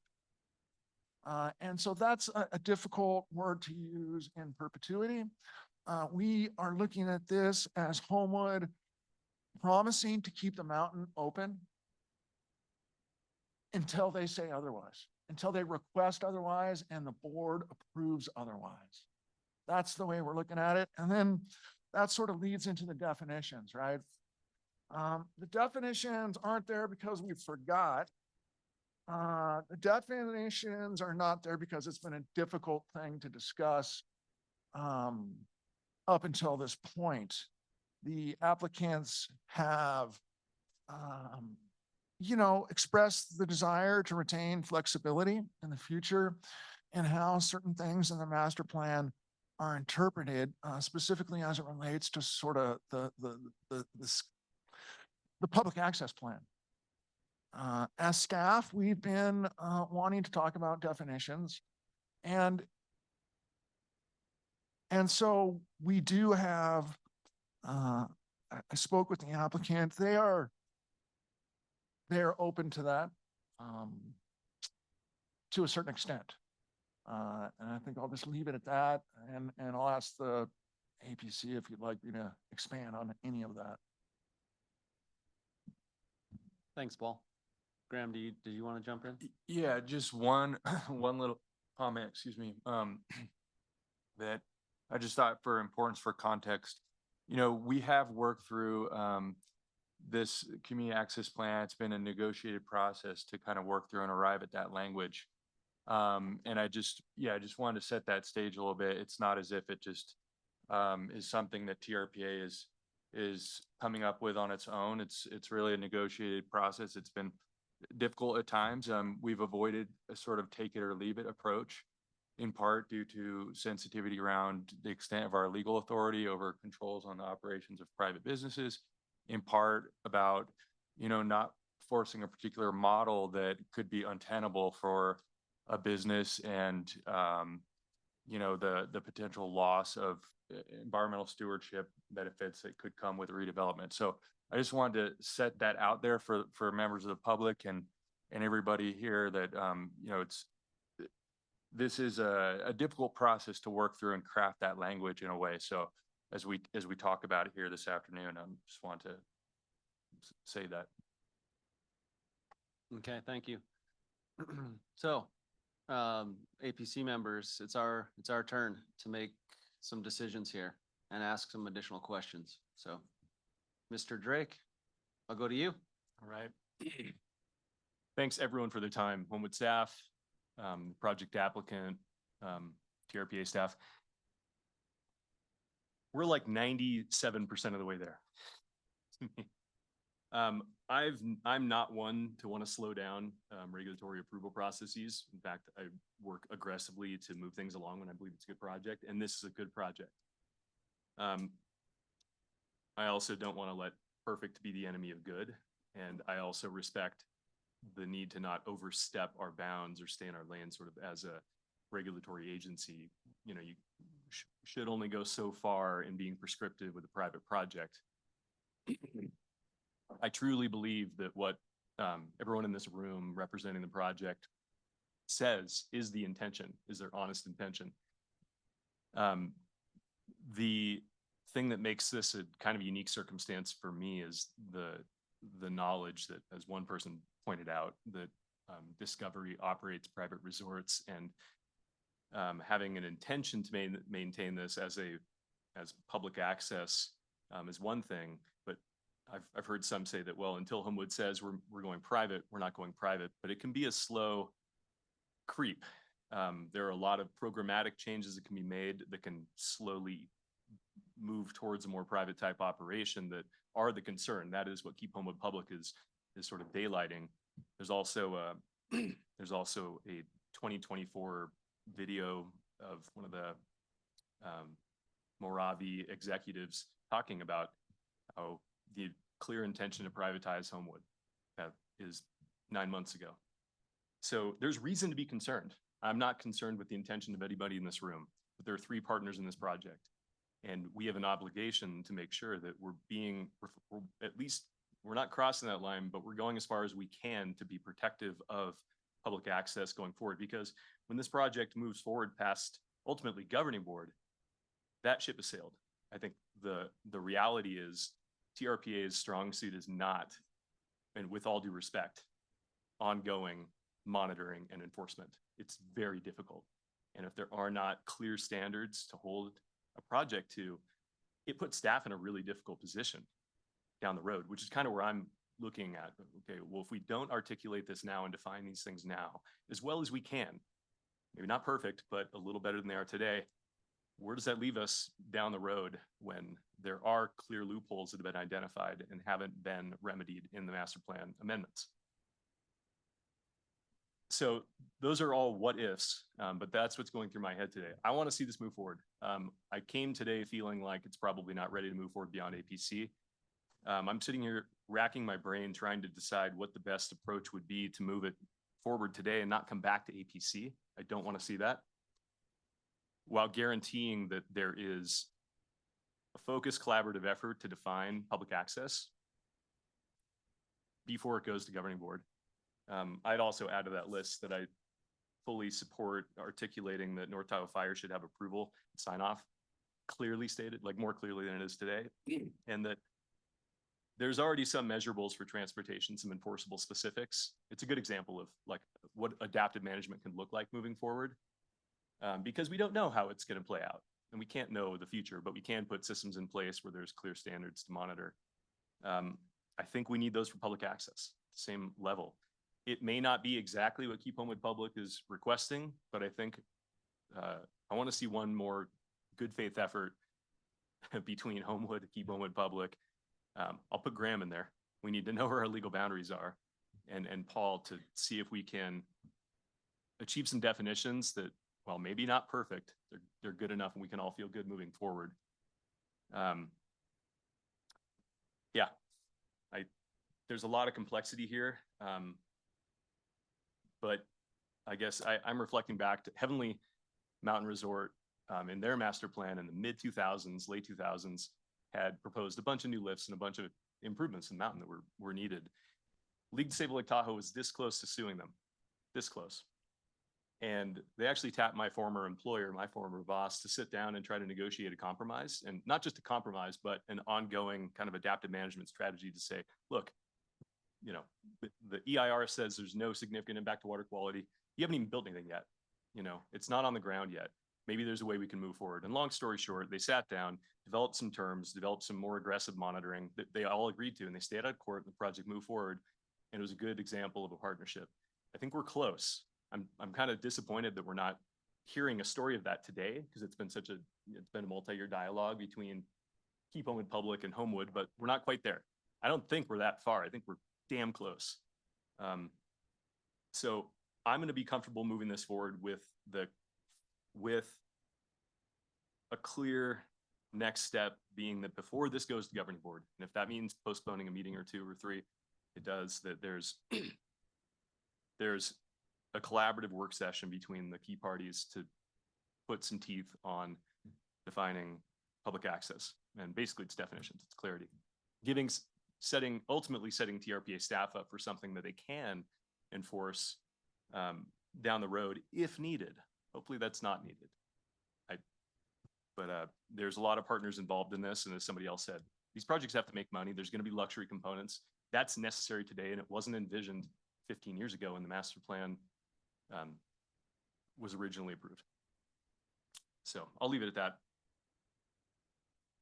Thank you, Kevin. Well said. Eric, hang on. Steve Teixeira is going to go next, and then I'll go to you, Eric. Okay?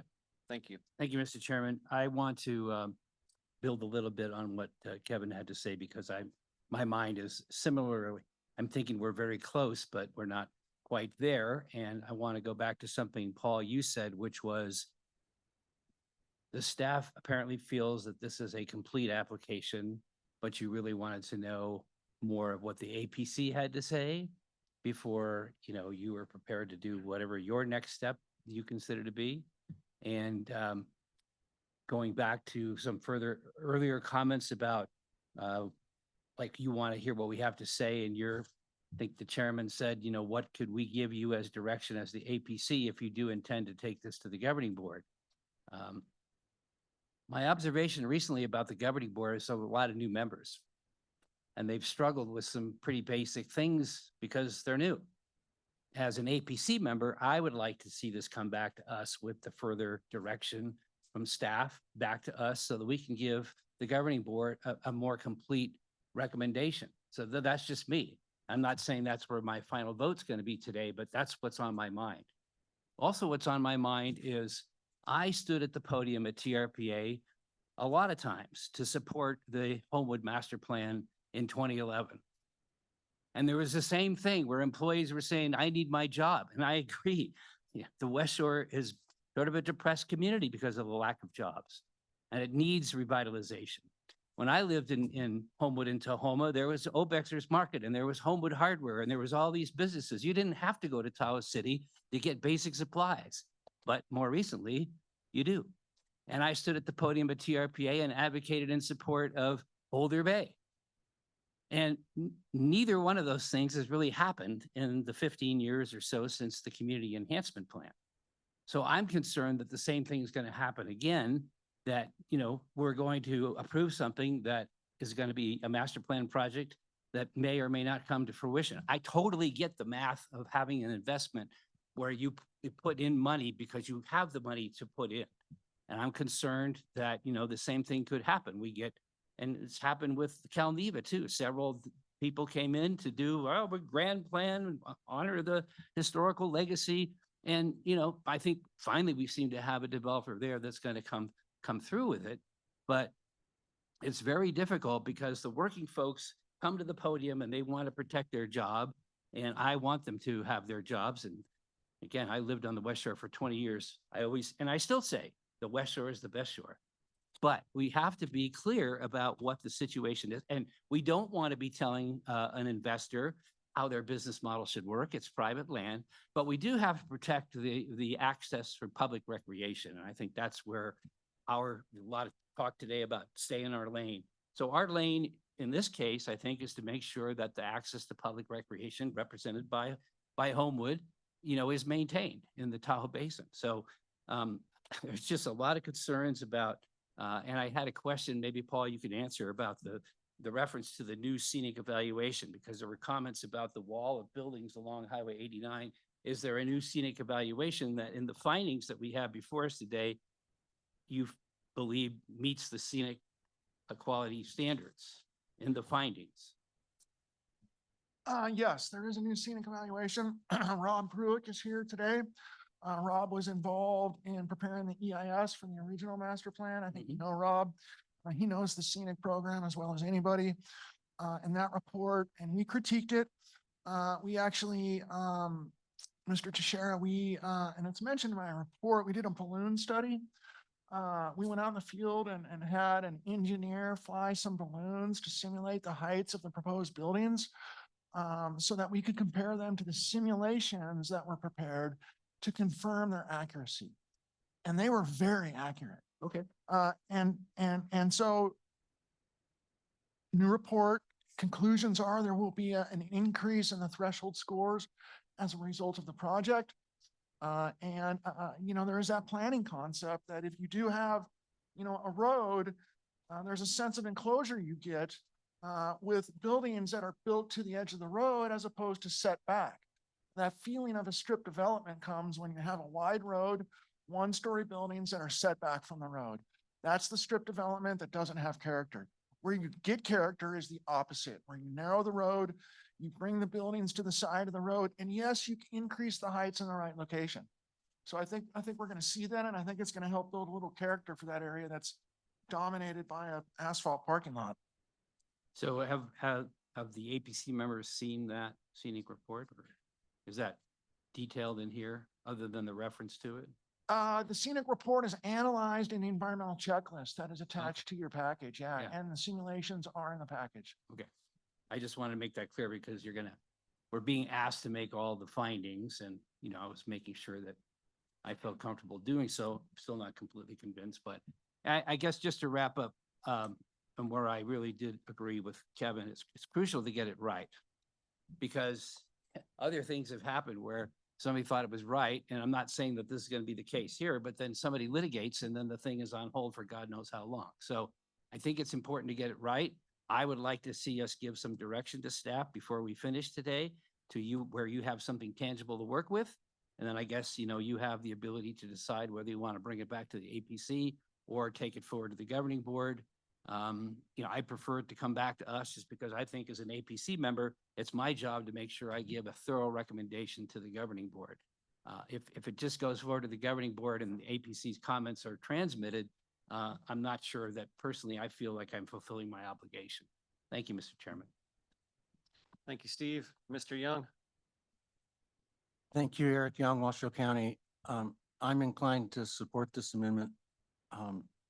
As I mentioned earlier, my focus since I began engaging with the staff report and the materials and the public was to look at the findings, see how I could do with the findings. At this point, I'm comfortable that I could make the findings without changes.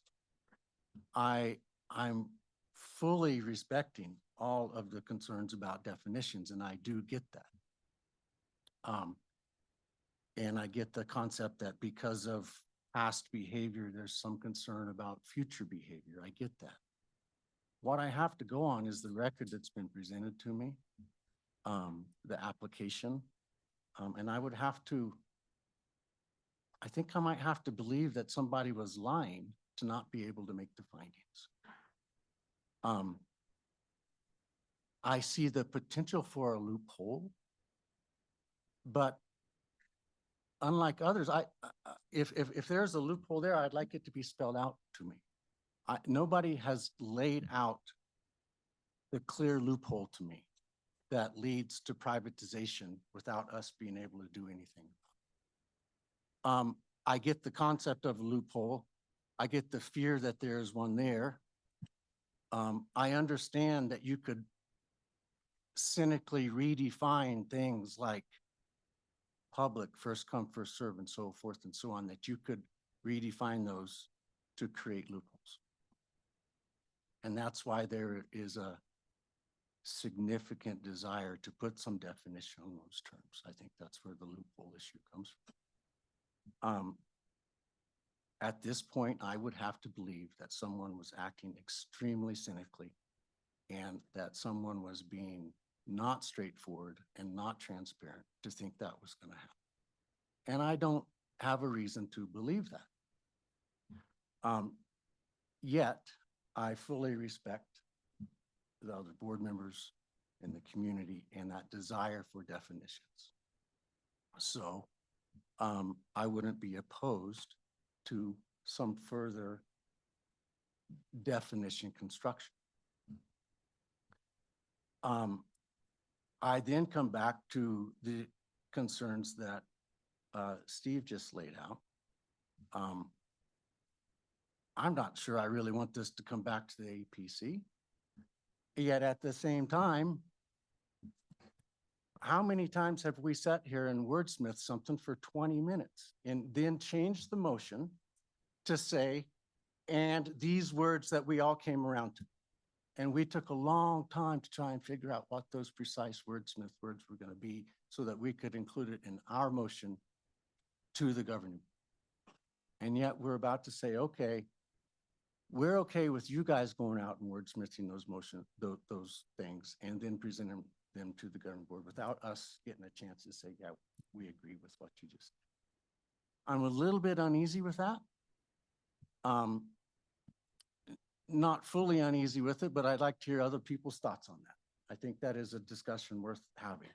And Graham, I would like to hear more about the sideboards.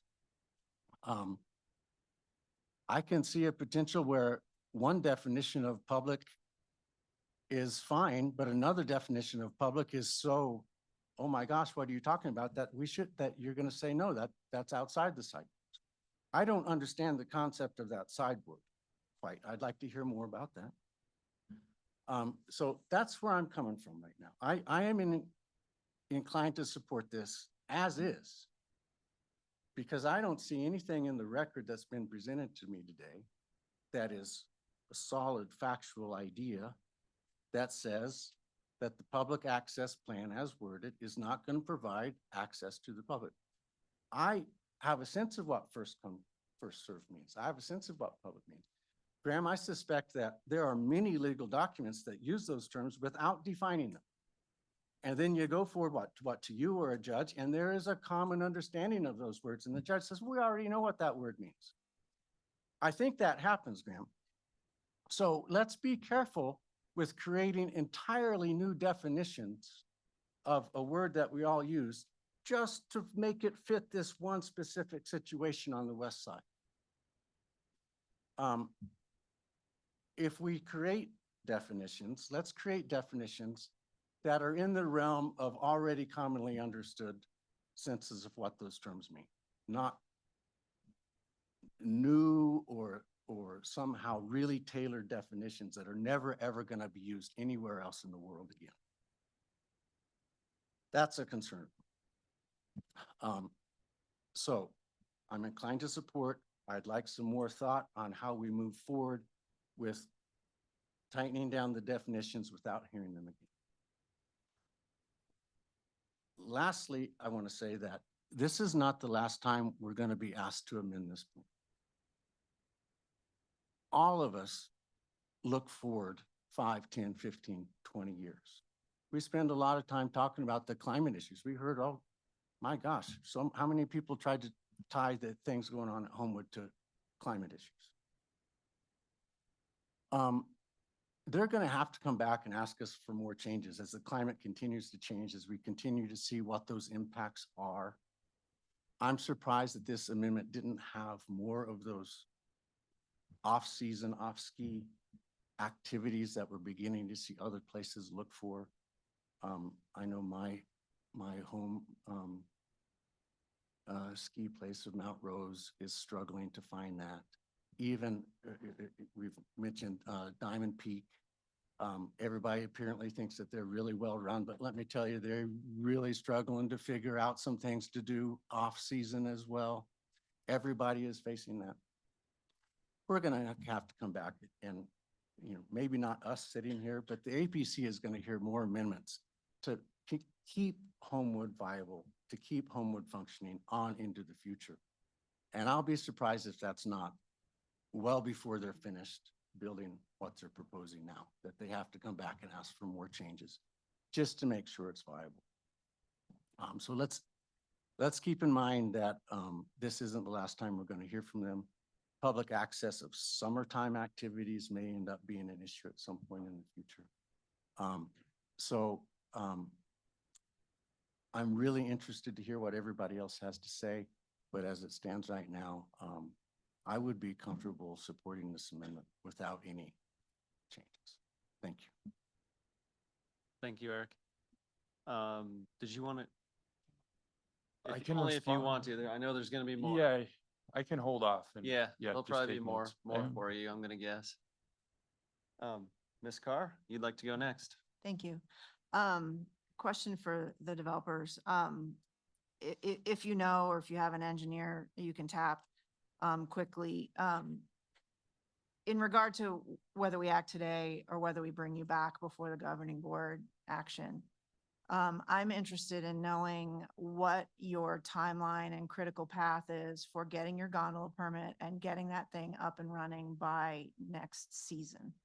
Because the gondola is intended to be built in 2025, as I'm seeing in your timeline, with the North Base building in 2027. So I don't know how you build like a gondola without a building associated with it at the top. But I mean, what's the first critical path step in that, acquiring that permit? If you don't get that permit in, say, January, what does that do to building the gondola, and what does that do to, say, the 25-26 ski season?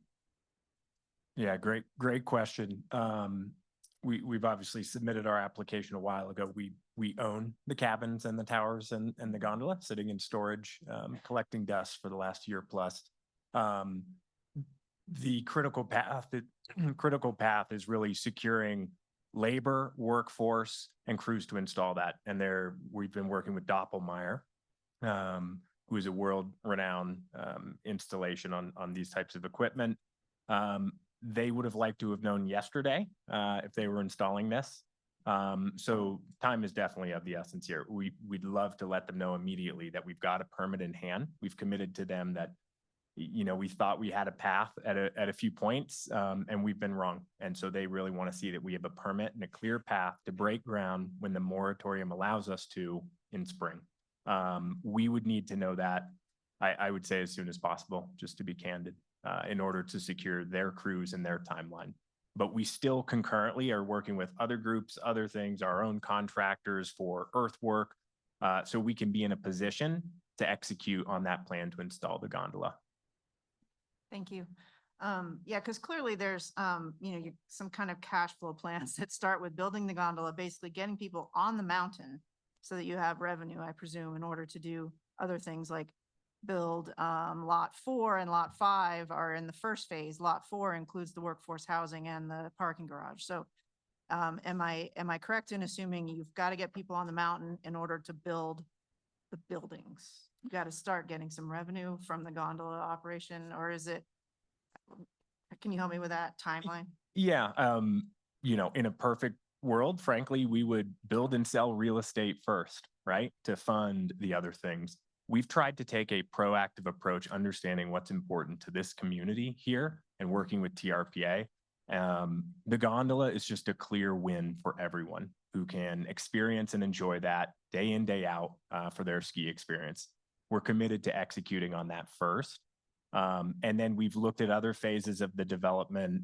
There's a lot of ways we can move the pieces and build it. We're committed to moving quickly with key elements around the community gathering center, inclusive of the lot 4 day skier parking, which has the workforce housing. I know there was a comment saying we'd build that after. We're actually recommending to build that up front here, as well as real estate to supplement our business plan and execution. So all that to say, yes, we'd like some investment, some return on our investment from real estate sales.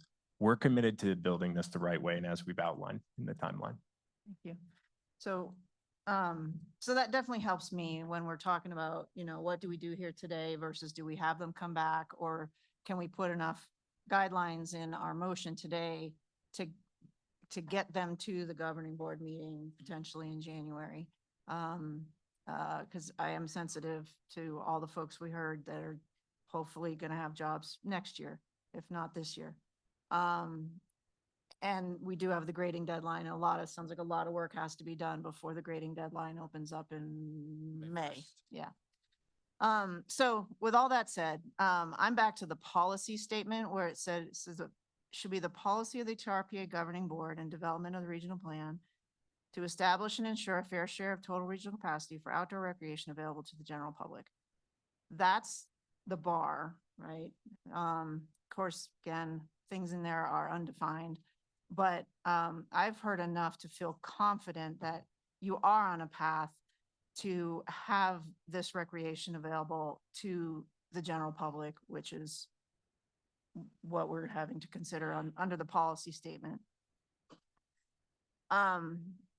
I had highlighted something that I didn't bring up in my comments earlier, but Candace commented on it, which I see as, I think, in using earlier words, a loophole that maybe needs to be closed. And that is in regard to the fact that there's no price limit placed on full price ski products. Other than that, dynamic pricing will be utilized like at all other Tahoe Basin ski resorts. Again, this is a private operation. I'm not going to tell them how much. The APC absolutely should not tell them how much to charge for day tickets. But while we were in public comment, I did look at Diamond Peak, the peak price is around 170. The value price is around 130. Of course, if you go to Palisades, it's close to 300. North Star and Heavenly are in the 250 range. So I am suggesting that as part of this community plan, access plan, that you could consider some sort of signal to the community that that you would consider pricing that's commensurate with the ski resorts in the basin. Because while I don't consider some of those affordable at all, personally, I'm certainly not going to ski Palisades on Christmas Day, but keeping the resort public does not necessarily equate to keeping it affordable for everyone that's weighing in, right? So that there is a market driven there. But I would ask that the company consider something that they could say about some sort of boundaries that they could potentially indicate that would keep it at least within the norms for the basin and potentially, I can't remember the term Candace used, but basically not set your day prices so high that it is effectively a private resort. So that's the comment I have there. I am willing to consider, and I have some thoughts on what an added part of the motion could be if we wanted to help them to memorialize certain things before the governing board meeting a month from now. I would need help with a fire piece, but I'm leaning towards trying to help this move forward. Although I do appreciate the wordsmithing comment and how maybe we being a little inconsistent today, but I see the value in trying to get this to the governing board in January. Thanks. Thank you, Ms. Carr. Jason, Hitch, other members in the room, Brian? Wait, Judge is gonna go, then Hitch, then Jason. Brian Judge, Lahontan Water Board. I really appreciate the way the motions are written because it does give you the flexibility. And it gives you two staff the flexibility to change things based on what they've heard today. A lot of great comments. To clarify things, maybe add some more clear definitions and to tighten things up a little bit. I think I would say this is ready to go to the governing board. I think it takes staff a lot of time to prepare for these hearings and to get ready, and to do another APC is just like that much more work for everyone. When I think I have a lot of trust in the professional planners and council at TRPA to do it right and do what we say and what the public wants in general. I mean, not everybody's going to get everything they want. As far as enforcement of these things go, I read that red line modifications of keep Homewood public. So I would say you should consider some of those comments. I read them all. Some are decent, some maybe not. But I would definitely look over those and see if you think they fit. They were also endorsed by, the Shoot Mahali law people, who you all know. And so they have attorneys that write things that say, oh, this makes it enforceable, but the people who are going to have to enforce this is TRPA, not Placer County, not the Lahontan Water Board, not anybody else. It's going to be TRPA, your enforcement division, and your planners. So you professionals know how to write code so it's enforceable, and sometimes it's not always super clear. I've been in enforcement quite a bit. And you go, what were they thinking when they wrote this? So it'd be good to consult with some of your enforcement people. Make sure it's clear. So TRPA has to enforce. So I think that's why TRPA staff works with the Homewood Resort to create language that's agreeable. You negotiate it like you negotiated the first phase. Definitely definitions are key when possible. And with that, those are my comments. Thanks. Thank you, Brian. Hitch?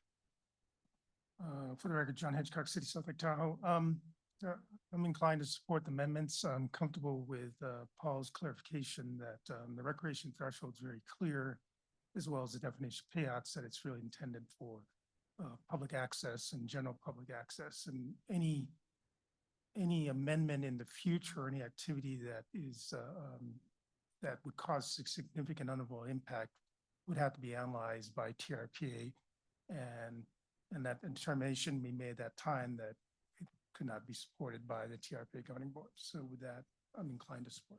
Thanks. Thank you, John. Jason? Thank you. Jason Drew for the record. I want to reiterate what I heard from a couple of my colleagues at the table. I don't want to come back to APC. I don't think that's fair to the applicant. I don't think it's fair to the staff. I don't think it's fair to everybody who's commented on it today. I think it's our job to, if there are things we think are missing, I think we need to make it clear what it is we expect to see in the recommendation that goes to the governing board, and we make it very clear so that we can help them to Steve's point.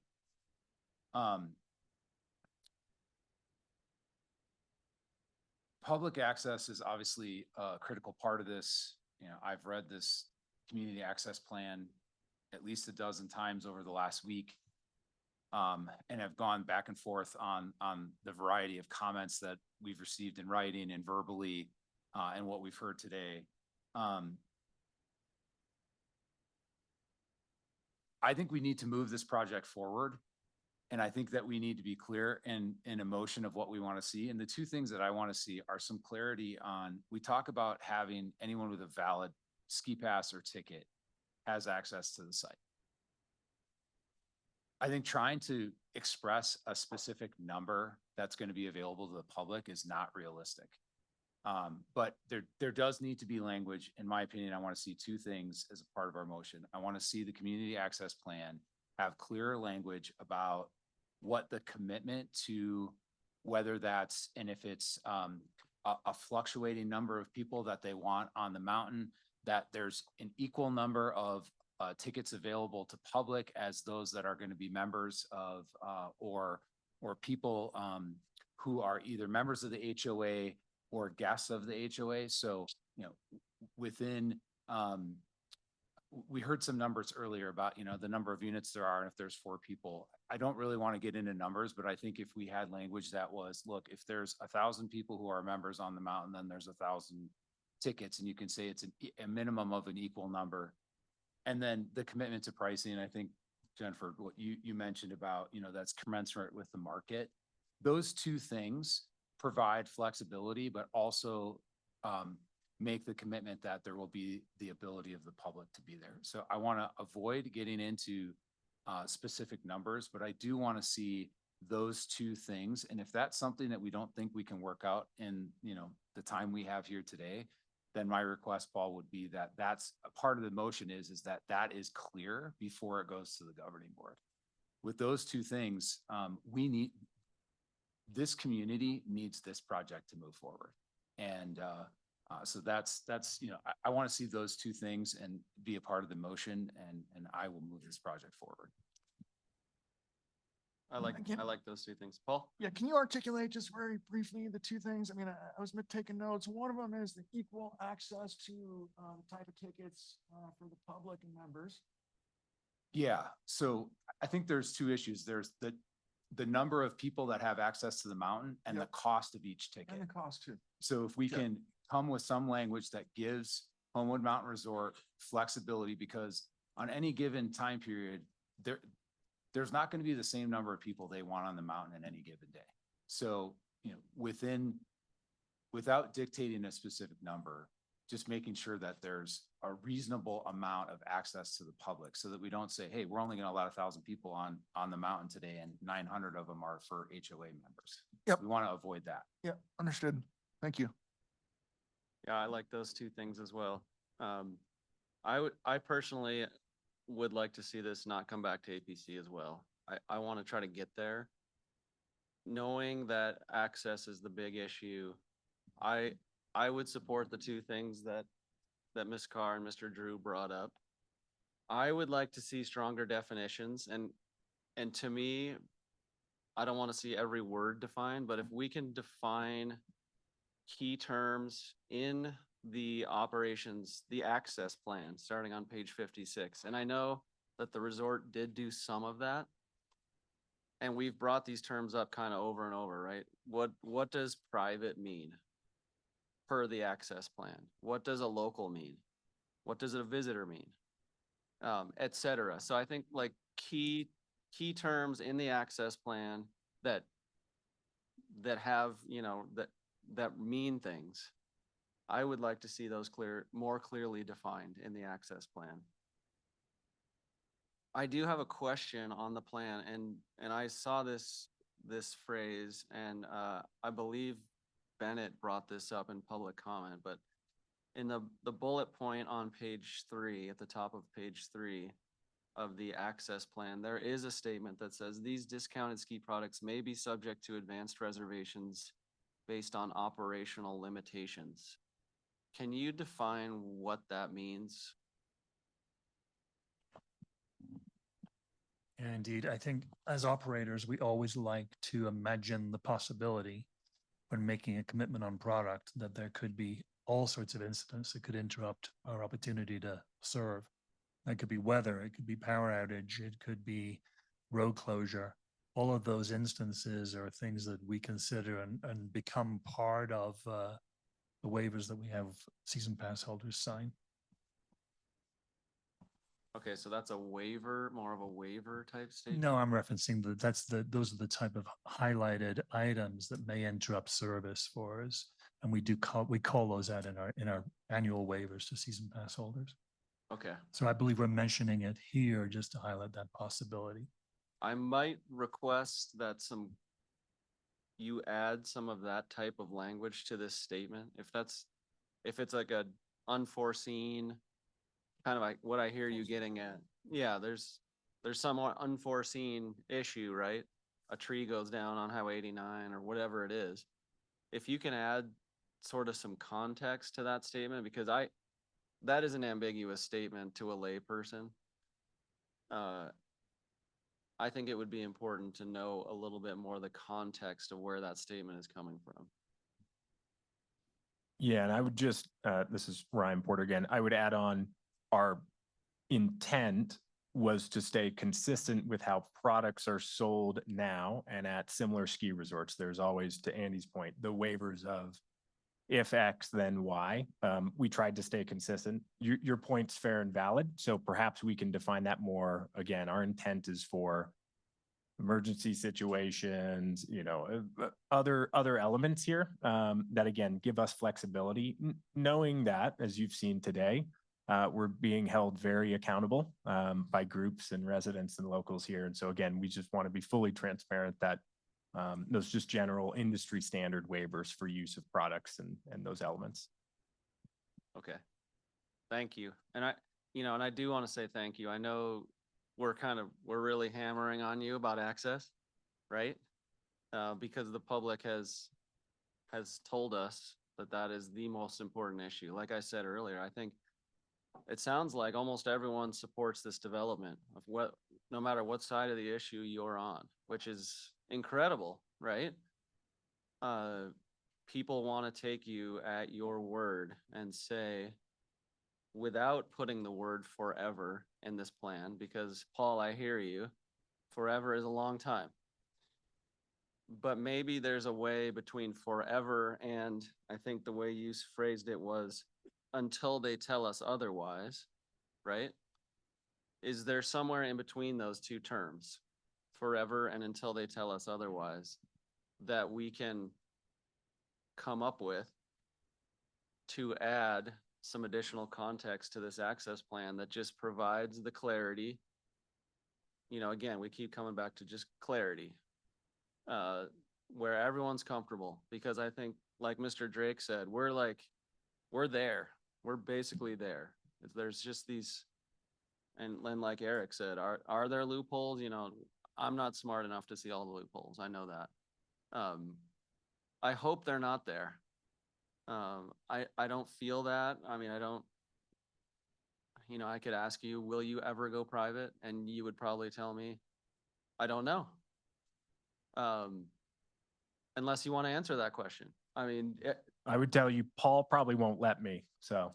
well, I think Paul would say, like like I asked earlier, you're not allowed to until you amend the master plan again and do additional environmental analysis, which is probably a new EIS. So that's a big, and for the lay folks out there, that's a high bar. That's a lot of work to do. Money, process, time, and time is money. And we keep hearing that the key issue at Homewood, and I've skied there many, many times over the last 25 years myself, it's kind of just slowly, you know, the light is going out, right? And so time is of the essence. And I think, you know, Ms. Carr, great questions on critical path to try to deliver a gondola this next summer to get the resort open next year. And, you know, we all want that, everyone here. And so I think it's our job to try to help you get there, knowing the work that you've done with Keep Homewood Public and other groups for the last 2 years. I know you've been working hard at this, and we definitely appreciate that. So for me, if we can provide this motion to require and I'm sorry, I need to check in my APC members online. Oh boy, I got some hands up. Let me go to you in a second here, just finish my thought. But to me, you know, I'm comfortable with these motions, with the fire piece, Paul, that you mentioned, the fire clarification, the two things that Mr. Drew talked about, which are pricing and some equal access between public and members, or I don't know if member is the right term. Some definitions on the key phrases in the operating plan, and some clarity on that sentence that I mentioned about the unforeseen sort of issues. I think I would be good if we made a motion with those items to be clarified between the resort TRPA staff, Graham, and I don't know if you want to have Keep Homewood Public at the table with you. I would certainly encourage that, but I cannot make you do that. So I think that's where I land, and I neglected to check my Zoom screen because I have 3 APC member hands up, which I will happily go to now. And then let us try to get, we're continuing to tie a bow around this. So let's see where we can go. And I'll go to Ms. Jacobson, then Ms. Chandler, Mr. Alling, and then Mr. Stevens. So we got 4 APC member comments coming. Thank you, Mr. Chairman. I just want to note that I really appreciate the comments today from those that spoke. I felt like your input was really constructive on both sides. And so thank you for that. It was a great turnout, and I appreciate folks speaking up. I am concerned about just the current job loss with the closure, and do appreciate what this project can mean for revitalization on the West Shore. But I also really appreciate the comments about discovery, kind of like Mr. Drake had mentioned, and the potential sort of creep that could happen with privatization of the resort. So just for some context on the Placer side, two kind of things or areas that we've heard. One was obviously the public access, but the other was also architectural character. And so I just wanted to mention that the amendments look good in that regard. I think the simulations are great, and it's kind of come back more to this, old Tahoe look and feel. And so just wanted to mention that. On the public access item, I do agree with Mr. Drake as well, that I think we're really close. And what we've heard today, from folks online and in the room is I think everybody wants public access, including the applicant. I mean, they're stating that too. So I think we're all kind of in alignment in terms of what the goal is here. I did meet with the Keep Homewood public folks, also reviewed their proposed changes. And on the community access plan and the master plan operations plan, I'm not sure that I agree with all of them, particularly the changes related to or I would say from the lens of, government inserting themselves into business programming, pricing, practice. But I do think that there's room for some change, or I would say refinement really, and clarification. So I think I'm in line with the rest of the commissioners that we've heard from so far today. So more definition and clarity, I think, is important. I would actually really like to see the parties kind of sit down with TRPA staff and kind of walk through those changes and see which ones may be appropriate to include. I did want to mention on the locals definition, I see locals as more than just West Shore. Seems like I don't really like that idea of drawing a boundary at Tahoe City. I think, I know a lot of folks in the Kings Beach or Truckee area, that myself included, that, ski Homewood. So I don't know that I particularly think of locals as just being West Shore in my mind. And then in terms of, in perpetuity or this forever statement, what we use a lot in Placer is sort of the life of the project, right? So the term of the project is as long as it goes, right? Until somebody else comes in and proposes something different, it would obviously go through a public process again, but we like to use the term life of the project. So with that, I just trust that this can be, I also don't think we need another APC meeting. I trust that all of this, like sort of refinement of the language, providing clarity, looking at the definitions, can be done really without us having to meet again. I trust that staff can handle that and bring that forward to the board. So that's all I got. Thank you, Crystal. Appreciate it. Ms. Chandler, on to you. Yeah, mine's relatively similar to that. I would advise that the TRPA staff listen to the recording of all the comments that were made by people that spoke up, because they brought up an awful lot of words that I wouldn't have even thought of. For instance, what's the difference between a resident and a full-time resident? What is a restricted pass? What does it mean by being exclusively limited? What is the definition of the West Shore? Those are things that, I'm confident that the TRPA staff and people from this meeting and from the developers can certainly work out and take it forward. Maybe after they come up with an agreement, it can be sent to all of us by email, just so that we could have a look-see as to what has been done, and then it can go on to the governing board. Thank you. Thank you, Susan. Garth?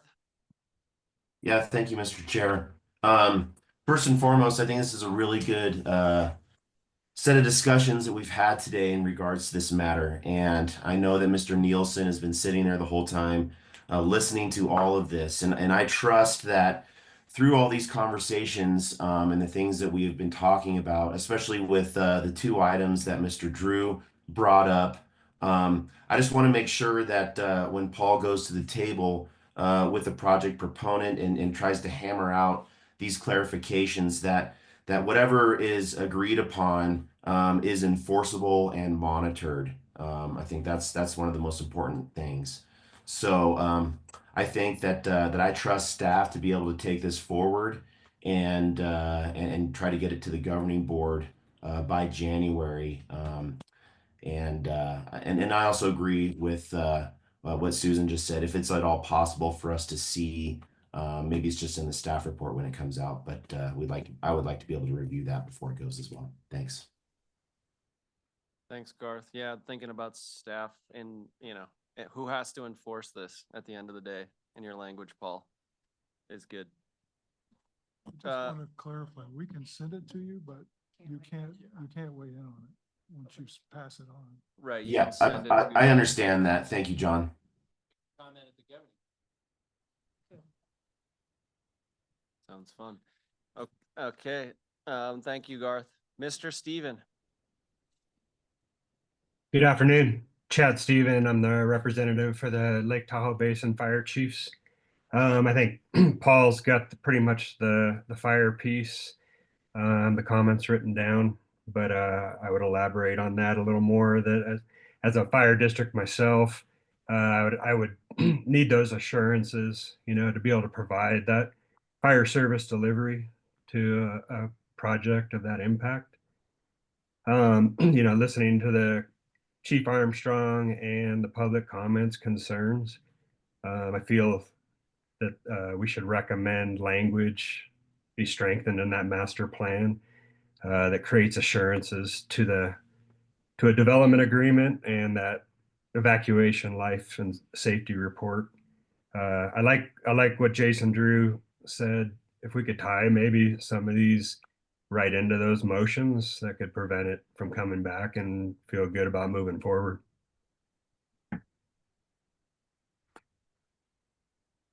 Thank you, Chad. Appreciate it. Okay. Other members in the room. Let's go Steve and then Eric.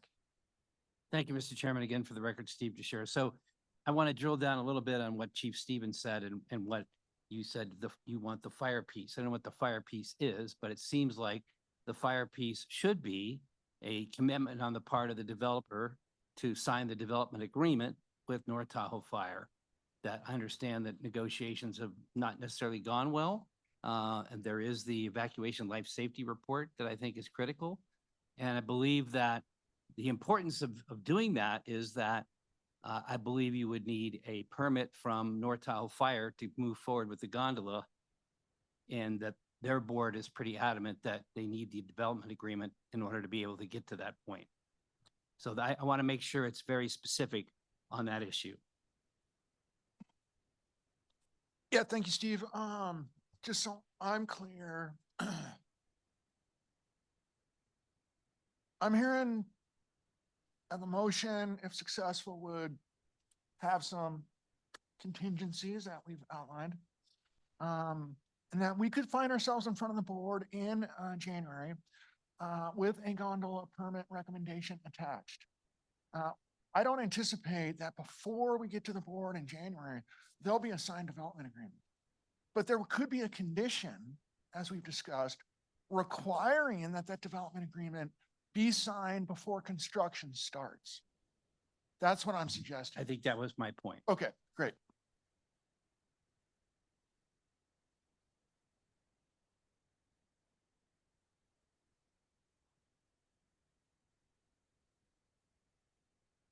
I also, just to close that loop, the fire piece, when I said the fire piece, I think that's great clarifying language, but you also mentioned, Paul, in the master plan itself, in the conditions section, I believe, that you said the language was not as tight as it could be. Yes, and I have a suggestion if you want to hear it. It's pretty short. Yes. Okay.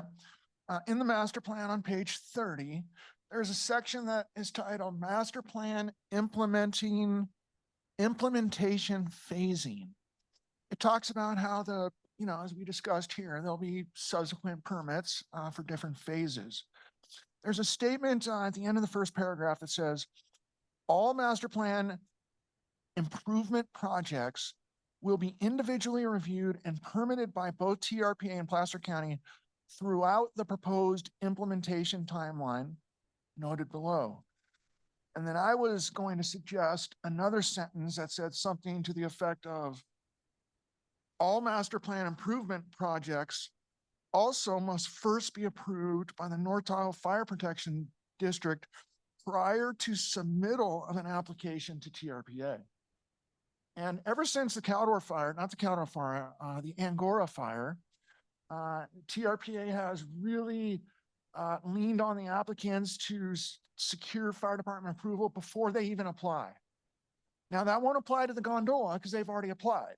And I just said we would attach a condition of approval so we could get to January. But for subsequent phases, that language would require fire department approval before they even apply. I think that would be great. I mean, you go get a new job next year, hopefully not, and you're not around to I'm make working sure on that that happens. We want to make sure that whoever is here, that the rules apply as Yep. a standard. Yep. And so I think that's good practice to add that clarifying language.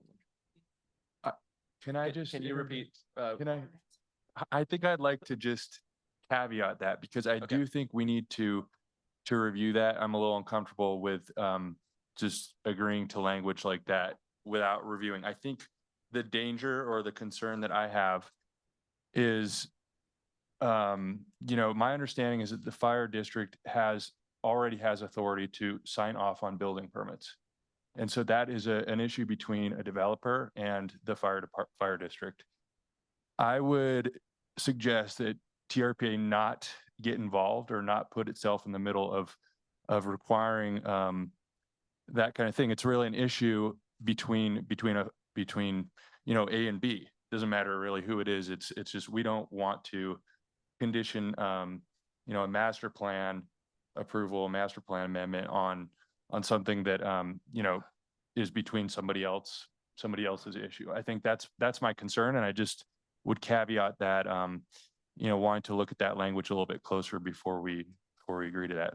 Again, not to go on and on, but my understanding is the fire district already has that authority to not sign off on a building permit, and that could, if that agreement isn't reached, but it's really that issue, and then the legal, consequence of that really is borne out between the developer and the other party. I'm a little concerned about putting TRPA in that, and because So if we didn't add master plan language, but I think it is a fact already, Paul, just correct me, that, TRPA issues permits all the time with conditions. And since anything we do in Tahoe involves many agencies, because you'll issue a permit for the gondola construction, but the developer will have to go to Placer County for building permits, right? For, build the buildings, to do the foundation inspections, the electrical connections. And the fire department will have to sign off somewhere as part of that approval process. So I guess to provide us some assurance, I mean, is this already happening, or do we need any additional backstop? Thank you. Yeah, maybe I confused the issue, but the intent of that language was just to recognize explicitly for the public and the applicant that before we could issue a development permit, the fire department approval would be required. So not approving the master plan, it would be approving development projects that come out of the master plan. And yeah, to a certain, so today that is what is required. Our front counter folks, one of the things they check on a checklist when applications come in is fire department approval. I was just suggesting that it could be more explicit in the master plan for the reader, the planner in the future when I am long gone.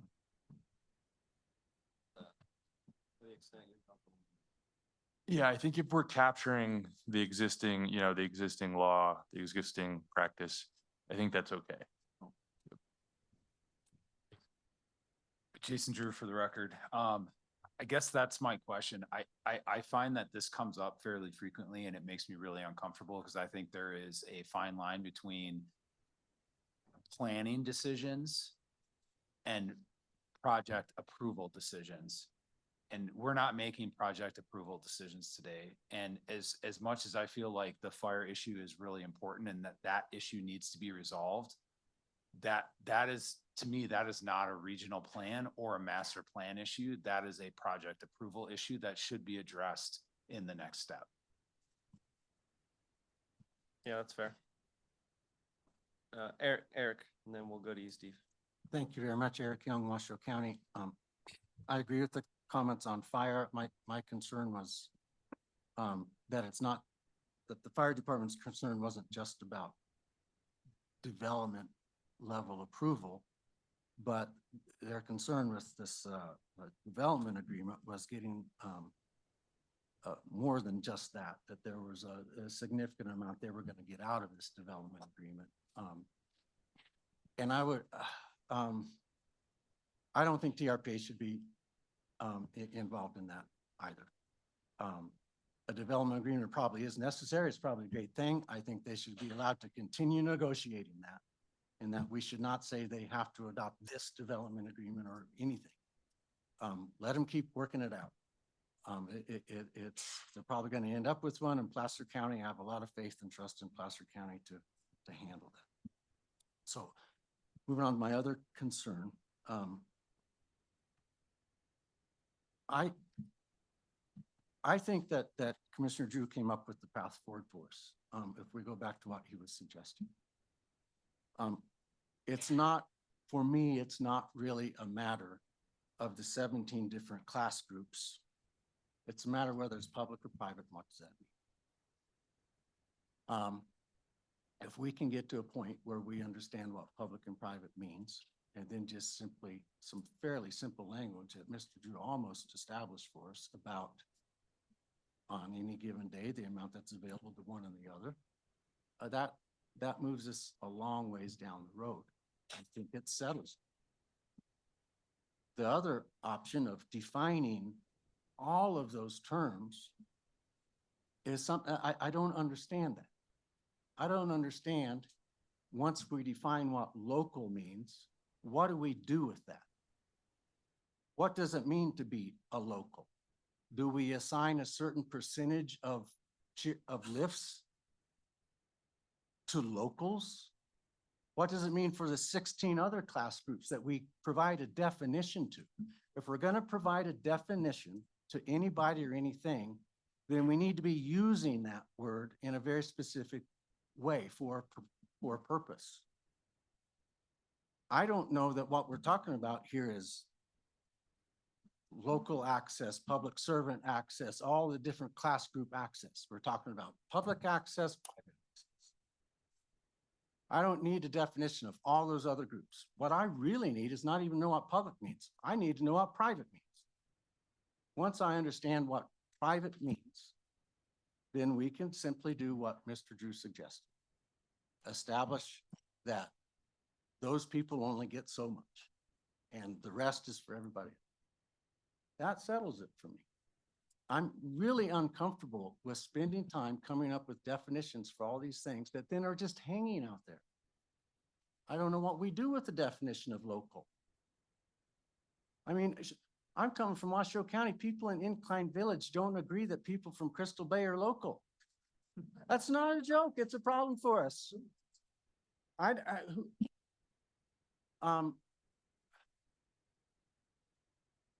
Definitions are so useful to planners. They're also just a black hole of trouble if you're not really diligent about it. We've got a project in Washoe County where the code says that the design standard is the Western theme. Oh my, oh. I guarantee you there's a concept of Western theme for every one of us in here, and it's different. So it's just the desire for definitions is very legitimate. I really understand where it's coming from. It can be so helpful. But let's only define those things that we intend to have a use of. If we're not going to have a table in the plan that says locals get this percentage, teachers get this percentage, people from outside the basin but are local adjacent get this percent, then it's meaningless. Let's just define what private means and say this is the maximum number they get on any given day. And we can put that in the motion and move forward. So that's kind of where I'm coming from at this moment. I'm really concerned about spending a lot of time coming up with language that isn't directly useful. Thank you. Yeah, I think I was only suggesting definitions around terms that are used, like local pass. What does local mean when it means something in this plan? So I agree with you there, but Ryan, it sounds like you would like to say something, maybe Paul. Yeah, it would be great if I could pop in real quick. I really appreciate your comments, Eric. I think that's what we've struggled with as well. And where we've ended up is everyone is public. Everyone has the ability, the option, the means to purchase our products. And I think there's a very clear distinction because I've seen you guys wrestle just as we have behind the scenes with how to do this. There's two separate documents tied to our community, access plan. There's the community access plan language itself, what products will sell, who can have those, et cetera. And then it's what is the discount plan that we've gone kind of above and beyond. And I think it's really important to say when we look at our community access plan, if you read through it, just off the top of my head, there are no classes defined. There is no subcategories. Anyone is everyone is public. Period. Anyone can purchase our products and do those things. Where we feel it important to go above and beyond is to describe what is the true local season pass, as you alluded to, Mr. Chair. We've defined that in our own way in here because we feel it's important to recommit and double down to the community here that we're going to be there and not just available, but affordable to the folks that have supported us. And to your point, Mrs. Carr, we've put it against Palisades and North Star in writing to say we will sell tickets, even though Palisades and North Star will sell 10, 20 times more tickets than we ever will. We'll keep our prices constant with them, even though we're a quality business, not a quantity business, but we'll recommit to the community that we'll do that for those true locals, and we do define it down below. So I strongly urge this group to really separate those two documents. They almost live independently and in concert with each other, and review some of the language we put together on the discount language and see if that appeals to you, because we really feel strongly it does. When you say the two documents, you are talking just about the Homewood Community Access Plan. Yes, and there's effectively two parts to it, two right? pieces Yeah, in it, two yeah. sub And three it's only categories, right? 3 pages long. It's a nice, Correct. it's concise. So pretty easy to review. Who would like to jump into it? No, I just wasn't sure the applicant's position on Mr. Young's suggestions. I wanted them to weigh in, which they did. Yeah, and I just want to say, following this discussion, I really appreciate Mr. Young's comments. I want to address the original ask that you had just said about sideboards, and this is totally an art. I wish I had a more specific, but the legal standard even is very difficult to apply. It's a an essential nexus to a legitimate governmental purpose, and your condition has to have rough proportionality to that purpose. So, and then throw in the meaning of public and all public access and all this. So it's difficult. I think that to glom onto what Ryan had just added, you talk about affordability and price controls and all of that type of thing, and filling a capacity of the mountain. These are all different ideas. The idea that is kind of at the heart of this community access plan, the way that this proposal is here, is really that there's an equal opportunity to purchase. That's kind of at the fundamental, level of what this is. That's Homewood's commitment here. Equal opportunity to purchase. That doesn't necessarily mean affordable to everybody.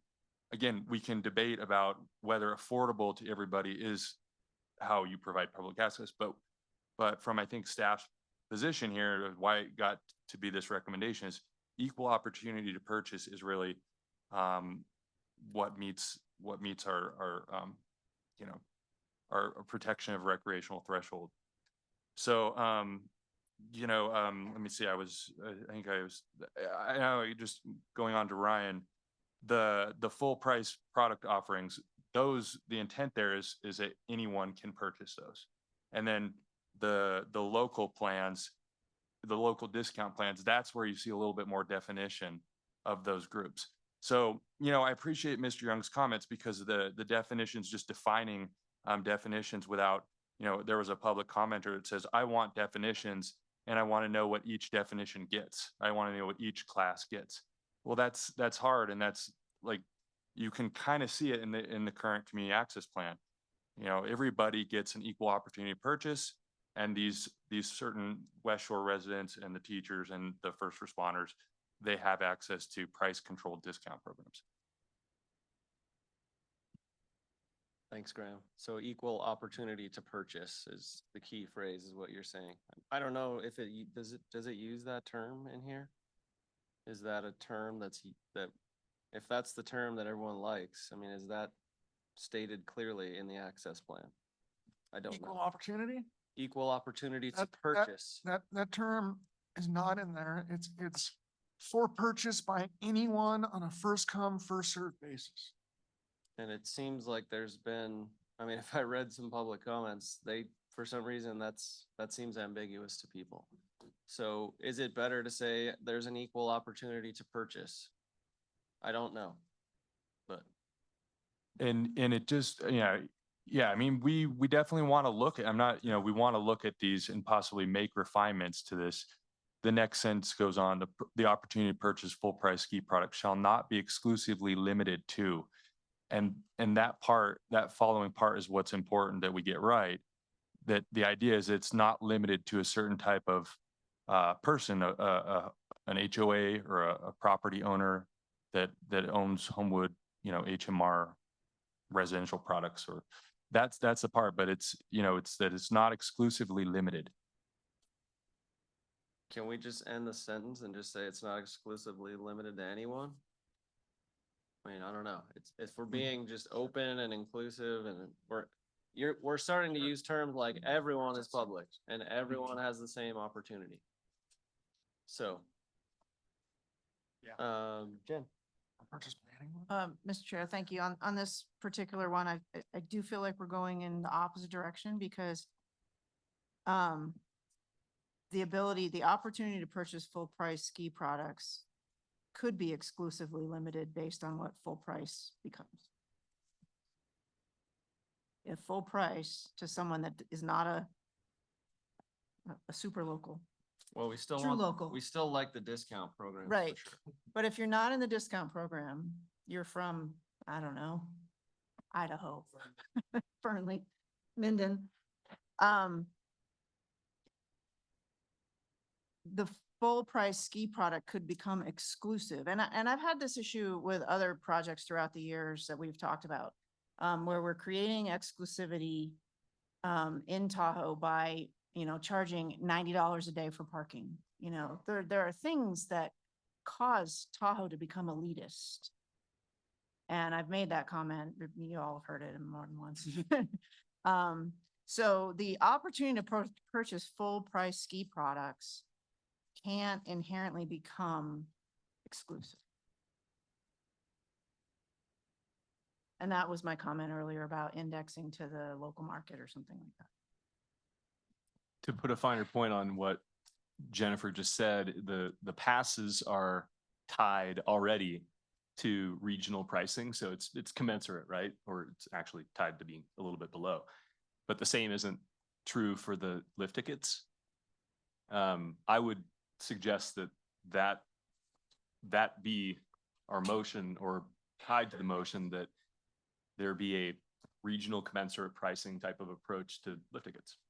And I mean, for me, the applicants. My comment earlier is that it be somehow considered by the company. I hear you. I heard you. I saw you shake your head like, oh my God, no. We want to be able to charge what we want to charge. I'm putting words in your mouth now. You can speak for yourself, but I'm getting the indication that having a indexing to the regional market is for anybody that walks up to the day ticket window is not palatable to you. Yeah, again, for us, the importance is creating the opportunity to sell all these products and not restrict the sale of those products. Again, really harking back to Andy's comments as well, and we'll just be candid here. You know, we had under 300 skiers on average last year. Okay, we cannot compete with the quantity businesses. So if you tell us that we need to restrict and have price controls, we will not survive. We've made that point today and will continue to make it. We are in different businesses, different stratospheres, those businesses. The skiing business, frankly, is a luxury commodity. Not everyone can ski at every ski resort. And we feel strongly as a privately owned ski business, we want to be able to control those. If we don't price things properly and no one skis at our resort, I promise you we'll fail. I promise you that. But if we have to price it so everyone can come at a discount to our peers who do much more business and quantity that we do, I promise you we'll fail. Allow us to run our business in that manner, and we'll continue to refine the language tied to access to opportunity and how best to create these incentive programs to really get the people on the mountain who it matters to. Teachers, locals, military, those groups and classes that we've defined on the discount program. Can I follow up just briefly? So thank you for that. And I'm following you. So what I am going to struggle with at this point is making the findings that we are required to do that are tied to the policy statement that recreation is available to the general public. So now I'm back to, what does general public mean? Is it the hyper local? Is it, or general public? That's a pretty general term. So I have to say, after hearing their perspective, I get it. I do. I didn't see it that way, and I do appreciate where you're coming from. The pass sales are very much for locals and people who come a lot, which generally the people that it means the most to, right? Anyone who's willing to buy a pass skiing at Homewood is a big part of their winter experience. The other point that I'm going back to the suggested motions that Jason brought up to try to put a fine point on this.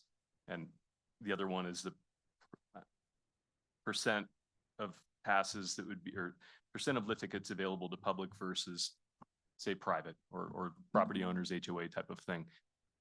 That is not well defined. Is that something that you feel is a reasonable point that could be articulated prior to governing board?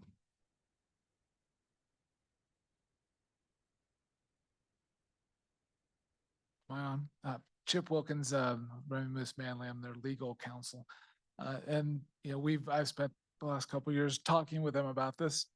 And so I did want to explain the language that we came up with, that anyone could buy any of their ski packages, means that anyone can buy the ski packages. That means it could be, it's on a first come, first served basis. If you happen to be a homeowner and you buy it first versus someone who's not a homeowner, they are not giving access to someone first, so to speak. So at some point though, they may reach a cap. And so, but in terms of who can buy, it's whoever buys it first. So we're not tying it to homeowners or exclusively limiting it to homeowners, or by that same token, we're not excluding visitors either. So there's no particular percentage, and there's no, to do that daily would be almost impossible, I guess is the bottom line. We need, or my client needs the flexibility to operate it so that when people come and buy, it doesn't say, well, we've already sold 50% of these to visitors, so we can't sell any more to visitors until the local homeowners actually want to come up and ski this year or something like that. It just doesn't work. And so that's why we've toyed with this and played with all the suggestions for the last couple of years. We're open to reasonable suggestions. I think the key point is access to everyone. And when we talk about general public, I think Paul and Graham have mentioned this before.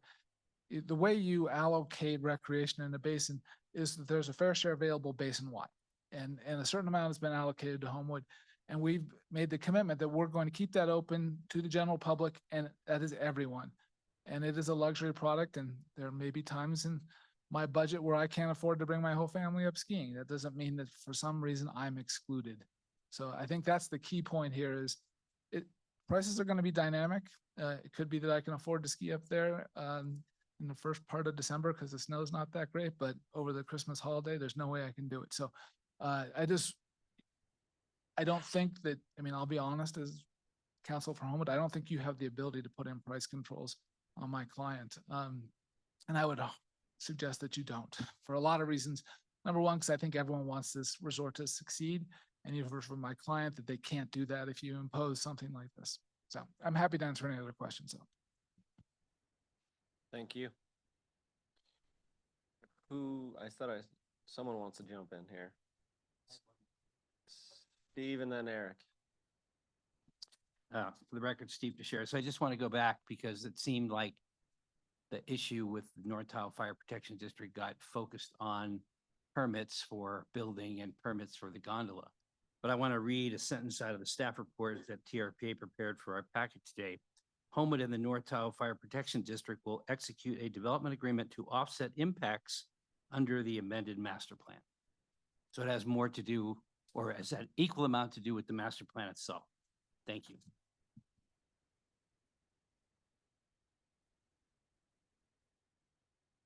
That was just referencing the conversations that are happening between the district and Homewood, that they will execute a development agreement. Not that it's a TRPA requirement or that we want it to be one. Yeah. Counselor? I do want to, and I was involved in the litigation over this and the life safety plan and all those things. So my client's been talking with the North Tahoe Fire Protection District for several years now about a DA, and we haven't reached an agreement on that. I think everyone anticipates that and has anticipated for a long time we would have a DA, but there's no requirement in the original master plan to have a DA. There's no requirement in any of the settlement agreements that we've reached in these various legal matters to have a DA with North Tahoe Fire Protection District. It is our hope to enter a DA with the fire district, but that's not a requirement. And as you've heard from your counsel, we are required to get a will serve letter. And I believe there's 3 steps in the process where the fire district has to sign off on designs, ultimately a will serve letter. So there are multiple check-ins with the fire district. We can't build anything without them, but to impose a development agreement as part of the master plan would basically be giving the North Tahoe Fire Protection District a unreasonable leverage over my client in terms of what they could demand, because unlike mitigation fees or anything else like that, I know TRPA doesn't have DAs, but there are no restrictions on what you can require in a development agreement. You can ask for the moon and someone could agree to it.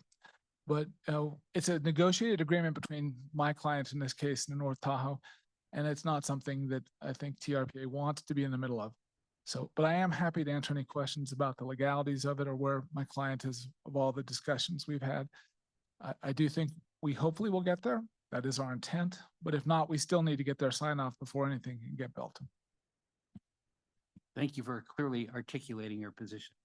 Yeah, we would encourage the good faith negotiation between those 2 parties. It's not our issue here today, but we do know that in order for any actual construction to occur, the fire department will have to sign off.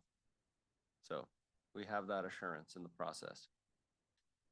Ms. Carr? Thanks. Just one clarifying question for TRPA staff as to how functionally that occurs. We talked about checklists, we talked about sign off. In what will become the master plan amendments, attachment J is the implementation schedule, which says that in 2028, they'll be seeking development of lot 4 and lot 5, which is residential units and day ski or parking garage, the workforce housing. And it's not until 2029 that they make Fire Station 53 investment, and 2030 when they make Fire Station 53 completion. So I would just want to ensure that when they come in 2028 to seek, assuming this stays on track. They come in 2028 seeking sign off by the fire district, and they say, well, where's the work on Station 53? That no one could point back to the master plan and say, master plan trumps your checklist. We don't have to invest in Station 53 until 2029. Did you see what I'm?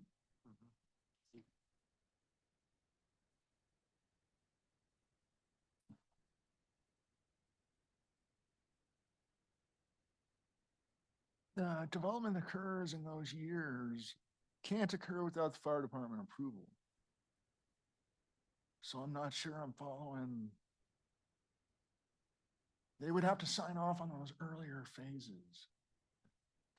And if the Station 53 funding or permitting or plan development process wasn't happening to their satisfaction, they could hold off on approvals. If they didn't think that Station 53 was going to be improved to the level they needed during that year.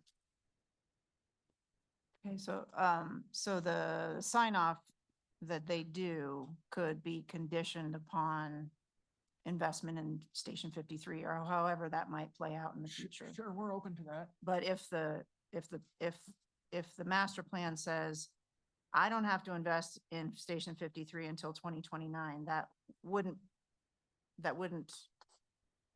trump the ability to issue permits? No. Okay, just make sure there's not a cart and horse problem here, that the master plan's not committing to something that the fire can't live with. I don't believe so, but I'll check with Mr. Armstrong and check his comfort level, but I think the intent is the same. Okay. And if they could confirm that intent would be on the record and we can Yes. move on. Yeah, and I'm happy just to, the timelines which were included on slides today and things we've talked about incorporating into the master plan. The intent of those timelines is to showcase the built product and progression of that, to give both ourselves, yourselves, and the community comfort of how is this thing going to be constructed and what's the duration going to be. These are very complex, long projects. Things change, et cetera. The intent was not to say if then, all that detail. We take our best guess for when certain services might be required as we grow the resort. Their needs, the fire's needs, are going to continue to grow as we continue to build beds there. And so the thought process was, we create more heads and beds. We need to ensure we have the services to support those. So we think about the sequential nature of those things.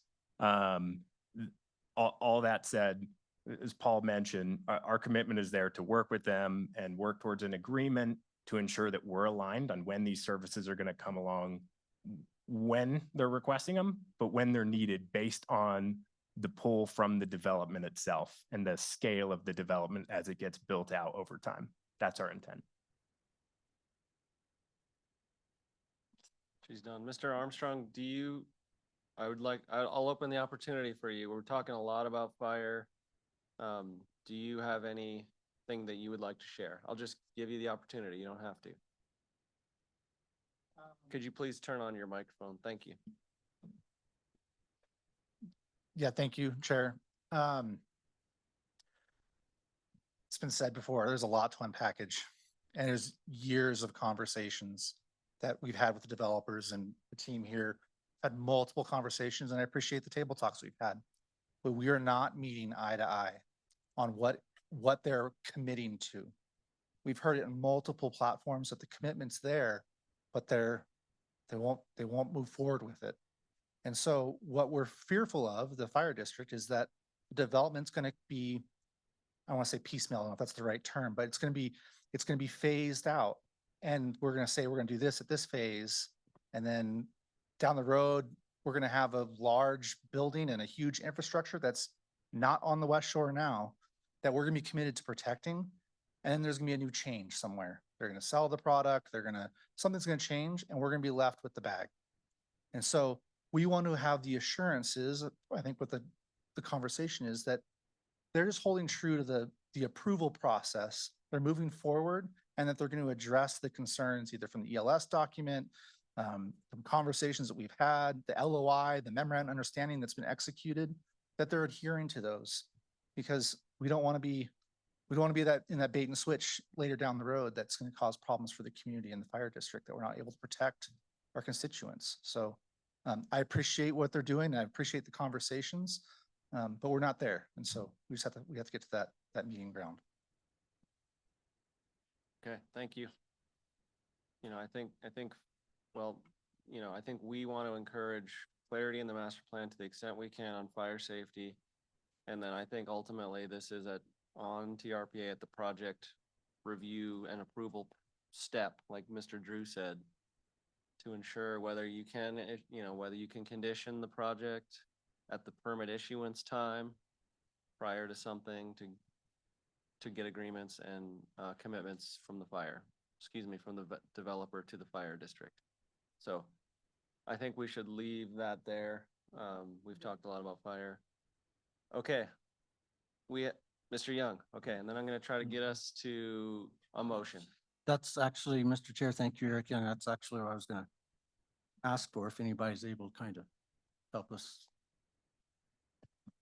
put together what we've talked about here. I think you just said that we may have left the fire park behind. I think we're left with, I'm not quite clear where we're left with the community access, because we got to a point of equal opportunity, and some of us seemed okay with that, some didn't. So I'm not quite sure where we stand on that, but I think my sense is that we're going to be able to fashion a motion that's not quite as open-ended as this. We're going to be able to get a few things in there. The part on equal access for, there's a big concern that's been mentioned many times about being priced out, and that has some nexus to equal access. I'm not insensitive to that. I don't think that we have, though, a well-established protocol sense of how to look at that, how to regulate it, how to approach it. It is a real issue, not only here, but in major urban areas around the country. A fraction of the people that live there can take advantage of the things that that urban area makes available to. That's a growing problem. To live in the Lake Tahoe area means that there is an enormous number of activities that would theoretically be available had one had the money. And I think there is a concern that there are fewer and fewer of those things, that, or fewer and fewer people having access to the breadth of activities that are available. To have to pay almost $100 to go enjoy a theater show at Sand Harbor, a state facility, that, just to go up there and watch Shakespeare, or to watch the Reno Phil come up and put on a show. The vast majority of people can't afford that. Can't get up there. Can't get up to the lake, can't afford the ticket. And that's a public state facility. So it's a real issue. We're not telling Sand Harbor that they have to put a price limit on the tickets that they sell. Kind of wish they would. If I could afford it, I'd go to everything they do, right? It's like everything else. It's not an illegitimate issue. It's very real. But I don't think we're prepared to take it on at this point. I think if we take it on, we have to take it on for everybody and not one person. I think we have to take it on equally around the basin. We can't start applying that to one property owner. What does that mean, right? I'm not opposed to TRPA saying, hey, this issue has come up. We think that it may impact our recreational thresholds. We think that this is a legitimate issue for TRPA to take on and start looking at how being priced out of the basin activities may impact the ability to meet the threshold. But we're not prepared to do that right now, I don't think. So I'm not really prepared to start thinking about price as a form of access, even though I know it's real. Because I wouldn't know quite how to handle it. I think that what is being proposed is the only way we have to handle it right now. And that's some kind of discounts for people who live around here. A discounting structure that is a component of the community access plan, a clear component, which may require locals to be defined of all things. But that pricing issue is real,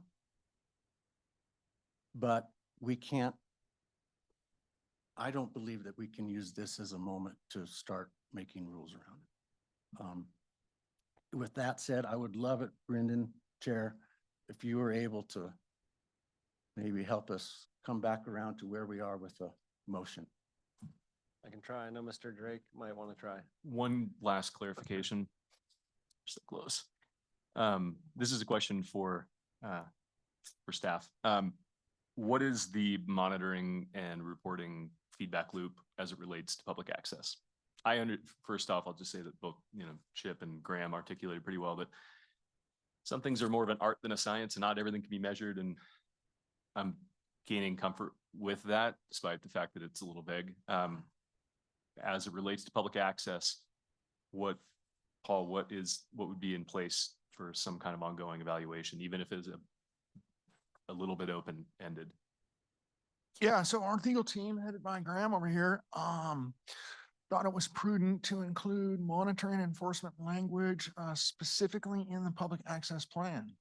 So not only do you have a mitigation and monitoring plan for the overall master plan, you got specific language for the public access plan. And so for example, the monitoring language now says, Homewood Mountain Resort shall submit an annual report to TRPA on or before September 30th of each year, demonstrating its snow skiing products and packages for the prior year were offered for sale, blah, blah, blah, blah, blah. So consistent with the above. The enforcement language, says, failure to operate consistent with the above terms is considered a violation. And the TRPA governing board, can impose fines. Homewood Mountain Resort, if determined not to be in compliance, can't open until they are. Now you heard today that some people think that's you're penalizing the locals because they won't be able to come to the resort. We didn't see it that way. We saw it as a very defined, measurable, specific enforcement action that would affect the operations of the mountain and would result in rapid attention to resolving the violation. So those are, and I didn't read it all, but there's 2 paragraphs in that public access report that is owned by the TRPA legal team and staff. I would just add that we also, in addition to the reporting, TRPA has a complaint process that anyone can file complaints, so if someone thinks that these, somebody that's interested in Homewood is not in these requirements aren't being honored, we'll receive those complaints. We're going to be looking into this if it's not, if this is not something that's being honored. I think, not to go on and on, but we are creating a record here. So there's a lot been said about loopholes. I want to go kind of on record saying this is a record. This is a public process. We have the, I think that spirit and intent. I think I heard someone, Ann, in the back, if she's there, Mr. Young, talk about the spirit and intent. I think we can add a little bit of language that talks about the intent behind this is to protect public access. So we're focused on loopholes and things like that, but I think we have a record here to say that, if these things change, that at a minimum, that's on my staff to come back and bring enforcement action on something like this and, require that Homewood come back and go through, a proposal that allows TRPA to analyze the impacts on recreational thresholds if they want to change that.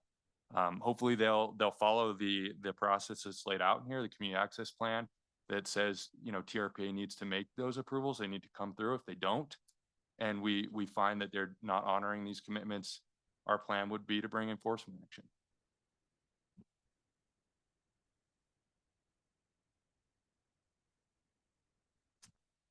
Okay. Motion time. I agree. I felt like we talked ourselves into a motion and then we talked ourselves away from that. And so I'm a little, that's why we're here discussing this, because I think, we were coalescing around Mr. Drew's two comments. One, which I think we need to add, and it's kind of in there, is just about commensurate pricing on passes with other Tahoe Basin resorts. And I think, Ryan, you said you're open to that.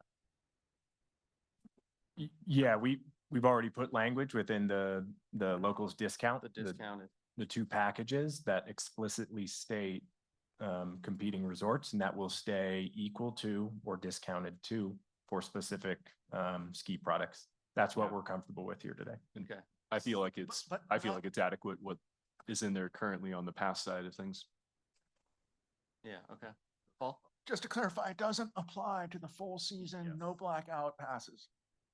Right, and we're not suggesting. Okay. Yep. So the day ticket is off the table. We heard loud and clear about that. We talked about equal access, equal numbers, sort of this concept of like locals and visitors in equal numbers, right? And I think the more that I heard about perhaps the complications of actually implementing that, that may not be an ideal strategy to go forward with. Mr. Drew? I think something that's been clear in this last sort of 45 minutes is, Ryan, when you were saying that, the public is anyone. So I think where at least a lot of the comments that I received was that members of the HOA, their guests, and customers of lodging on site, that's what's considered private. But what you're saying is they're a member of the public as well. So if you're going to allow 2,000 tickets to be sold on a given day, the public, which includes HOA members, their guests, and customers of the lodging on site, are a part of that public.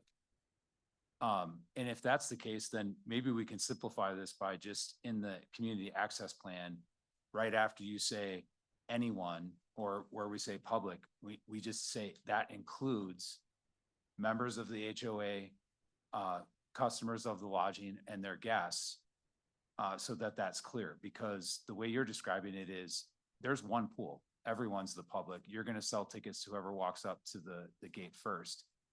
And the way that this has been discussed today, and the way that it's been discussed in all of the sort of conversation leading up to this, is that there's two groups, and there's a private group, and it's the three, the members, their guests, and people who are staying at the lodging. And if that's not the case, we just need to clarify that. Yeah, no, we have structured this as such that anyone includes everyone, all the classes you just defined. And so again, we're in the selling ski product industry and business, and that's what we're going to do to anyone who's willing and able to purchase and buy our ski products. Again, the language we have in here is inclusive, and that's what we feel is we've kind of gone back and forth for months, that we keep it at. Do you have a specific sentence that you suggested adding that in that plan? Yeah, in the first paragraph, I just right after it says anyone in the second line. Yeah, is that anyone including? Yeah, we can add that on again, inclusive of. Okay. Sure. I don't think there's an issue. Okay. Good. I like that. I honestly feel like the motion, okay, I'm trying to put some more sideboards on this motion versus the way it's written, which is pretty general. We've talked about this. Graham told us that this does not include things that are major revisions, substantial changes. I forget what else you said, but we're really talking about clarifications, refinements here. So I have a lot of notes, but I think we've talked ourselves out of a lot of things. Correct me if I'm wrong. This is just what I'm coming to. I would like to add the language that Mr. Drew just talked about to the end of the first paragraph in the community access plan. I think we've talked about fire and realized that we're not going to do anything additional there. You know, we've talked a lot about definitions, and, you know, I hear you, Eric. I don't want to go define every term, but I know there's a lot of skepticism about what does this mean? What does this mean? So I think in part of our motion, I don't know if I would say add definitions, but I think our direction should specifically state something to staff about ensuring key terms in the community access plan are defined in such a way to provide clarity and transparency that all parties are trying to seek. I mean, I think like Graham said, this is on the public record here. We don't want this to mean one thing and this to then end up meaning something else. So I would like to provide some sort of direction to staff to try to work with the resort on making sure that key terms that are used in that plan are clearly defined. Not to say like you add a whole definition section, but maybe you add a sentence or here or two, or just tighten up a few things to say, yes, this is exactly what that means. Yeah, we're on board with that. Staff and the applicant support that approach. Okay. Mr. Chair, this is Yes. Garth. Garth, go ahead. And I just want to also reiterate, and I think Paul touched on this earlier, is that there's some language included in there that this is enforceable and monitored. I think that's vital. And that is in the access plan. Are there other areas, Garth, where you think that needs to be added? No, not at this point in time. Okay. Okay. I think the spirit of what you're trying to say is that we make this as enforceable to the greatest extent practicable, right? And let staff decide where that line is. That's reasonable. Yes, I think exactly. I think I would happily leave that up to Paul to figure out exactly where that should go. But I agree. Thank you, Garth. Okay. Well, does anyone want to do this motion, or would you like me to try it? You want to do it, Eric? Try. Okay, go ahead. Bear with me if I need to back up. Yeah, so Bear with me if I need to back up. Yeah, try to add, something Yes. about definition, something about adding the language Jason Yes. talked about, and then enforceability or something. Yes. I'll leave it to you. Good Thank luck. I'd like to make a motion to recommend TRPA Governing Board approval of required findings, including the finding of no significant effect for adoption of the proposed amendments to the Homewood Mountain Resort Ski Area Master Plan as provided in Attachment C, with the understanding that staff will include additional language clarifications for definitions of significant terms as identified in this hearing, for the language that Mr. Drew added to the what it means to be everybody, and for staff to develop a set of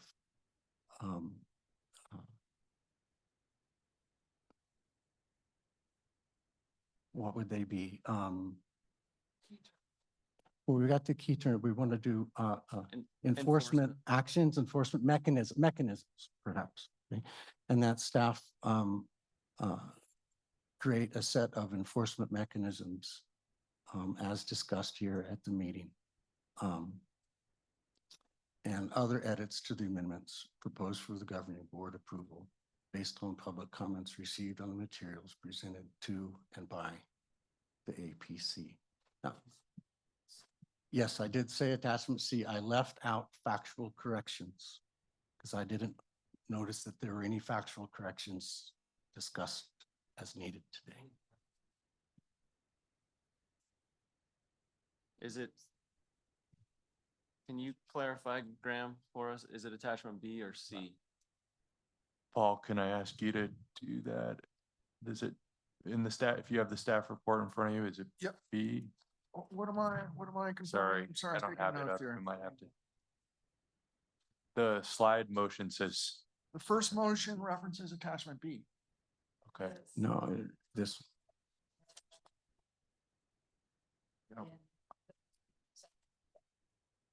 This says C though. No, it does. and I read it as C, so we should modify that. So I will modify that to reference attachment B rather than attachment C. Yep. And the attachments in the back of the report correspond to attachment B for the findings. Okay. Can I try to restate the motion? Yes, please. Maybe make it a little clearer, I hope. Yes. Oh, so it's governing board approve the amendments, and then basically in both of the motions where it says with the understanding, say, the staff will include additional edits to public access plan stating anyone includes members, guests, and paid lodging guests. Key terms used in the public access plan are clearly defined, and for staff to develop enforcement mechanisms.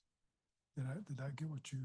I think that's really close. I'm not sure that the everybody definition was as broad as it needed to be, as Mr. Drew had Okay. stated it out. I think that was really close though, John. It was close, yeah, but we want to make sure that everybody's really everybody, right? So Yes, so Graham, are you comfortable that we have a motion on the table? I think I'd like to have that Let's read do it. one more time. I'm sorry, just with the B and C, and I apologize for not having in front of me whether it's B or C, or we need both here. No, Let me, it's Okay. B. Okay, the labeling and attachment evolves as your staff summary changes. And so it's just a remnant reference to see the findings are actually attachment B. okay. okay, let's take Can we another read it one crack more at the time? motion and make sure we're clear. Are we allowed to have staff read the motion, or is that okay? Or does it need? to be- That's fine. Okay. It's. However you want to do it. I'm happy to try it again. Go ahead, Eric. Okay. Or Mr. Yeo. Thank you. I'll make a motion to recommend TRPA governing board approval of the required findings, including a finding of no significant effect for adoption of the proposed amendments to the Homewood Mountain Resort Ski Area Master Plan as provided in attachment B, with the understanding that staff will include additional language clarifications for to the public access plan to broaden the meaning of everybody to include HOA members, owners, and Yes. and their guests and customers of the lodge. Key terms or To define key terms as discussed in the meeting today. And there was one more. for staff to develop. For enforcement staff to mechanisms. develop a set of enforcement mechanisms as discussed at the meeting today. To the amendments proposed for the, let's see, and other edits to the amendments proposed for governing board approval based on public comments received on the materials presented to and by the APC. Second. Did anyone type that up? But- I've got most of it written in between the tape and what I've got written. I'm sure we can. Graham, how do you feel? I feel fine. Okay, Me supported. good. Feel good. I want to make sure you're okay. Does anyone have any questions about the motion? Essentially, we're adding three things. One's enforcement mechanisms. One is ensuring definition of key terms in the access plan.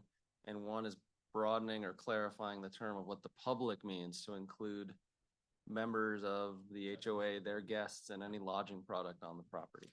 And I included other edits to the amendments proposed. So that gives them the ability to do something else. Should we exclude that? And other edits to the amendments? No, let's leave Okay, that. so just that in kind of case. leaves a 3.5 or a number 4 Okay, things that so they that's a 3.5. You know, again, with the intent of honing, tightening based on all the conversations we've had today. So, Yes. okay, we have a motion by Mr. Young. We have a second by Mr. Drake. Thank you. So Tracy, I'm going to go to you for a roll call vote on the first motion. Ms. Ferris,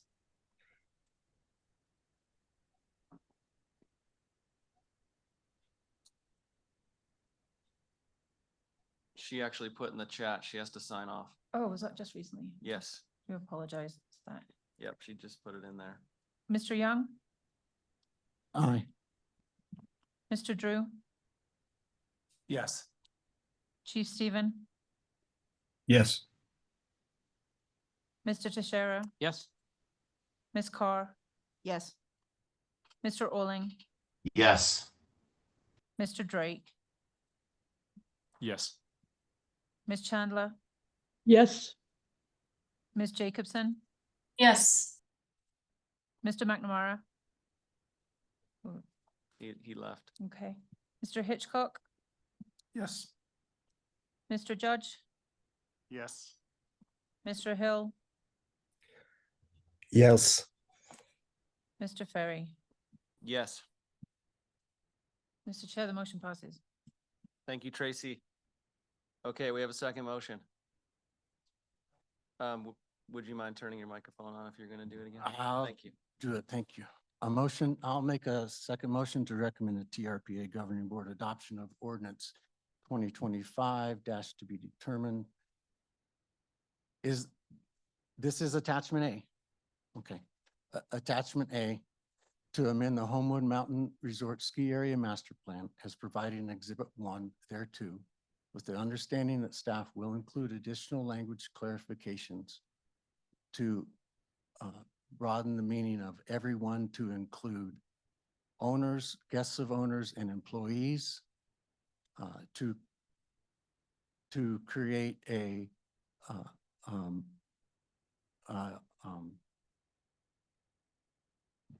enforcement mechanism as discussed today, and what was this? Clarification of the, key And definitions. to clarify key terms as identified in the meeting today. And other edits to the amendments proposed for governing board approval based on public comments received on the materials presented to and by the APC.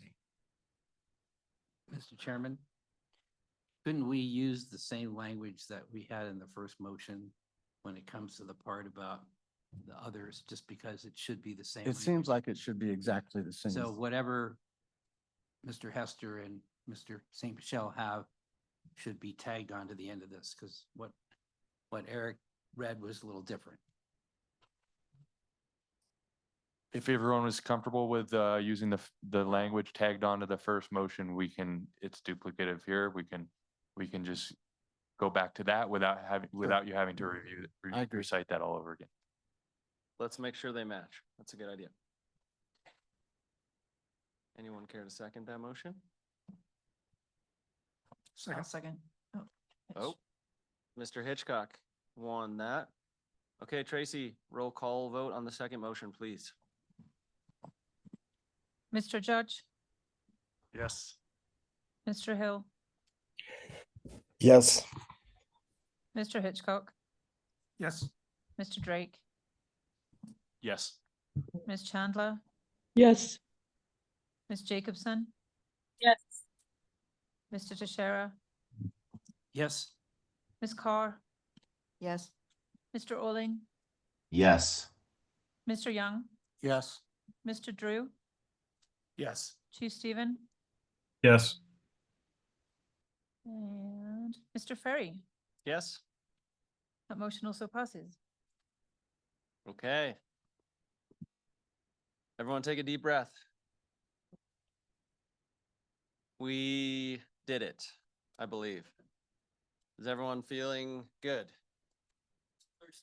Thirsty, tired, my butt hurts. I need a lap around the building. truly thank you all for being with us all day long. There are a bunch of sandwiches over here. If you guys want to have a sandwich, is it okay if we give those out? Why don't you, can we have them walk back here? There's brownies, cookies, chips, sandwiches. Can we do, can we take a 5-minute break? Let's take a 5-minute break. We'll come back and finish our agenda. We'll let the room clear out and you guys come grab a few snacks.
All right, I'm gonna ask folks to finish their conversations out in the hallway.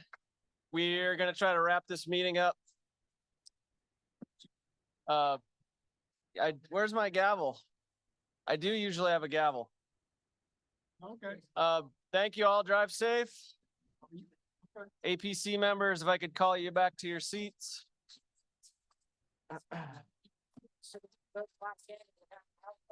Yep. Kevin has a keg of alibi in his back of his pickup truck. That's good. I used to have a gavel, which was pretty fun. I don't know. Yeah, I think somebody stole it. Thanks for coming, everyone. Thanks, guys.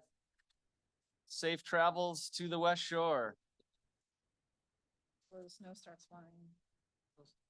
Yeah, it's gonna snow tonight. Okay, we just are back from our break. Thank you all for hanging with us. This is the longest meeting I've ever been a part of at the APC. Except for 2012, Steve will remind us. Gonna move us on to item 6, which is reports, and I'm gonna go to John Hester for the executive director report, including upcoming topics. Thank you, Mr. Chairman. As you requested, I first want to review your past actions. So in August, you heard the Tourist Core Area Plan and Tahoe Valley Area Plan from the city, and you recommended the approval of those. Those will be at the Regional Planning Committee next and Governing Board both next week. Chapter 13, which you heard last month, which we were holding the TCAP and TVAP up for to try to with the height. Just knocked tip off my mic. The Regional Planning Committee continued the Chapter 13 amendments, so we are going to move the TCAP and TVAP without those forward, and additional height can be revisited by the Tahoe Living Working Group or through other processes. We'll work with the city on that. And while I was on the Tahoe Living Working Group, I thought I would mention to the APC that, and for those of you who don't know or are new, the APC leads the group for one of the 3 governing board priorities called the Tahoe Living Priority. And we're in phase 3 of that priority called Conserving Communities. It's on housing. Your chairman is the chair of that working group, has 4 governing board members, 2 APC members, and I think a total of 23 or 25 members, big group. And they met Monday for their first meeting since 2023. They heard the results of public engagement activities and surveys on what the priorities are for phase 3 and ideas. And that will, they provided staff input. We'll be taking that to the governing board in early spring. And upcoming topics, we have a group of amendments from Douglas County that are general, as well as the phase 2 housing amendments coming forward and the phase 2 housing amendments coming forward from Placer County. We're handling those phase 2 amendments, adopting those for them into the area plans, because that was one of the options for coming into conformance with the phase 2. And I'm sure there'll be other interesting topics, but hopefully not. I think last month I said we would have an interesting meeting this month. Hopefully we won't have any that are quite as interesting, but we'll have some interesting topics coming forward. So thank you, and happy to answer any questions.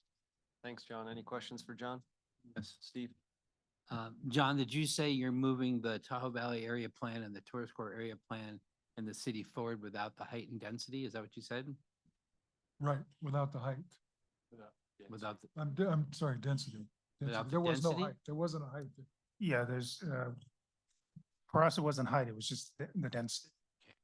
Yeah, There is Go ahead, John. the tourist core is proposing a change to the height for the mixed use center, but that height is allowed currently in chapter 13. It's just that we're bumping it up, but it was the density is what we were looking for at the. Yeah, Stephen, you remember last month we did chapter 13? oh, I remember everything. You know Okay, that. Okay. But I told Julie that I thought the staff presentation on the chapter 13 at APC was much better than it was at the Regional Plan Committee.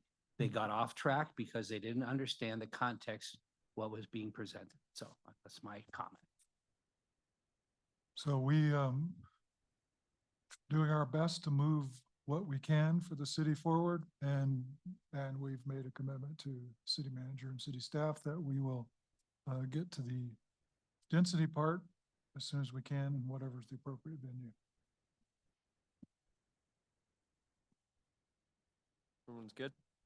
Graham, or do you have a question for John?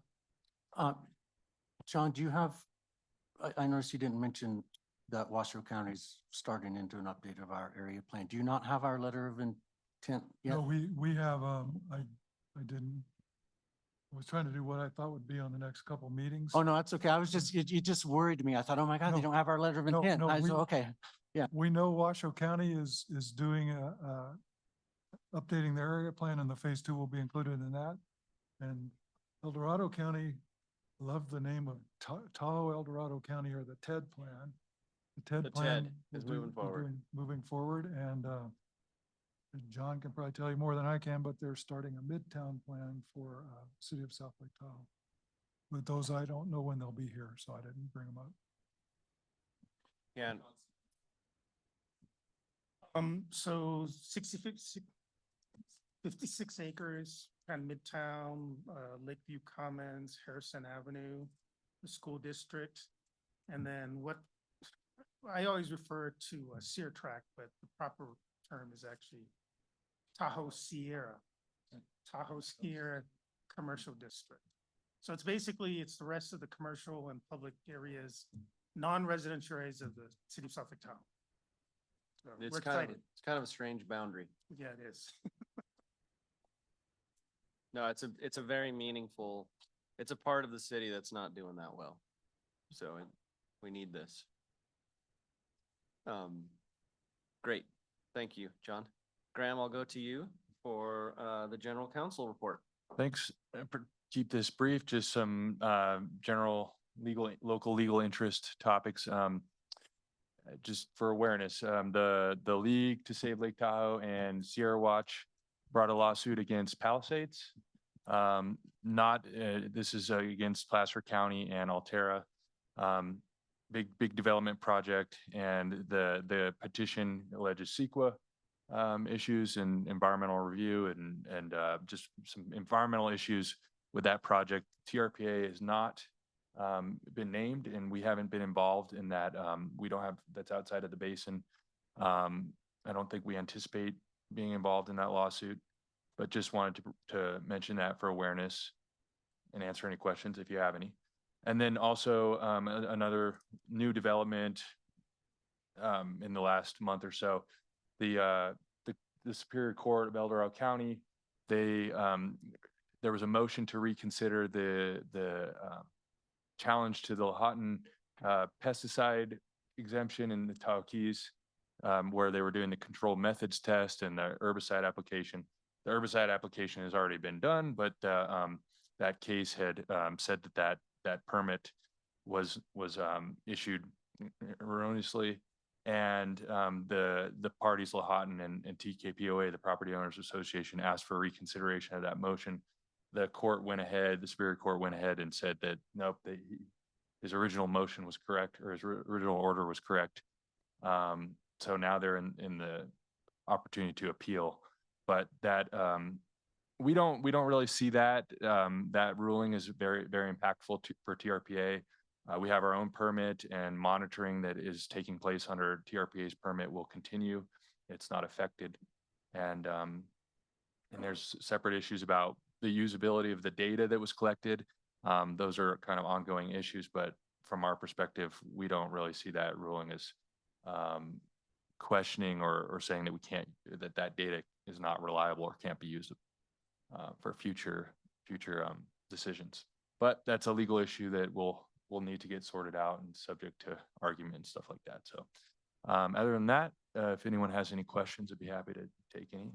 I do. Yeah. Not a question necessarily, Graham, but what I think is troubling about that ruling is it sends a chilling signal to the property owners that all the investment they've made, because they're considering whether or not they're going to make any further investments. And knowing the history of that subdivision and some of the personalities in there, I'm just concerned that they might say, we're done with this. And that would have an impact on things that we do here at TRPA and things that Mohanton does. And, it's really, courts are often out of touch. I appreciate the mention on the TRPA permit because I was wondering about the monitoring that would have ensued under the Lahan permit. So I'm glad it's still getting picked up by TRPA so we can still learn the value. Hopefully there's enough of a knockback maybe with some of the non-chemical methods that will make some progress in the keys. I don't know, but at least the monitoring is there and I appreciate knowing that. So we can continue to collect information going forward. Okay, thanks, Graham. Yeah, I bet you could. Okay, the APC member reports. Anything relevant that APC members would like to share with the group? I'll start down here with Mr. Young. He's shaking his head. None. Mr. Drake? How's Alibi doing? He looks like he needs it. No, I'll just make a general comment. I sit on the North Tahoe Community Alliance Board and the TOT Advisory Committee in North Lake, and there's been a rich discussion and a follow-up meeting that I missed today. It was at 2:15 about a broader equity discussion. I'm not talking typical DEI equity necessarily, but a discussion about accounting for the last few decades of TOT investment, primarily as it relates to trails and transportation around North Shore, and the obvious lack of investment in the disadvantaged community part of that region, being Kings Beach. And not so much to rehash the past, but to look at how TOT funds get invested and possibly as an NTCA board to consider setting some priorities for how those funds get allocated, because we all know that well-built Class 1 protected bike trails that connect neighborhoods to towns have a lot of economic positive ripple effects and a lot of, true VMT reduction and things like that. So I just want to plant the seed if anyone's interested in chatting about that. We can talk offline, but I think it's an important discussion, not just for Kings Beach and North Shore, but there are also disadvantaged communities in South Shore, and I think the conversation's further along about being intentional about investments and where they go and public infrastructure. But anyway, we're doing a little bit of unpacking, starting to do a little bit of accounting and kind of looking at the next cycle of TOT funding and how to address some of the kind of historical inequities and which underlies some of the lack of redevelopment. Anyway, it's a complex web, but it's just plant the seed in case anybody would like to talk offline. I'm available. Mr. Judge? No comments. Thank you, Mr. Teixeira. I have one. Last night at the city council meeting, Robert Ehrlich was appointed to this board to be the new city lay member. Many of us know Robert, and I was glad to see you appointed, sir. So we'll look forward to welcoming you when your approval goes forward. Thanks. Yeah, congratulations, Robert. Good to see you again. Susan will say goodbye to you in a second. Not quite yet. Ms. Carr, nothing. Mr. Drew? I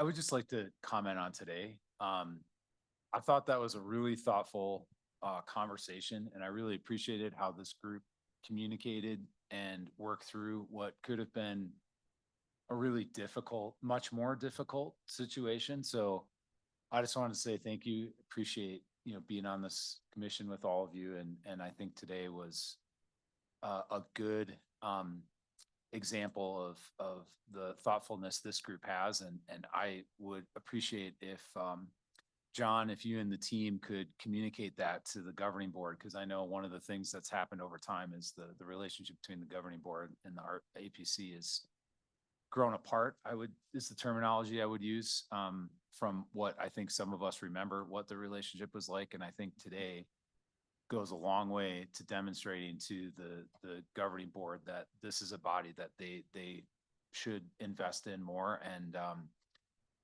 maybe consider the recommendations we make to them a little more strongly.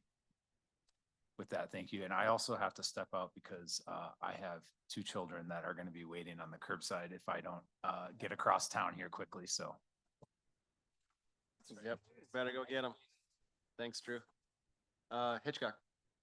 Yes, on behalf of the city, we would like to thank Ms. Chandler for her service on the Advisory Planning Commission as a city rep, and welcome Mr. Ehrlich, who is a former TRP employee. We're getting a lot of former TRP employees on this commission. That's all. And Lahontan Water Board and City of South Lake Tahoe, and I think Forest Service, the Mono County Bookmobile, I remember. There's a few. I'm sure he can tell us more about it, but Susan, yes, truly thank you so much for your service over these last years, and I'm going to open it up to you to say anything you'd like. Only that I've thoroughly enjoyed this for 4 years. I'm getting older, and I think it's time just for younger blood like Robert. And I'm very pleased that Robert is taking my position. He'll probably do a better job than I did, and that he has much more information about Tahoe than I do. Although I'll continue to keep you informed about the water quality of the Tahoe Keys, because that's near and dear to my heart. But I've just been totally impressed by the work that all of you do, your commitment, and how you're safeguarding Tahoe Basin. And it's been an honor to be part of you for 4 years. Thank you very much. Thank you, Susan, from all of us. Ms. Jacobson. Yeah, thanks for one thing real quick. Tony said. We had a project that just opened up. It's the Brown Bear Studios. It was completed recently. It's a 14-unit permanent supportive housing facility in Kings Beach. So super happy to report that that is finished. It completed and opened and is housing folks. It's a great example of adaptive reuse of a former motel. And addresses homelessness in our Tahoe region. So that was kind of leveraged a lot of dollars on that, the county did, but it was also used the state's Home Key Initiative dollars on that one. So just wanted to announce that, and happy holidays to everybody. Thank you. Congratulations. Mr. Alling. Nothing at this point in time. I just wanted to say thank you to Susan for all of her efforts over the years, and good luck in what's in your future. Thanks. Thank you, Garth. I believe that's all of our members. I really don't have anything other than to sort of reiterate what Mr. Drew said. You know, really appreciate working with all of you, really respect your professional and personal opinions on everything. We got a great team here, and look forward to keeping it up in the new year with new members. And I wish you all a very happy, healthy, safe, and fun holiday season, your family and friends, and maybe some powder skiing after the next storm comes through. That always sounds fun. And a visit to Alibi. Okay, I'm going to move us on to item 7. This is closing public interest comments. This is for, let's see. I'll just quickly state, this is closing public interest comments, not on the agenda, correct? Correct. Yep. Sorry, my notes. I'm trying to spare Tracy from having to read some long. So first, we'll go to members in the room. I just do want to state the APC is prohibited from taking action on items not on our agenda, but this is for any member of the public wishing to address the APC in final public closing comments not on the agenda. So I'll open it up to the room first. We don't have many folks left. Okay. Have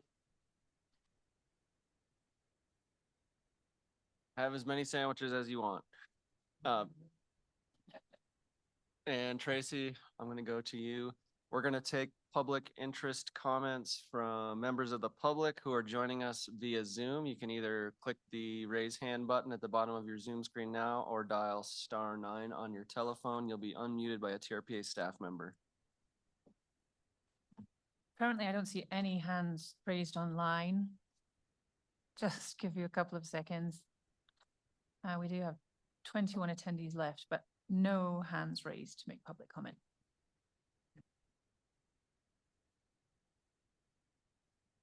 Right, do we need to define public? Okay. I will go ahead and close public comment. Last item is, could I please have a motion to adjourn the meeting? All those in favor, please say aye. Aye. Aye. No one is opposed, and we stand adjourned at 4:40 PM. Thank you all for the long haul. It's probably dark outside. Have a good evening.